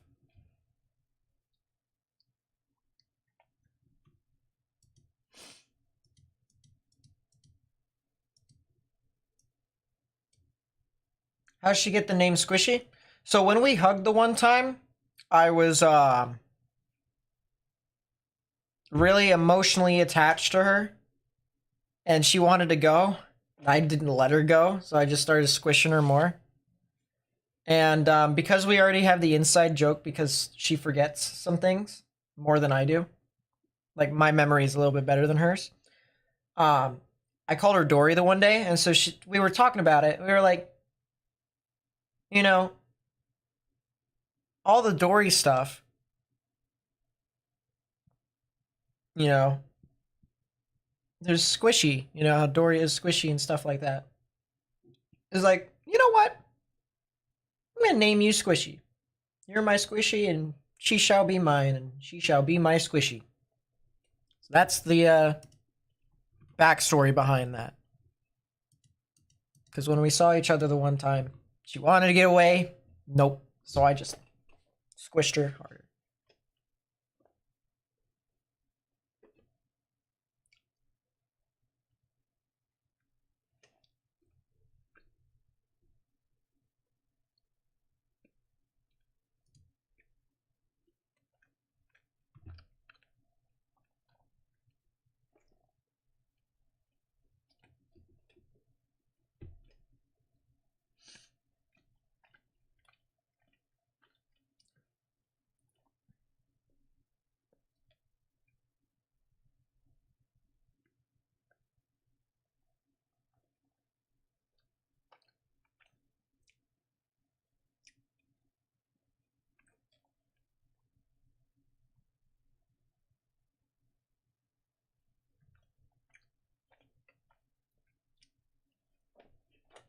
So I just call her Squishy. The only times I use her name is if I'm serious or, I don't know, emotional about something.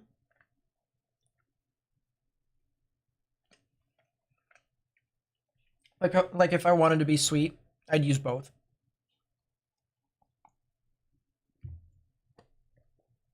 The only time I use her real name is if I'm like really, really serious. If I'm like really, really serious, like my real name is Nathan, but she calls me Nate, obviously, because that's the name I'm known by everyone. Um, the only time she's serious, she calls me Nathan, or she'll use my whole name, first, middle, and last.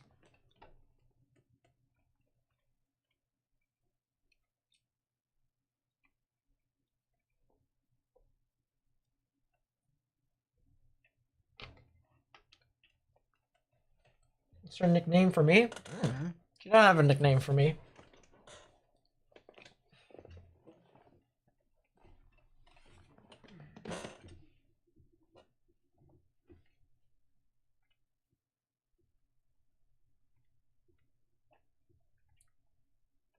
Am I thinking about going to OU? Yes.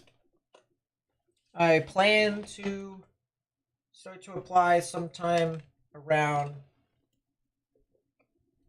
the summer, maybe a little bit earlier, because I plan to come to Oklahoma in the spring of 25.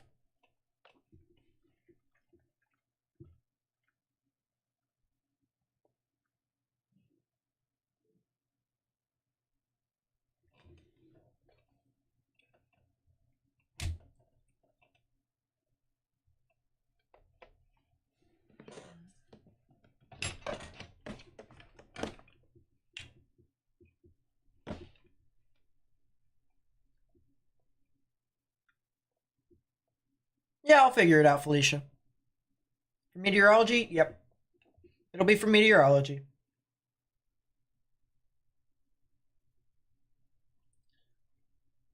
Yeah, I know, right? It's something with the full names of the real names is when you know that stuff ain't right. You're just kind of like, oh boy. Don't forget Garrett's gonna go to OU as well. Is he? Interesting.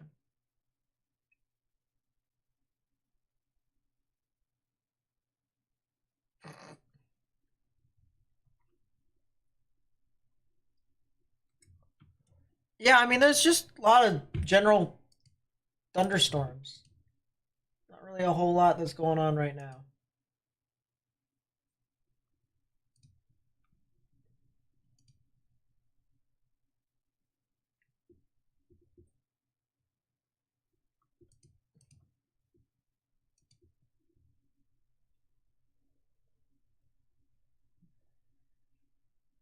How many years am I going to go to OU for? I don't know, honestly.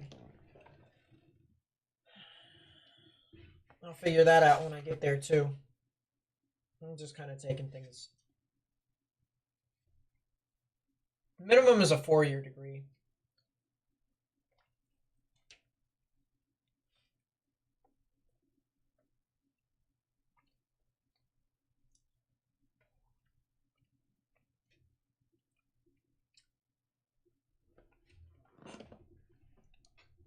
What about Caddo Mills, Texas?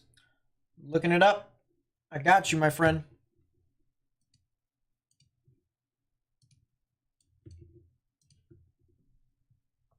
Oh, you guys are east of Dallas. Overnight, you guys got some general thunderstorms that can move on through. Nothing really too serious, honestly. Yeah, man, there's some more severe weather heading into Wichita Falls again. It's the same old shenanigans, except not as bad. Hail's not as bad at all, actually.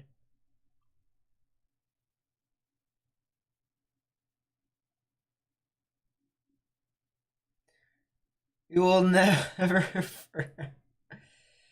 Yeah, Das. I get what you. I got what you meant. And today was. Yeah. Ouch.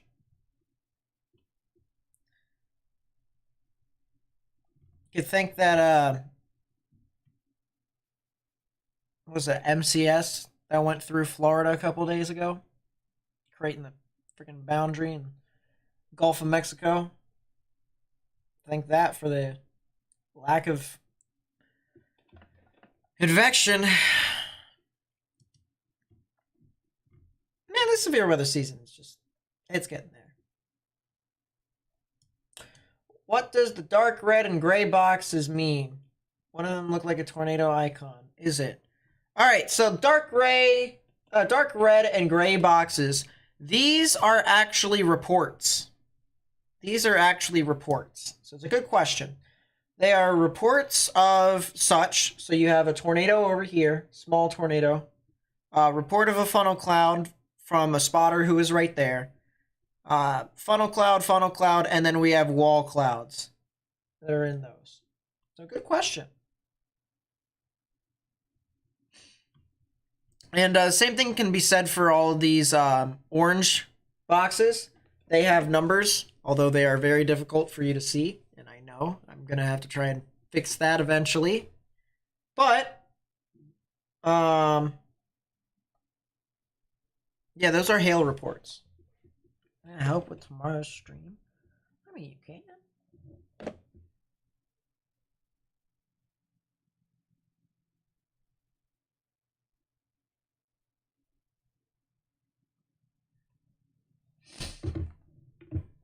About to get on Rocket League? I feel that. Will Dallas get tornadoes? No. More than likely they will not.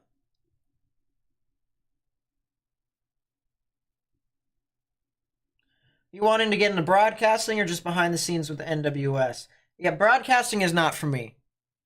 This YouTube stuff right here, I like. But it's not a... It is not a permanent job for me. I'll tell you what, making content is exhausting. It is very exhausting. I get burnout so easily doing this because it's just not really something that I fully enjoy. And you can tell by some of the videos that I create, like I'm not enjoying myself. I'm not expressing my passion for meteorology. And of course, there's some videos that I do, and I try to make videos as best as I possibly can, but my mood sometimes just influences my creativity. Like my video yesterday. My video yesterday was really good. But the video before that, garbage. Terrible. Awful video. And I knew it was an awful video, but I just needed to upload something. That way, you know, I can continue to get people to watch. I can continue to get retention and stuff like that. If I had to do that every single day, like I don't know how other people do it here on YouTube. Like I genuinely would be so burnt out. And I would just genuinely be off. I'd be so put off by it. But I'm trying to get more consistent. That's why I'm taking like 1 day breaks. So like I post one day, then I take a break the next day. I post one day and I take a break the next day. And that's the same thing with like live streams. Well, live streams, I live stream every single day if there's weather and stuff like that. But like when it comes to like after a set of live streams, like if I don't have to live stream the next day, I'll take a break. Unless if I want to capitalize on something for whatever reason, then I'd upload. Right? But uploading every single day helps keep people's retention in place because then you have something to look forward to every single day. But it's just so draining to do that it's just, at least right now, I wouldn't be able to do it.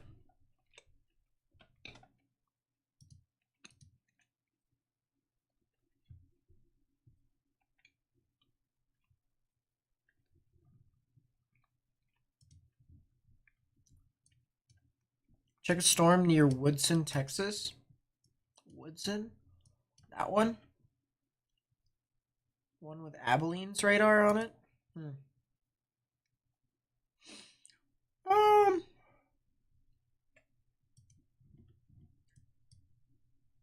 There's no more weather on Dodge City. I'm gonna move to Abilene's radar.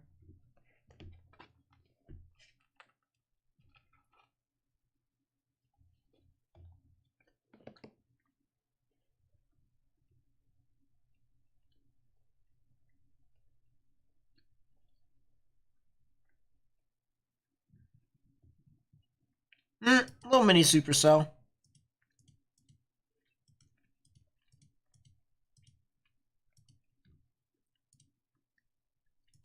Does definitely have the look.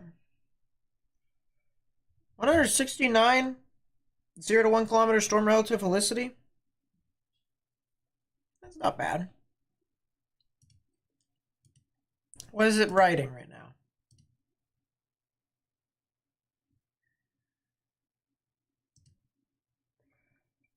It's got some 3 cape, a little bit of vorticity. Just a little bit, though, not too much. On the short wave. With a bit of convergence. It's not bad. Hypothetically, it should be able to do something. What's the observations around it? 71 on top of 56. That's 60% relative humidity. It's not bad. It's not bad. It could be better. It's not bad.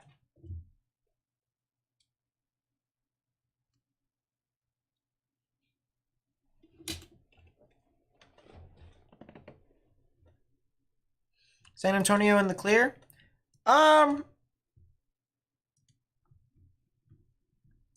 For today, probably. They've been in the clear. Tomorrow, they could get some localized weather, but realistically speaking, it's not even supposed to be that significant either. Yeah, like tomorrow, you might not even get any thunderstorms. So yeah, San Antonio is in the clear. And once again, by the way, ladies and gentlemen, we will be live tomorrow covering the threat for tornadoes into portions of Mississippi, Louisiana, and Arkansas, as well as extreme eastern Texas and extreme western Alabama. Threat for significant tornadoes is possible in this yellow area. So, we're going to try and do our best to cover it to the best of our ability. Is Duncan, Oklahoma in the clear? Good question. Duncan, Oklahoma, I think is southern portion of the state. That's a good question, honestly.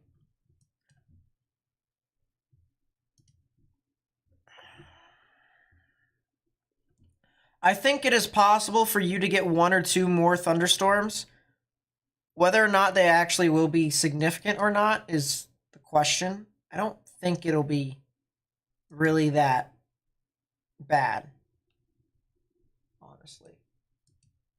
I don't think it will.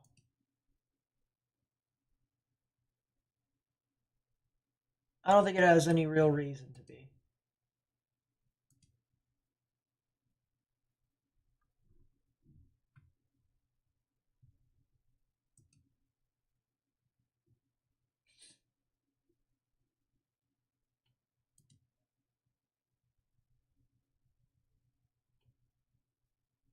Interesting.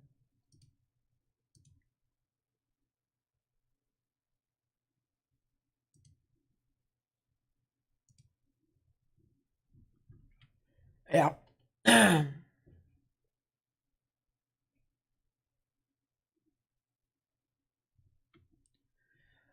Shall we watch the storm that's moving into Wichita again? Or Wichita Falls? That's a new tornado warning. For where? Tornado warning for southern Jefferson County in southern Oklahoma, northeast Clay County in northern Texas. Really? They issued a tornado warning now? That's not legit. That's some contamination. Why do you do this? Oh, that might be debris signature. It's possible. Yeah, we might have a tornado on the ground. Back here north of Stanfield. Yeah, I think it's possible. I think we could potentially be seeing a tornado. Just for reference, for folks that are trying to figure out what's happening, that's a new tornado warning that just got issued here on the border of Texas and Oklahoma. This is going to start to move into Jefferson County here, specifically the southern portions of Jefferson County near Ryan and Grady. If you're near Stanfield, Texas right now, obviously you need to continue to stay in your safe space here as the new tornado warning just got issued. This right here, near Stanfield, this little area right here, that's where the tornadic rotation is. You have greens moving towards the radar. You have reds moving away. Right in the middle, right there, is where the tornadic rotation is. And you might be wondering, well, if that's a tornado right here, why is this not a tornado over here? The answer is because that's contamination. All right. So with the tornado here, you can see that these pixels gradually intensify to one particular spot and then they weaken again. Gradually intensify to one particular spot and then the pixels get darker again. All right. With this over here, they do not. It gets stronger and stronger and stronger, and then there is no gradual weakening. It goes to the opposite side of the spectrum. This is contamination. You can tell this is contamination by just basically looking at any sort of dual pole product, really, and it'll tell you so. But you can also look at spectrum width, and spectrum width will tell you that as well. You can see that all these areas over here in this yellow and this red, if it's anywhere along these pixels, right along the sharp contrast between one side and another, it is likely to be contamination.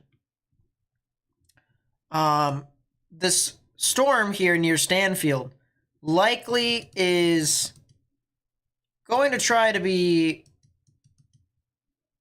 well, I think it already is tornadic, to be fair.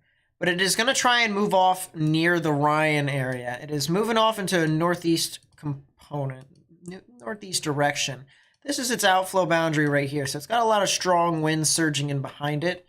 That is a very skinny inflow notch. I'll tell you what. I don't expect this thing to last too long.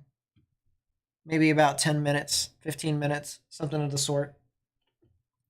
But once again, it does look like there's a localized area here of turbulence according to spectrum width, because spectrum width does indicate turbulence, for those of you who do not know. And if you didn't know that tornadoes create turbulence, well then, boom, I gave you a new tidbit of knowledge for the night.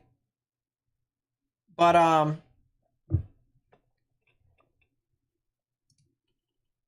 yeah, the localized area here of strong velocities. Something that definitely looks to be tornadic, heading off towards Ryan, Oklahoma. US Highway 81. Oklahoma State Highway 32. If you're over in those areas, you need to immediately get into your safe space. This warning, by the way, will last for another 42 minutes. So up until 8:30 Central. What's the gate? The gate of this storm? Good question. I don't think it's too high. Talking 64 on top of 43. So, I mean, that's a little south of 110 mile per hour delta velocity. It's not bad. It's not good either.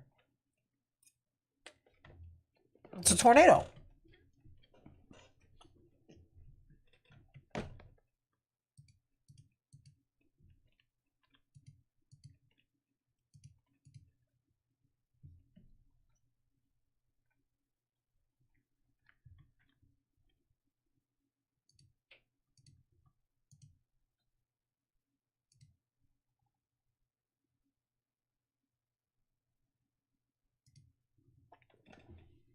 What's up, Highlander? How's it going?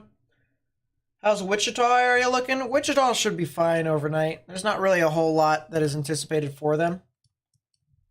They got some showers and thunderstorms moving on through right now. Could be some localized damaging winds. If there was a tornado and stuff like that over there, it wouldn't be that strong. It would just be similar to a strong burst of wind. So if you have a weather radio, I'd turn that on. If not, make sure emergency alert notifications is on your phone. But other than that, it should be good.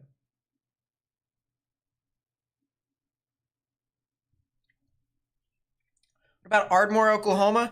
So this storm is going to head off to your area eventually. The further east it goes, I will say, however, the more of an elevated storm it will be as well.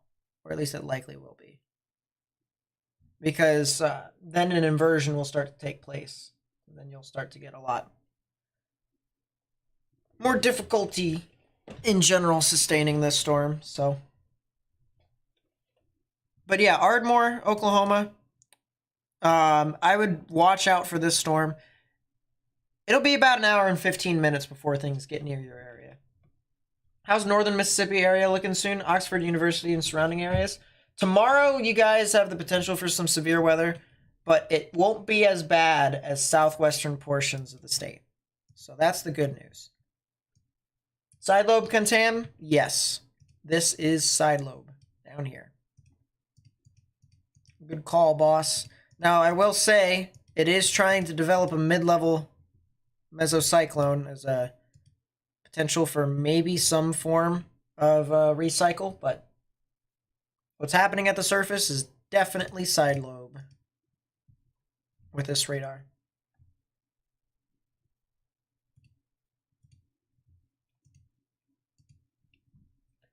Definitely.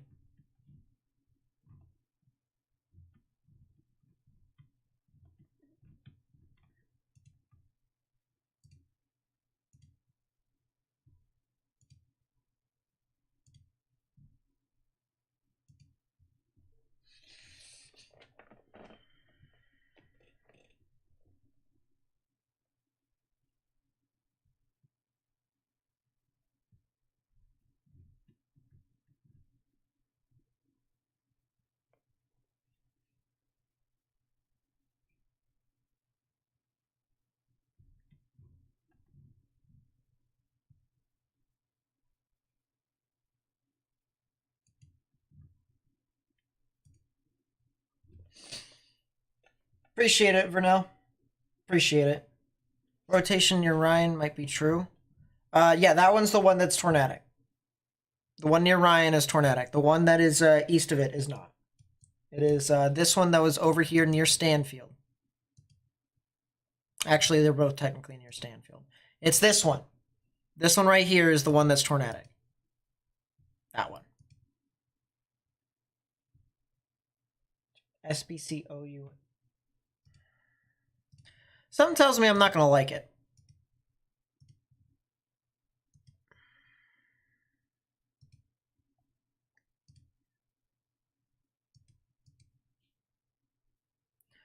OUN. Woof.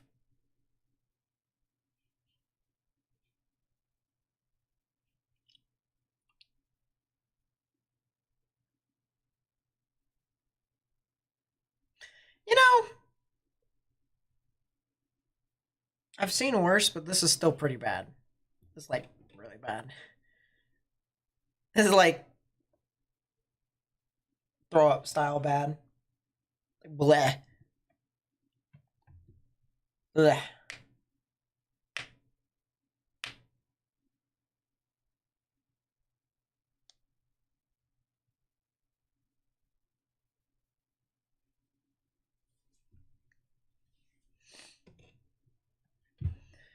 Yeah, that's pretty bad. It's an ouch.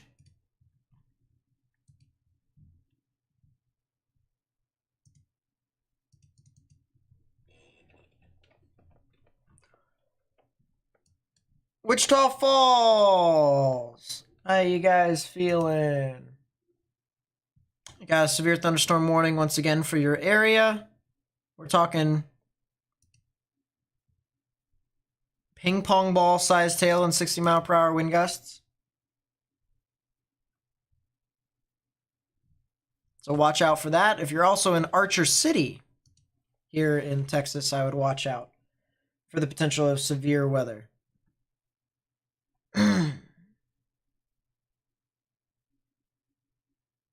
Man, if only they turned the camera around.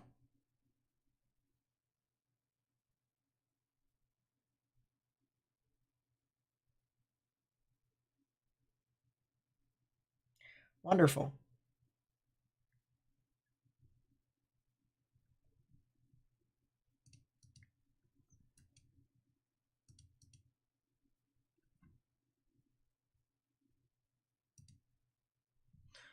I think in regards to where the largest amounts of hail are going to be, it's going to be very similar to where it was with the last storm. Northern portions of the state, northern portions of the city is going to see a lot of the large hail, except this will be a little bit further off towards the north, likely near the Cashin community. So in between Burke Burnett and Wichita Falls. A little bit closer to Burke Burnett, though. Yeah, Sell Near Ryan definitely has started to not be as strong. Definitely weakened.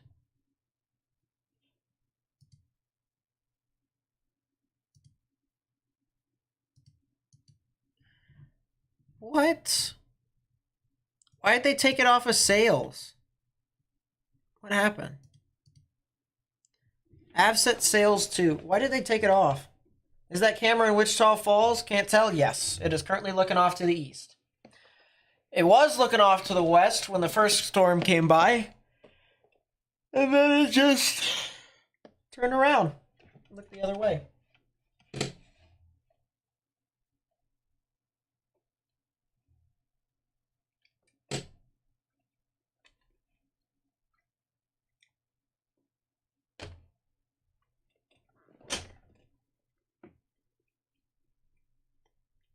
Tomorrow's still questionable. I'll tell you what.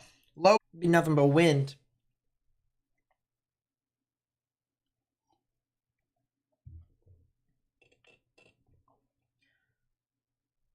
I know.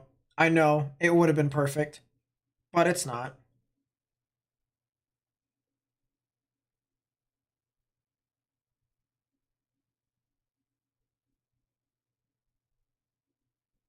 And for that, I must suffer. Tomorrow's giving you a weird feeling. All right, you know what? Let's cherry pick. Let's go to the models tomorrow. And let's just see what happens. Can't go with the 0Z. Need to go to the 18Z. 0Z is running, so we'll come back to that in a bit.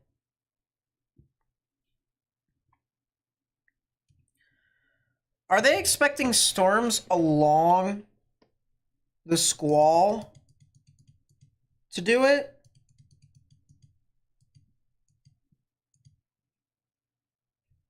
That seriously? Can I cherry pick here without y'all getting mad at me? Like, I'm just gonna cherry pick. The heck is that? No. 6.2 degree lapse rates. 5.8. Is it the further north you get, the more... Well, that's probably the reason why they did the 10 sig. Still. Disgusting. Tomorrow's event is just today, but instead of you having terrible moisture, you just have terrible moisture with ascent. I mean, not moisture. You have terrible temperature contrast with ascent. It's just basically the same thing.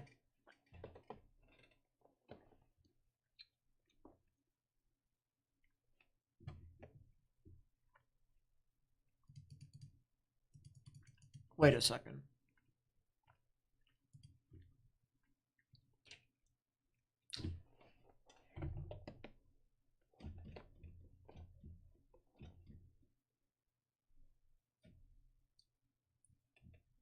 What are they zooming into?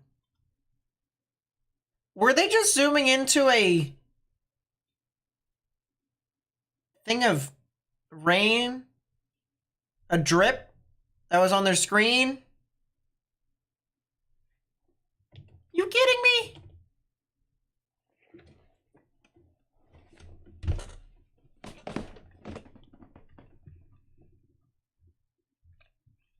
Yeah, I'll tell you what.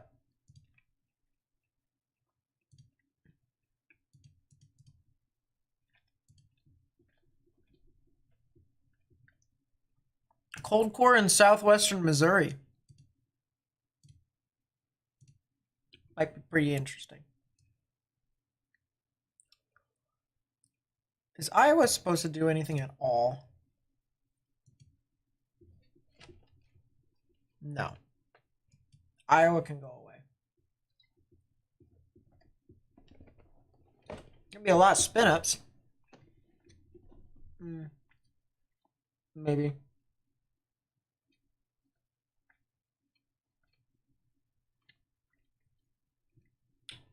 I don't know who controls the big blue cam. I don't know. I don't know who need to call.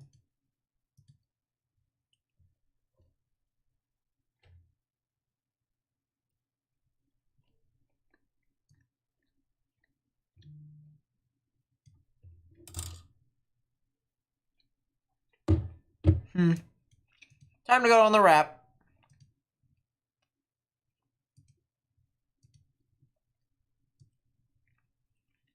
Cherry pick. Because I already know the general environment.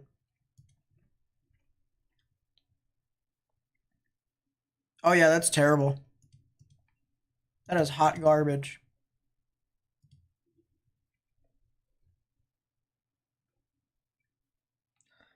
Oh, that is awful. How can storms even sustain in that?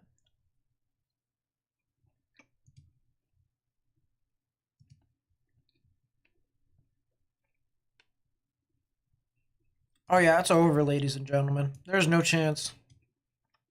What is that overnight threat?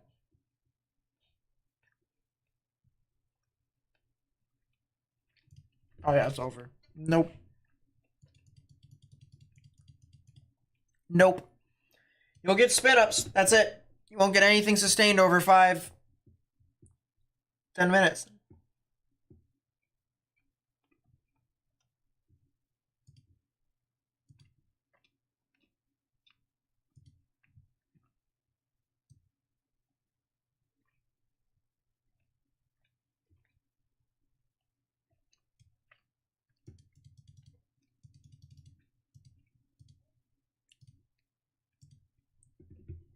What do you mean?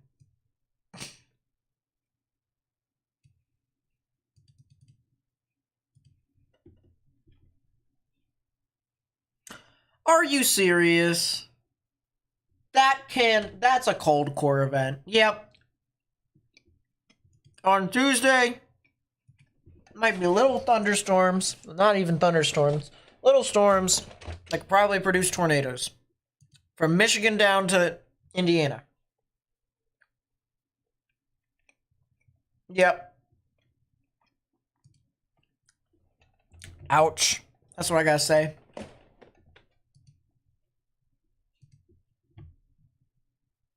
Is that tornado still going, or is that a new rotation that just developed?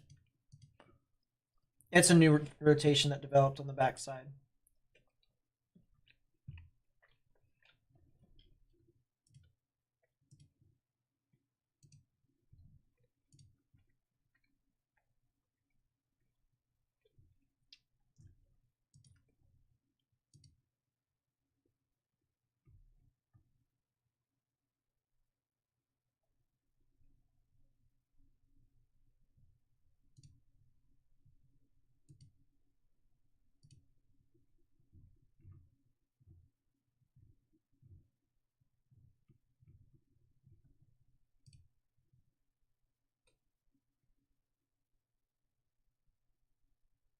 What do you mean you were trying to figure out what you were talking about? Like, did you just, like, up and forgot? Up and away with yourself? Up and consider the following?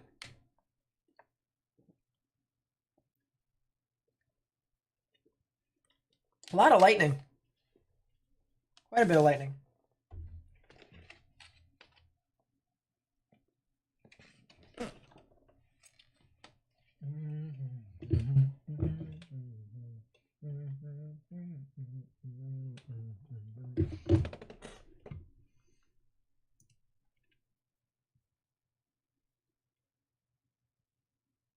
Oh, what I was talking about. Yeah, listen, all I gotta say is, cold core for Tuesday is good. It'll get her done.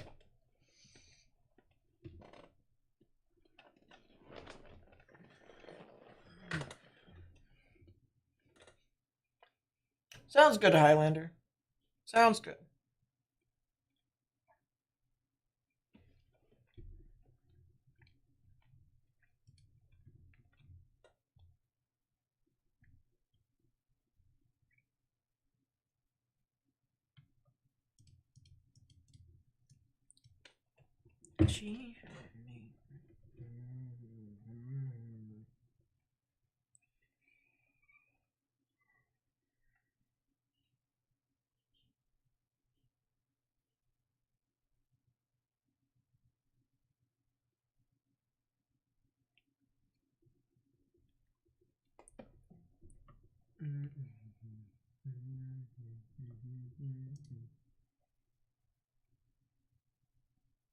Day one slight risk. 2 tour. Across the board. We're done here. It's Jover. It's Jover.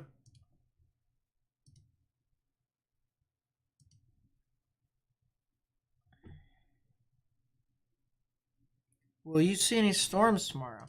That's a good question.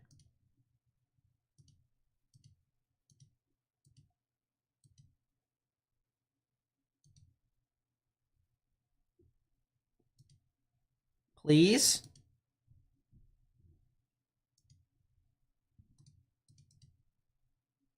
All right, that's it. HRRR.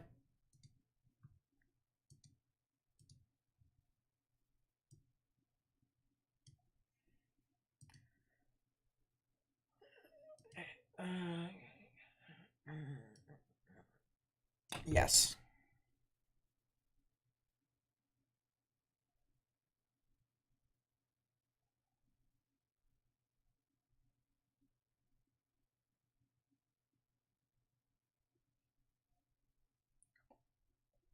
Yep. Slight risk with a 2% chance for tornadoes across the board. It's Jover. There is nothing much left now.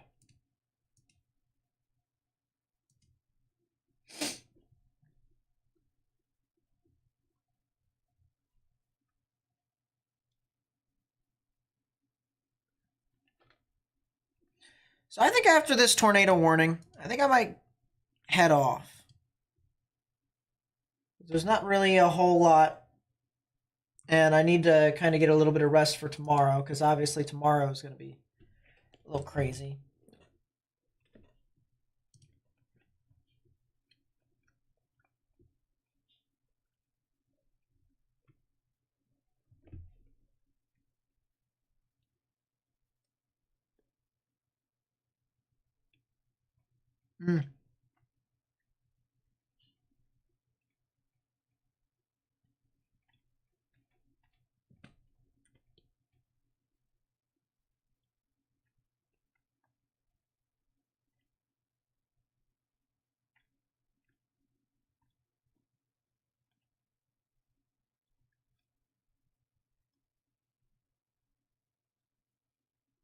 Interesting.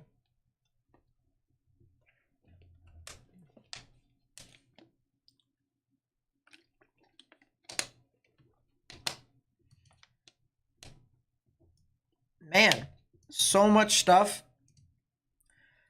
What? The storm that's just to the east of Wichita Falls is now trying to become tornadic. Really? That is a supercell. That is a bona fide supercell. I guess we have another storm to watch. My goodness. I mean, you can clearly see the hooking characteristic within radar. Of course, the velocities down here. Look at this. Greens towards, reds away. Big mesocyclone. Night, Alma. Thanks for staying up. Thanks for staying up with me.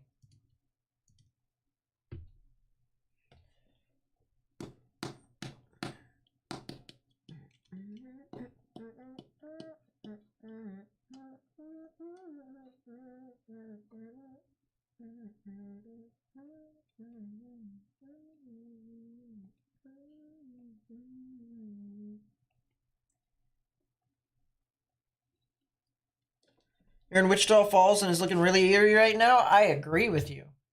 That is Wichita Falls. Yeah, when those storms pass by, you should be done for the night, believe it or not. But I do agree with you that it's pretty eerie. It looks pretty eerie on a radar as well.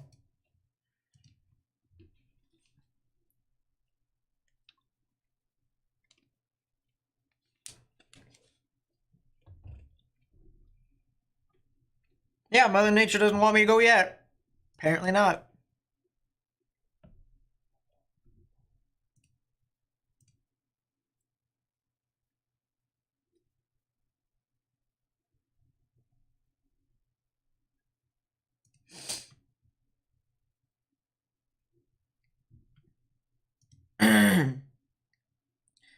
Yeah, there's just a little teeniest bit of rotation in there.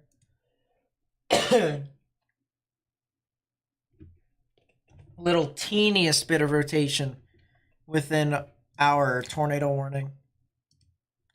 A little bit. Just a little bit. Just a little bit.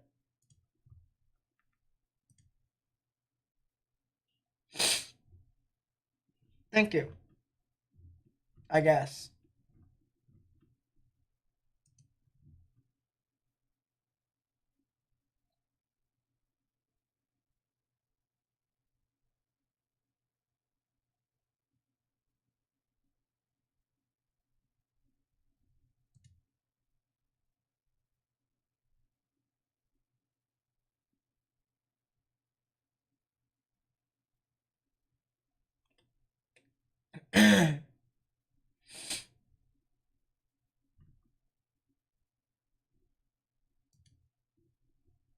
Anything severe for central Georgia on Tuesday when the storms roll on through? That's a good question, honestly. I haven't really looked too much into it. So let's take a look.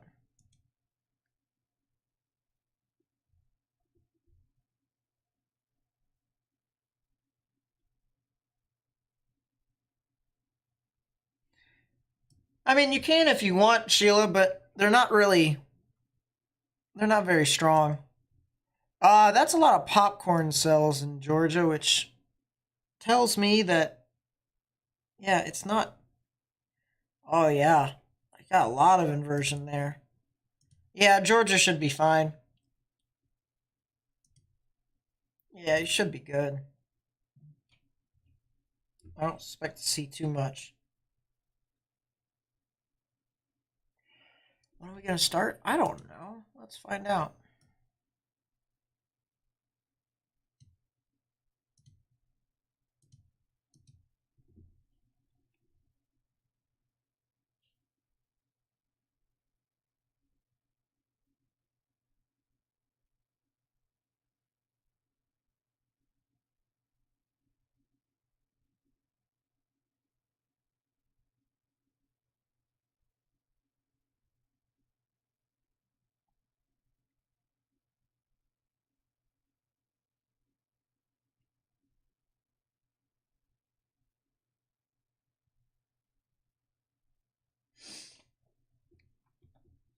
Just drove through Iowa to Missouri. Clouds look ominous at times. Peter bit of factor would be very anxious. Yeah, it's pretty cool up there. Not expecting too much.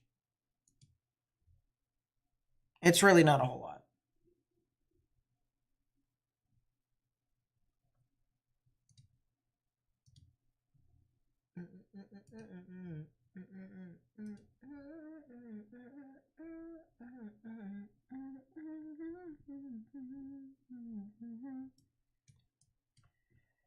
Our tornado warning expires in 14 minutes.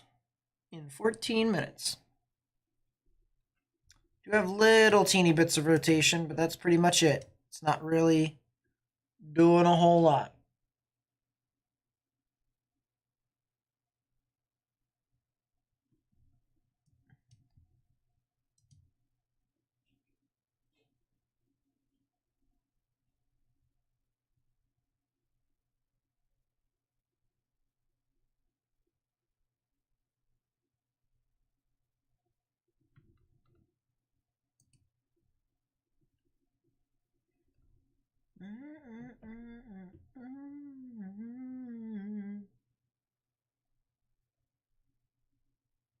$16Z minus 4, that's 12. So that makes sense.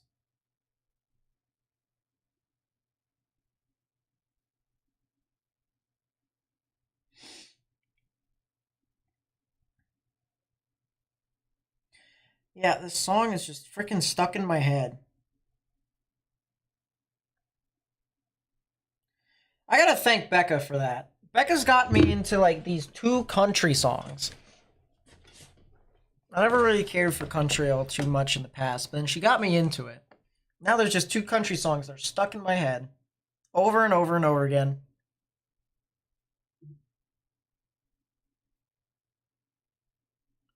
Sing me a song, oh piano man.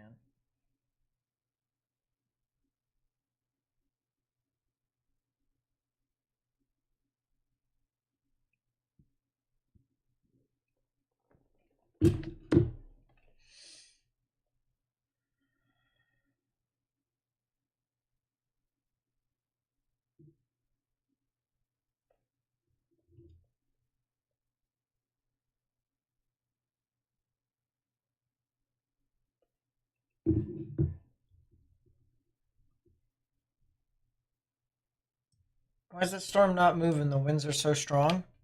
Are we talking about the ones that are blowing through right now?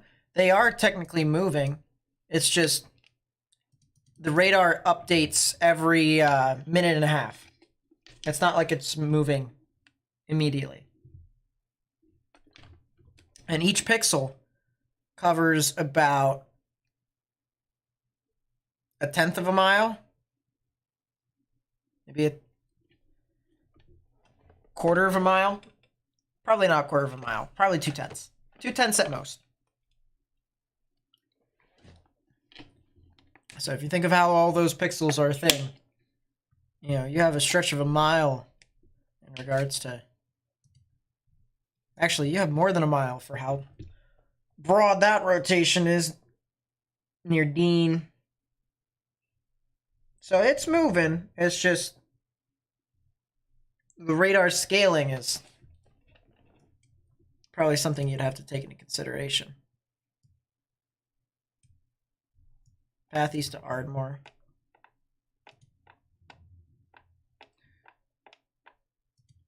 Yeah, I mean, the storm has taken a bit. It definitely is. Good news is that the storm also has the potential to try and move just a little bit to the north of you as well. It took just a little bit of a shift to the north. Just a little bit, though. Ugh.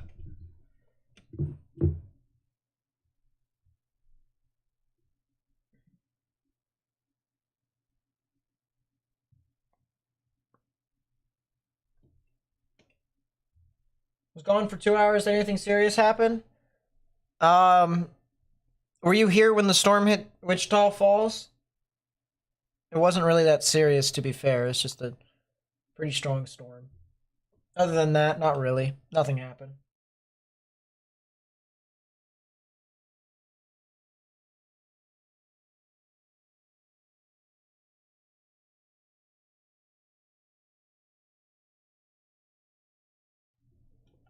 Yeah, there's a big storm that went through Wichita Falls. Another one just went through a short bit ago.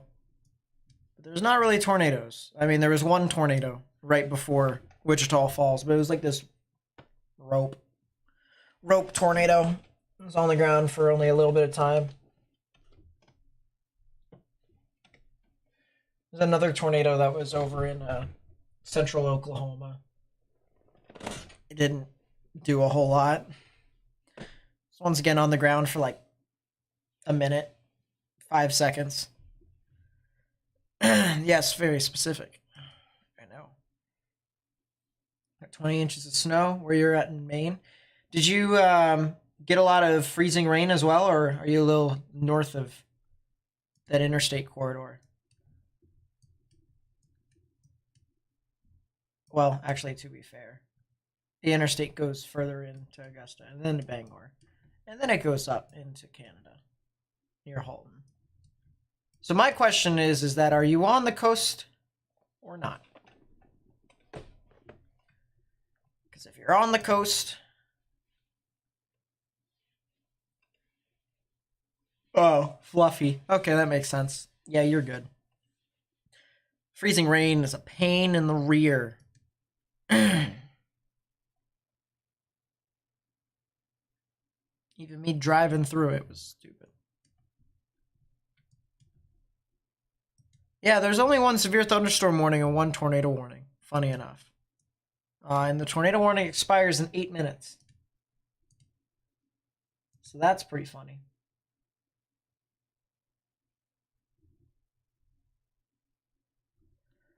Oh my god. Did I seriously just...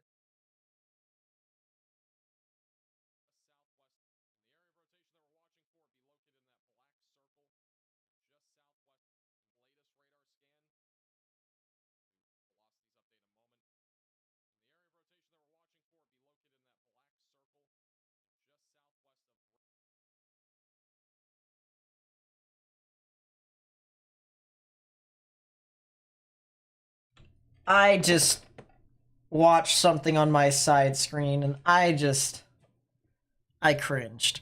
I cringed. I cringed. I gotta say, I cringed. Can I just say this is not rotation? This is not rotation. Not rotation. This is rotation. This is not rotation. I just gotta say it right now. All right. Rotation, not rotation. No. No. Ugh. The way I can tell is by going up to the upper levels, and you can vertically stack the mesocyclone underneath that box. That X you cannot. There is no rotation above that X. There is no rotation above that X. No.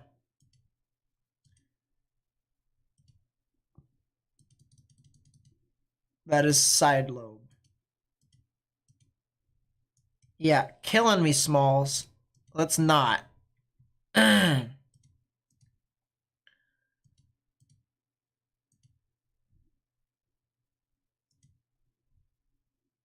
definitely have a little bit of contamination with this one. What's the difference? Good question. Good question. Okay, so when the radar beam... I'm going to make a giant radar here. I'm actually going to make... That is a terrible drawing. Final attempt. Radar beam. Hey, look. It's our radar. Perfect. Okay. We are going to... Actually, it's not perfect because I have to scale it within this. That sucks.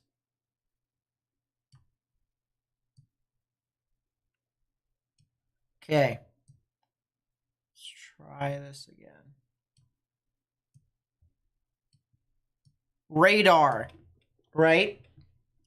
When a radar sends a beam out just like that, it takes into account everything around it. It also sends beams above. It sends beams below, right? But radar sometimes can misconstrue itself, construe itself. So if this right here is the main beam, and it is trying to get everything around the main beam just like that, some of the stuff that is favored down here or up here can be reflected on what is happening on the main beam right there. And in conclusion, with that main beam, it starts to get skewed. The values are not consistent within this beam because it takes too much into account one or the other. So what you get most often than not is side lobe contamination. And you can tell this is side lobe even now, because if you go above it, you go to the level above it, say 2 or 3 tilts, you cannot see a mesocyclone above it. However, greens towards, reds away, mesocyclone right here. If I go to the lowest level, wow! Look at that! There's rotation right there. This is not rotation. This down here, notice, look at that. See that rotation right there? That thing intensified on its own. That right there became a lot more consistent. That is rotation. That will constantly appear in and out throughout the rest of the existence of this storm as long as it continues to be on the eastern side of the radar. That is side lobe. So before it was weak, before it didn't really have anything tornadic, now it's intensifying. This right here is it. Can you show us on the pixel green red boxes what the difference is? Good question. So with green boxes, okay, green boxes mean that winds are moving towards the radar. Red boxes means winds are moving away from the radar, right? These grays, well, they're registering wind, but the radar can only see wind moving towards or away. It can't see parallel. It cannot. So a lot of these grays, they could be moving perpendicular to the radar, and we would never know in which direction we would go, or the wind would go, if we were not knowledgeable enough. So all it measures is just weak winds moving towards or weak winds moving away, one or the other.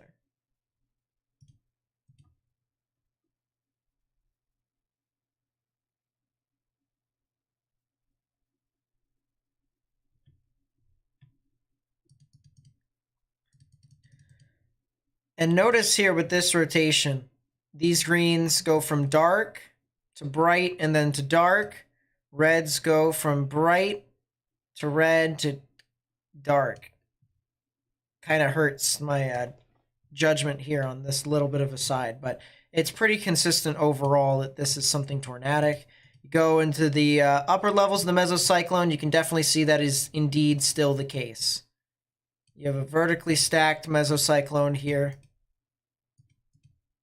This is definitely something tornadic. And it might be on the ground right now. We'll see.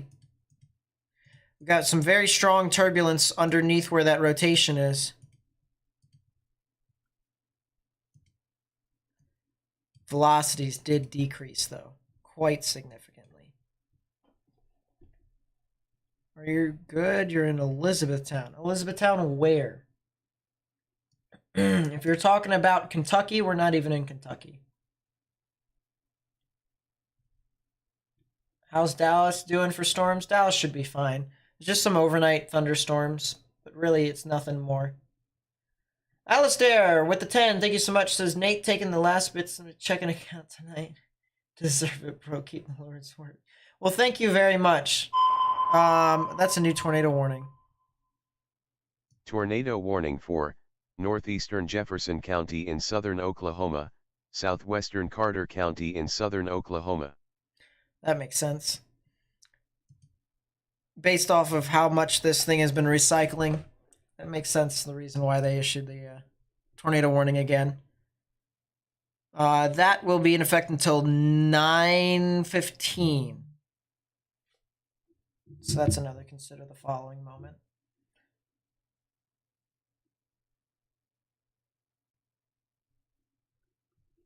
But no, Alistair, thank you for all the support that you've given us tonight. I really do appreciate it. How's Tulsa looking tonight? Tulsa's gonna be fine. too far east. A lot of the storms that get near you by that time will just be rain.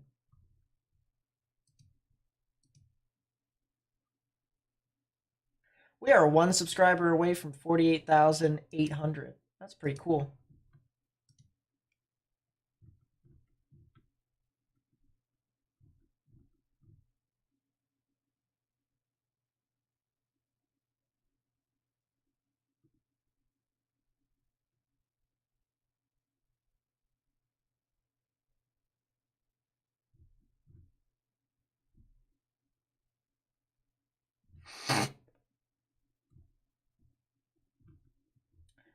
That's pretty funny.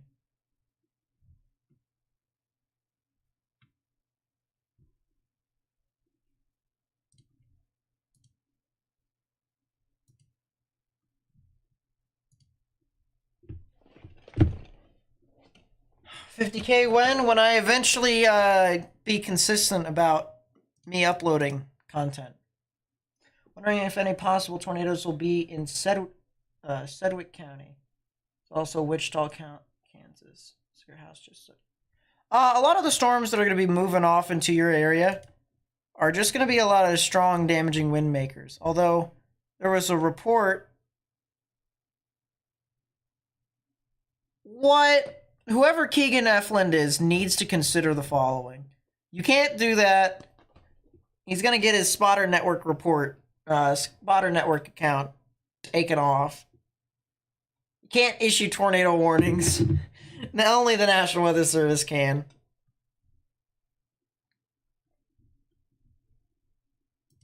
You can't do that. 2 minutes. When was this? 1:24. That was 10 minutes ago.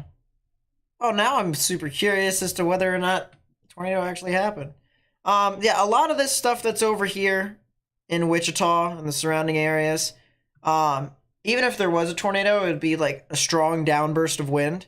So it's basically kind of comparable to a very weak tornado.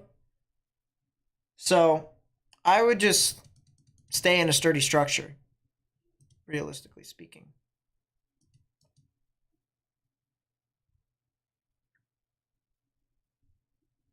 Radar indicated rotation. Tornado may be on the ground. Take shelter now. That's not how that works. No. There is no tornado in northern Wichita. Go away. Whoever did this report is going to get canceled. And they just doxed themselves. That's nice. That's not nice. It's nice, but it's just like, ugh. But yeah, no, a lot of these storms, none of them are supposed to be super significant.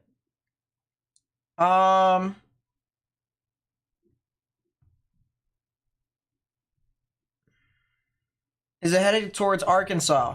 All these storms will eventually be headed towards southern Arkansas, yes. Here's the threat for severe weather. If you are in the yellow in Arkansas, or if you're in the orange, even just for anyone tomorrow, this is the threat for severe weather tomorrow. If you're in the yellow or the orange, you're going to want to come back to the stream. You're going to want to come back. Otherwise, there's not really too much. What about Shaw, Mississippi? Well, Mississippi's going to be getting some severe weather tomorrow regardless. So if you want to come back tomorrow, feel free. But tonight, you guys are good. You guys can go to sleep. She Lovely FS Gaming with the 2. Thank you so much. Says, have a good night, Nate. See you tomorrow, sir. Well, thank you so much for coming out to the stream. I really do appreciate that. And thank you for all your support all day today. I really do appreciate that, too. Hopefully, I'll see you tomorrow if the world doesn't end. And, yeah, I hope you have a good night's sleep.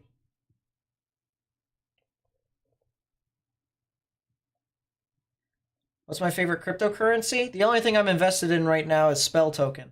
And right now, Spell Token's making me upset.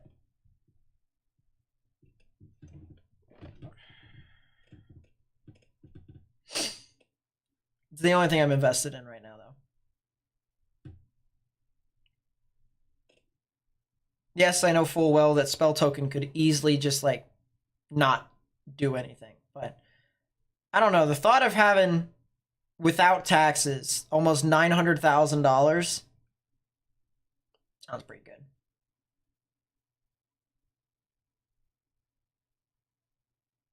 Mesoanalysis is forecasting a SIG tour of 3 in Oklahoma and southwestern Texas in 4 hours. What do I think of this? Oh, it's not a forecast per se. It's not a forecast. So what it does is it's a parameter. A parameter essentially means that it assesses the current conditions and it takes a look at how volatile an atmosphere is. Now, this was forecasted. Behind the showers and thunderstorms, it was supposed to be a relatively volatile environment. The only thing about it is that there's not forecasted to be any storms to form back behind this. You would need some form of initiation to happen, and it just doesn't seem like it is possible. So, yeah, this dry line is straighter than an arrow. There's no dry line bulges. There's no real areas of convergence. I mean, there is, but there isn't really any areas of moisture convergence. And you need that moisture convergence in order for you to get it to sustain. I'm doing good, Disco Flash. How are you? Nice to see you. Yep, have a good night, Felicia. Please get some good sleep. Play any video games? Rocket League? I used to play a lot of Fortnite. I was a pro player in Fortnite up until like season 6, I think it was, which was like very early on in the game, but I just had a different perspective come to me and I was like, you know what, there's more to life than video games.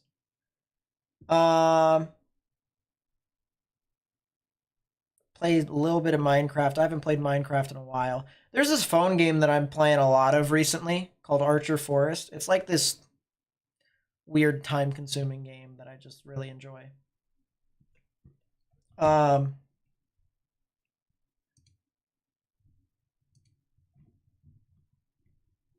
trying to think. I haven't played Fall Guys in a while. I play Lethal Company and Phasmophobia like once every blue moon with a couple of my friends. But those type of games, like they say that they're not horror games, but they're made out to be horror games. And I don't get scared, right? Or at least not that easily, unless if like I'm in person. Then, you know, you catch me off guard, I can definitely get a little spooked, caught off guard. But like if I know it's coming, I just don't get my satisfaction from being scared. I don't. I don't get my dopamine from that. I like playing competitive games, and Rocket League is similar to that as well.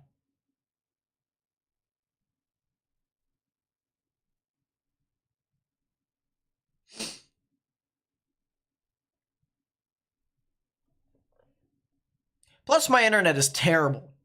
Like, I can play really well, and then all of a sudden my internet would short out, and I just would disconnect from all my servers. Like, that's just stupid. That's why when I go to Oklahoma, I'm getting pretty good internet service. Once I do, we're going to be smooth sailing. We're not going to disconnect from the stream anymore. We're going to be playing some good video games. We're going to be registering some good stuff. I might be able to upgrade my PC. Who knows? We'll find out. I need to clean my PC tonight after the stream. It's getting a little dusty in there. Just a little bit.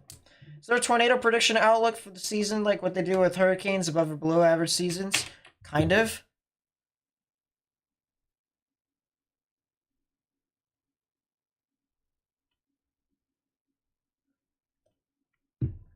Bruh.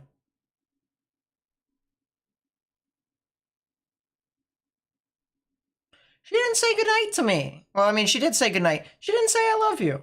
What a pain in my rear. I'm going to make her say I love you twice tomorrow now. She did give me a heart. But I don't care. That's... Good night, Squishy. I love you. What a pain in my rear.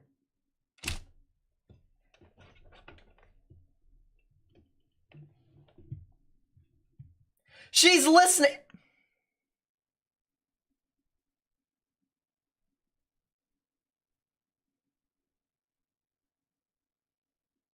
You're a pleb. I hope you know this. You're a genuine pleb. Yes, I love you. Good night, Squishy.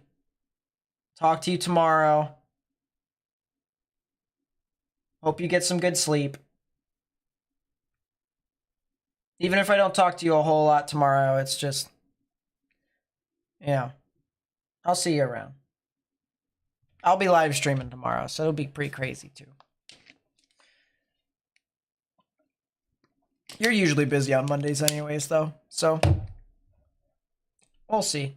It may not be any different than what we usually do. You and the other guys play that a lot. Yeah, and I know you guys play Faz and Lethal a lot, but it's not really my style of game. Caught in 4K. She's a pain in my ass. What can I say?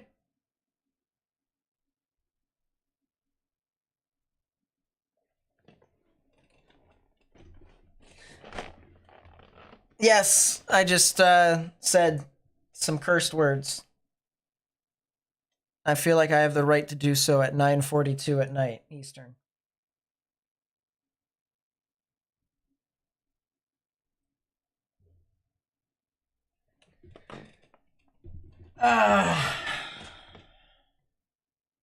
What time do I think the stream will start tomorrow? Probably 2 Eastern, 1 Central, something like that.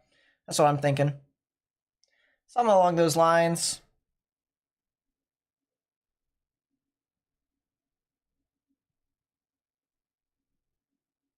I'm probably going to be going to sleep here soon. Well, maybe not sleep, but just getting off the stream. Be doing a lot of thinking. Assessing of myself. Meditation. Trying to get the one country song or 2 country songs that are out of my head because they're stuck.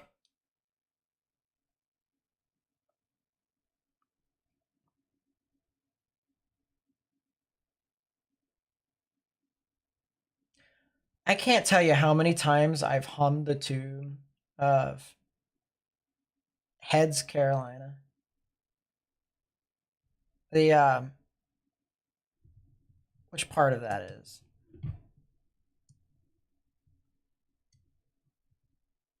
She met me at She met me at Heads Carolina. Is that what the name of the song is? Something like that.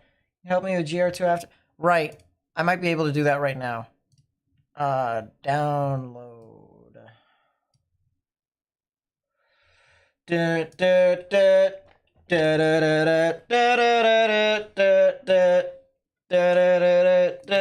This song is pretty dope too.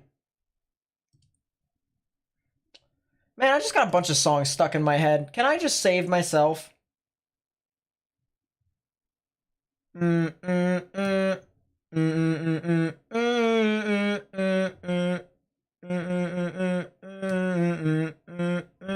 Please choose one photo, video, or GIF. Really? I can't send you an update installer? Really? You know what I can do? Hold up. Hold up. Wait a minute. Something ain't right.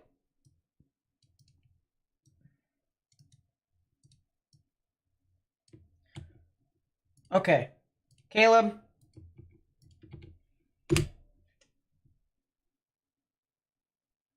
Boom. Download that. Consider. Baby Shark, bruh. Actually, that was really addicting back during when the Nationals played the Astros in the World Series. That was his walk-up song, and then everyone, like, that might be something that you guys can watch this as your homework. Hold up, I gotta pull up YouTube.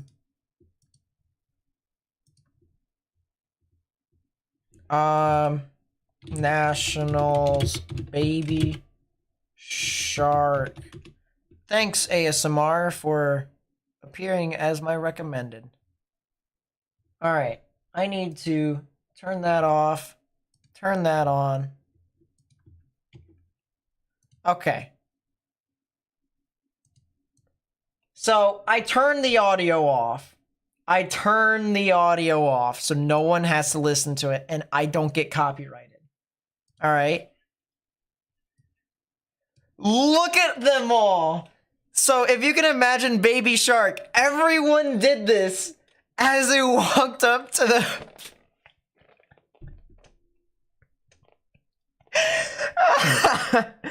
And the main reason they did it is for his son. He did it for his son. Look at everyone.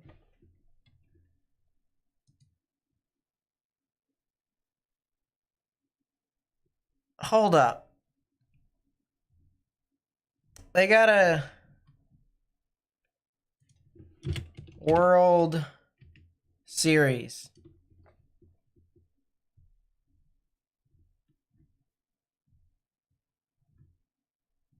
Did they take down the one video?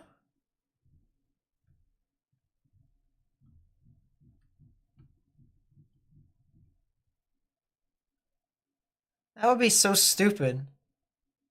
I don't know why they would. But it was like, genuinely. Like, look at everyone.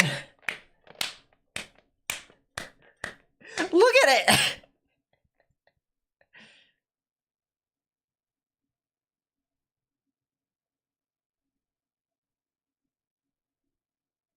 Yeah, you just download it and then load up GR2.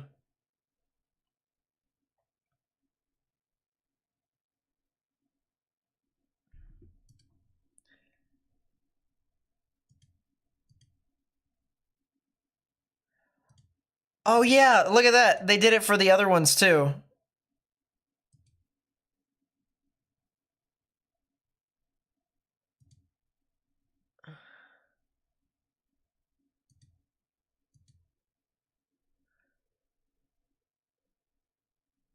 Like, this stuff is crazy. Did that, it's not showing what do you mean it's not showing up? Are you talking about the radar that's over in Hammond? Just go over and just click it. Anyways, that might be something that you guys can watch on your own time. It was so funny. It's so crazy. Like, just...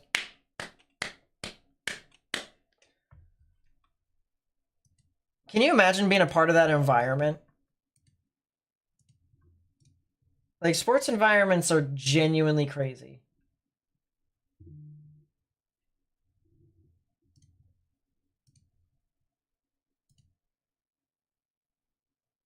Did you close your GR2 and then reopen it?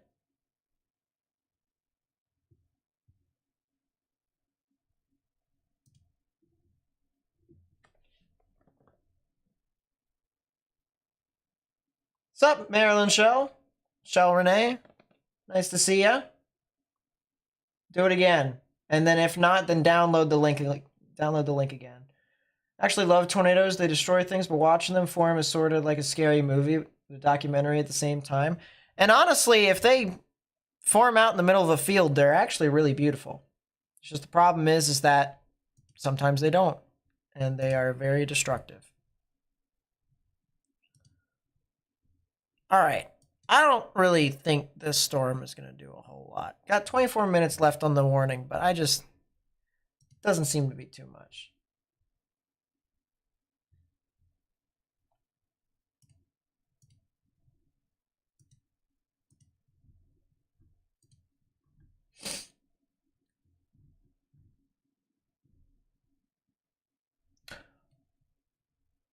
What? 4-0?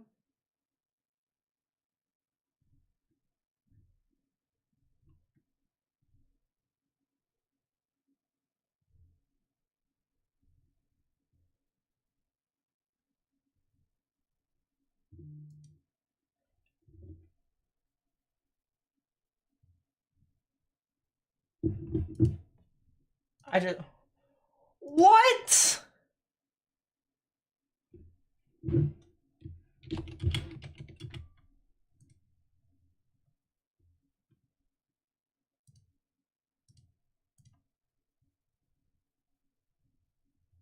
I can't spell.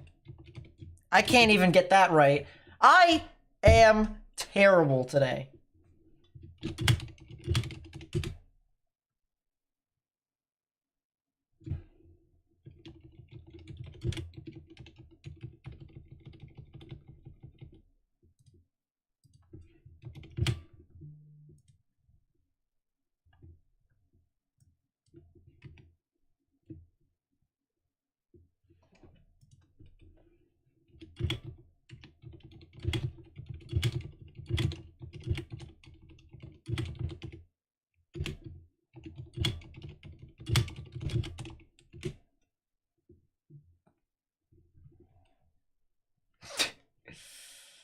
Oh my gosh.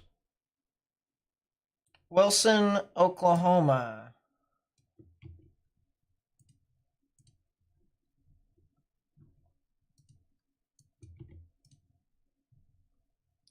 Wilson, Oklahoma. Yeah, my stream disconnected. Of course it did. Of course it did. Tornado warning just got updated. Of course.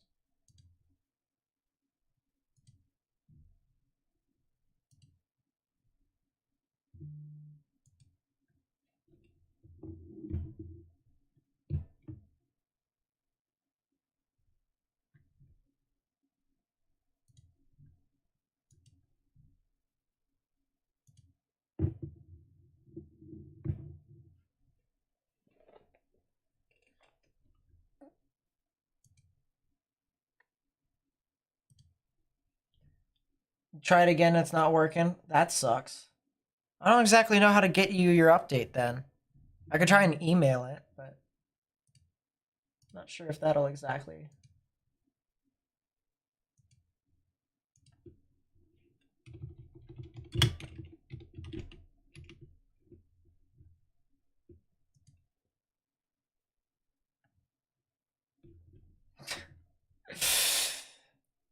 Oh, we're funny. Ugh.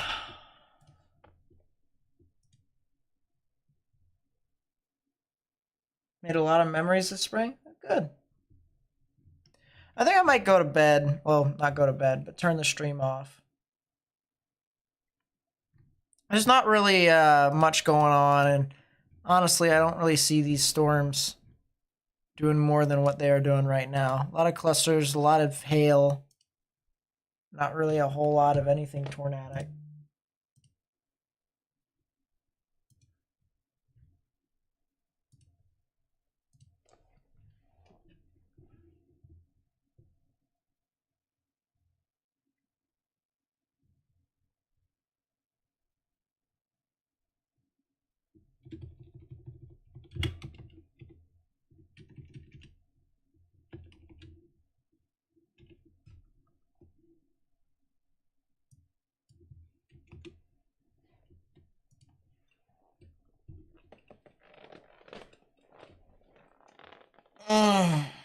Stretch. Yawn. What's up, Jordan? Welcome to the stream that might end here in a bit because the weather is starting to die out. 0Z8 Triple R is fully out. Oh, cool. I think it's been out for a little bit. But...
Sounded like you needed that. Is that the chair? No, I needed that. Night, Jordan. Leaving North Texas for Alaska next month, so no more tornadoes, just earthquakes. Yeah, that doesn't sound... I mean, it sounds fun to an extent, because I've experienced one earthquake in my life before, but... Is that the right update?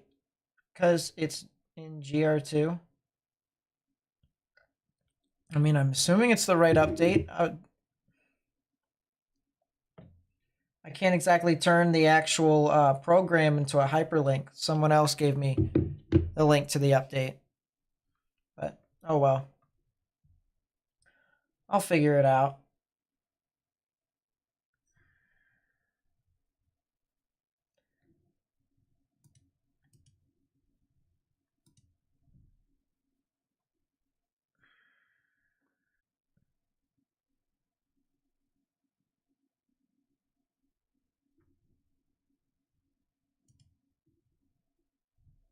Yeah, I've experienced a minor earthquake. It actually happened where I lived. It was pretty crazy.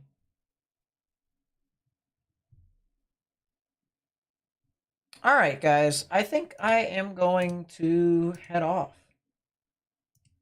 There genuinely is nothing much more for me to do. There really isn't.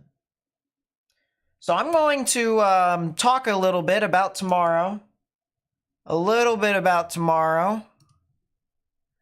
Once again, we have the risk for severe weather that we are going to be covering again tomorrow. So folks, if you want to come back, feel free to do so. We're also going to have Riley with us to help us on the mic. He's going to be helping us detect some storms that could be tornadic. Because that is the main threat for severe weather tomorrow. That is really it. You've got some wind. You've got no hail. And you've got the threat for significant tornadoes. Specifically over here within this yellow. So all I gotta say is if you're in portions of Arkansas, Mississippi, and Louisiana, you should probably pay attention. If southern Arkansas, majority of Mississippi with the exception of northern, and then all of Louisiana should pay attention to the severe weather that is going to happen tomorrow. Now, whether or not there will be significant tornadoes, that's for the stream, of course, tomorrow is there for. So, we're going to be tracking it live, just like we usually do. And if you guys would like to, be a part of this journey, feel free to do so.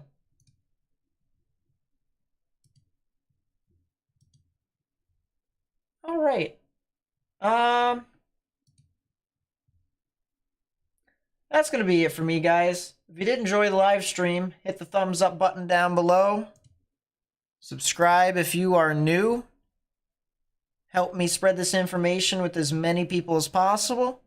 And if you would like to help me grow my channel, turn on notifications when you do. If you turn on notifications and you're one of the first ones to the stream or the video, hit that thumbs up button down below to any sort of stream or video that I post. And that will immediately recommend us to more and more people because we'll be on YouTube's algorithm. And that right there is how you be successful here on YouTube, is through YouTube's algorithm.